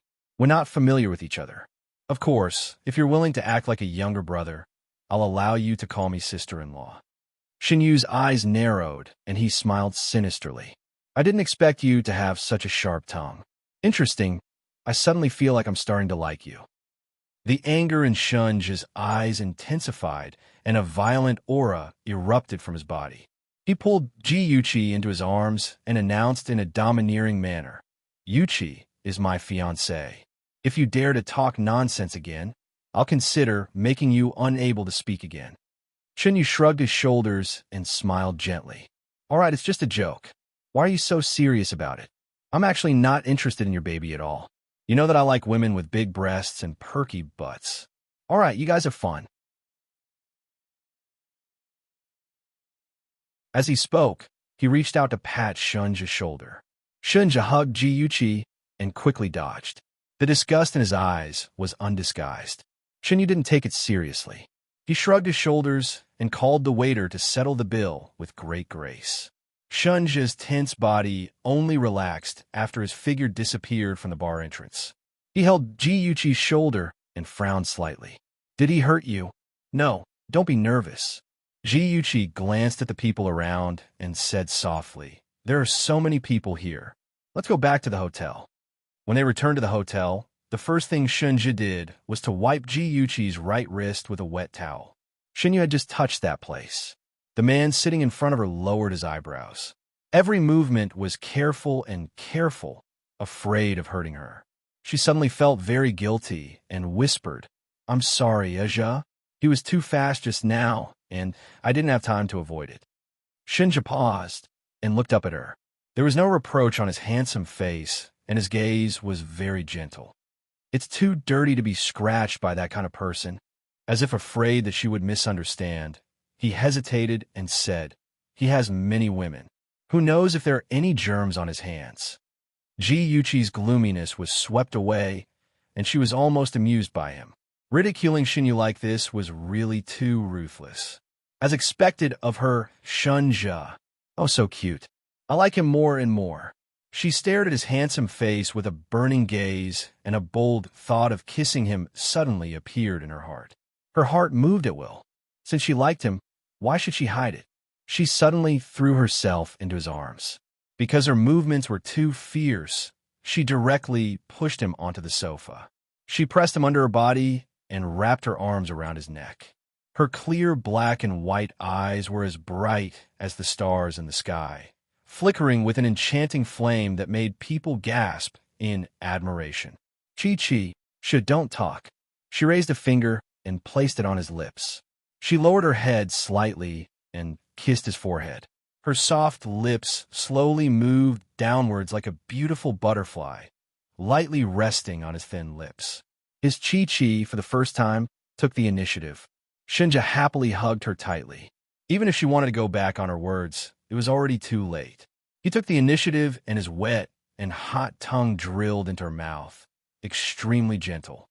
After a while, she laid on his chest, and her slightly swollen red lips rubbed against his cheek. She whispered in his ear, "Aja, I love you so much."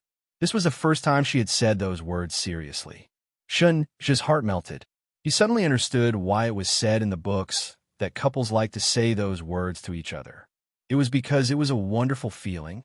It was as if he suddenly had the whole world, and his heart was filled with joy.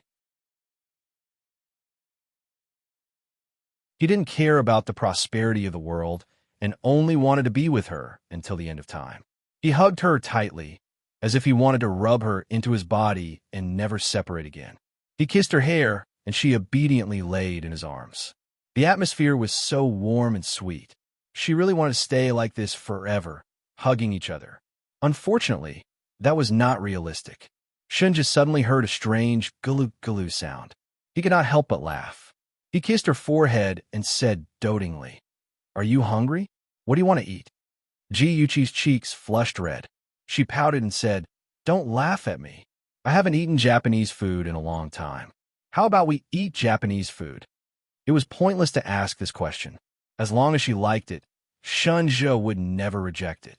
After asking the hotel staff about the nearest Japanese restaurant, Shunja drove her out. Ji sneaked a glance at Shunja, who was driving seriously. Her fingers scratched the seat. She had many questions in her heart. She really wanted to ask, but she was worried that it would bring back sad memories. She was really conflicted. Shunja had already noticed her little movements. He helplessly raised the corner of his lips and said gently, "Is there anything you want to ask?" Ji eyes lit up. "Can I?" Shunja smiled dotingly. "There's no need for secrets between us. Ask whatever you want." She asked carefully, "Aja, can you tell me who Aisha is?" She noticed that when she asked this question, Shunja's hands tightened on the steering wheel. The atmosphere suddenly froze. She was very uneasy and thought that she had stepped on a minefield. She hurriedly said, "It's okay. It's okay if you don't want to tell me. I'm just a little curious. I won't think too much, really, ouch." She felt like slapping herself. Wasn't this just giving herself away? She laughed dryly. She was so annoyed that she did not dare to look at him. He would definitely think that she was a petty woman. "Chichung." Ji responded in a muffled voice. She turned her head out of the car window and did not look at him. She was angry at her own clumsiness. There was a hint of helplessness and a hint of heaviness in his tone. "It's not that I don't want to tell you. I'm just thinking about how to say it." Ji turned around and looked at him in a daze. He reached out and stroked her hair comfortingly. He quickly retracted his hand and looked ahead. It was as if he was looking back through the sky outside the car window. He slowly said, "Before I turned 18, I lived in a Shun family. At that time, only 3 people were good to me. One was Uncle Lin, the other was the driver, Uncle Zhao, and the last one was Uncle Zhao's daughter, Aisha. Aisha was 2 years younger than me. She was very lively and liked to play with me. At that time, I hated women. I didn't even treat Aisha well. However, she didn't give up and kept calling me brother behind my back." At this point, he pursed his lips and looked terrible. Later, I don't know where Shinyu heard the rumors that Aisha liked me. He started to pursue Aisha, causing her to distance herself from me. After half a year, he finally got her. Not long after, I went abroad. Later, I heard that Aisha had aborted a child because of him. Of course, he couldn't marry her. Shunja gripped the steering wheel tightly. His knuckles were slightly white, and his face was frighteningly cold. He slowly told the story. In the end, Aisha slit her wrist and committed suicide. Before she died, she gave me a call. She said, "Brother Shunja, Shinyu has never loved me. He pursued me because he wanted to take away what belonged to you." His eyes were cold and fierce. He said word by word, "Since we were young, he liked to take away my things. I don't care about other things, but Aisha is innocent. So I hate him." Ji had long known that Shunyu's character was bad, but she didn't know it was bad to this extent. She cursed Shinyu in her heart for being shameless. She felt vexed and said guiltily, "I'm sorry, Aja. I didn't expect things to be like this." If she had known, she would never have asked. Because of her curiosity, she brought up Shunja's sad story. She felt that she was too much. The past is the past. I've already let it go. Why do you have to take it to heart? Shunja caressed her cheek and said gently, "I know what you're worried about, Chichi. In my life, you're the only woman. There was no one else in the past, and there won't be anyone else in the future. Aisha was just a little sister to me. I have to bear some responsibility for her death. I feel sorry for her, but I don't love her. Do you understand?" Welfare, Shinwoo 799.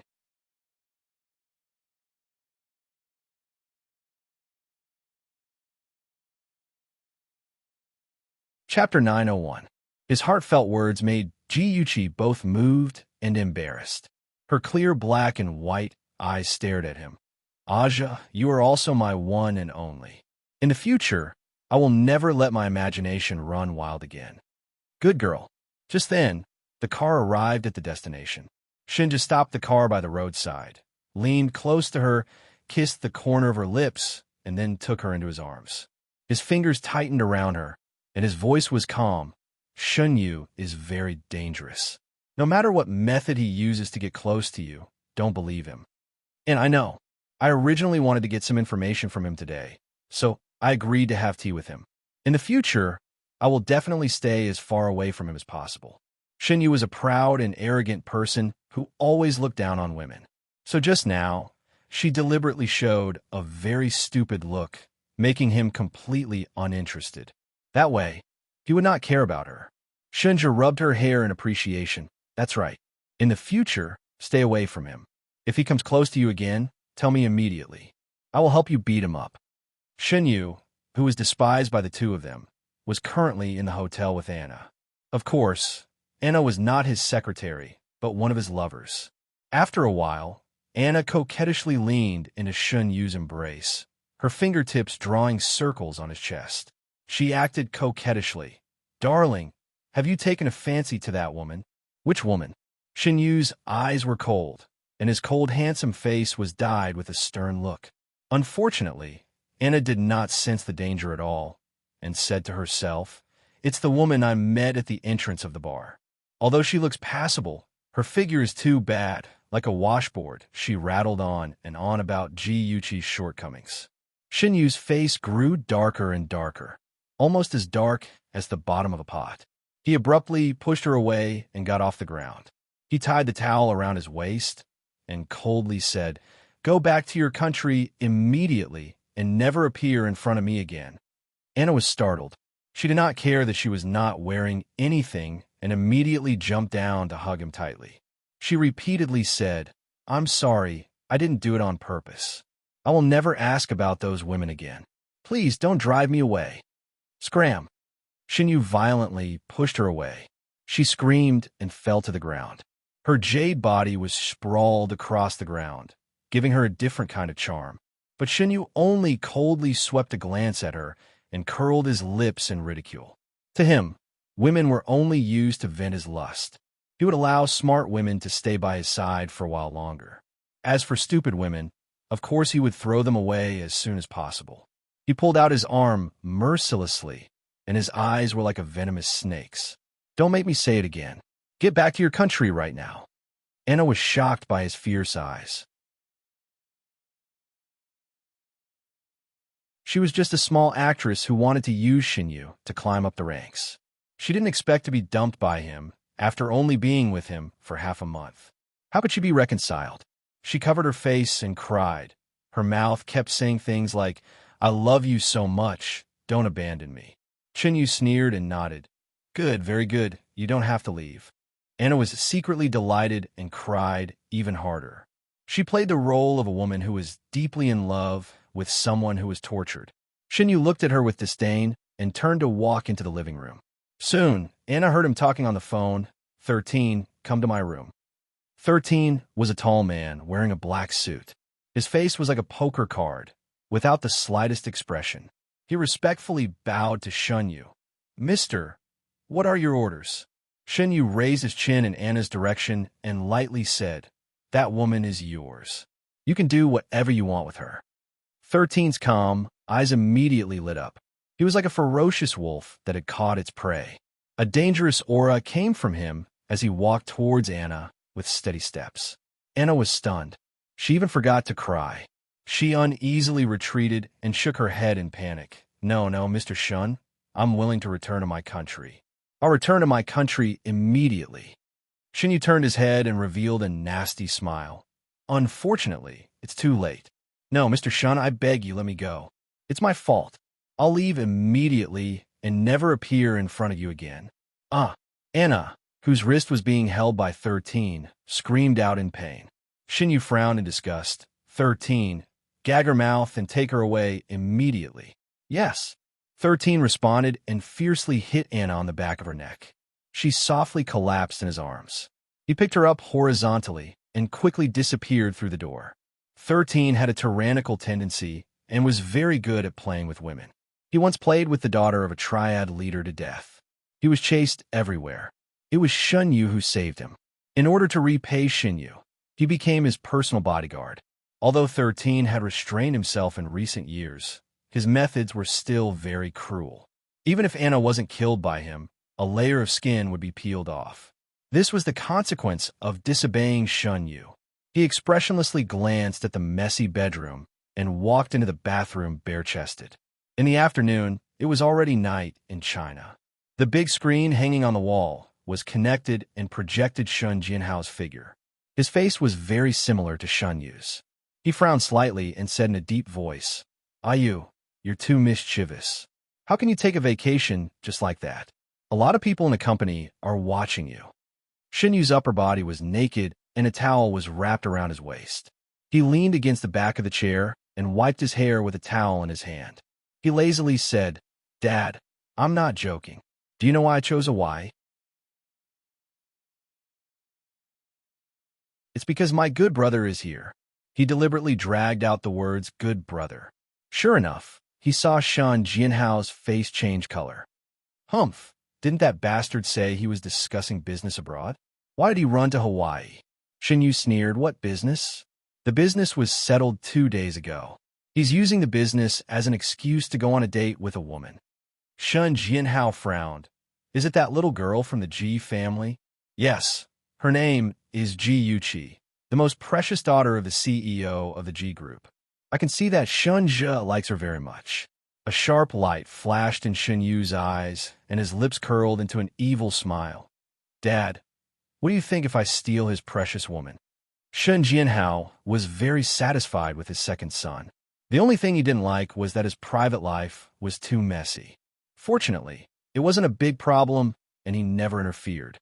However, when his second son interfered in Shun Zhe's relationship, he still had some concerns. He disagreed. "Since you know that he treasures that woman very much, why do you deliberately provoke him? He's not that weak youth who has nothing." Shun Jianhao thought about how, after Shun Zhe returned to China, he quickly implemented several new policies and replaced a large number of middle and high-level management in the Shun Group. He and Yu were exhausted and had a headache. Shun Yu touched his cheek where Shun Zhe had punched him and sneered, "It's because of this that I want to step on his sore spot."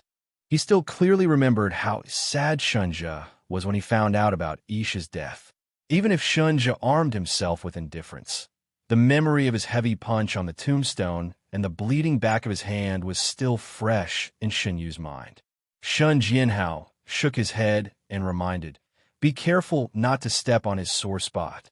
Instead, he'll cripple your feet." "Dad, in your eyes, am I so useless that I can't compare to that madman?" Even in front of his father, Shun Yu didn't shy away from calling Shun Zhe madman. In the eyes of everyone in the Shun family, Shun Zhe was a madman. Shun Zhe was in poor health when he was young and often fell ill. Once he fell ill, he was like a different person. No, to be precise, he was like a dangerous beast. He kicked and bit anyone who came close to him. Shun Zhe's appearance was similar to Shun Jianhao's deceased ex-wife. His face always reminded Shun Jianhao of the ugly things he had done in the past. In addition, Tao Shirin always spoke ill of Shun Zhe in his ear. Gradually, he began to hate Shun Zhe. It was too late to avoid him. So why would he investigate why Shun Zhe went crazy when he fell ill? It only made him hate Shun Zhe more. Shun Jianhao recalled Shun Zhe's crazy appearance when he was young. His brows were tightly knitted together as he unhappily said, "Don't mention that unfilial son again. Whenever he's mentioned, my heart feels uncomfortable." Yu, instead of dealing with a woman, I advise you to focus on the company's affairs. "I know, Dad. I know what I'm doing." "Well, I won't talk to you anymore.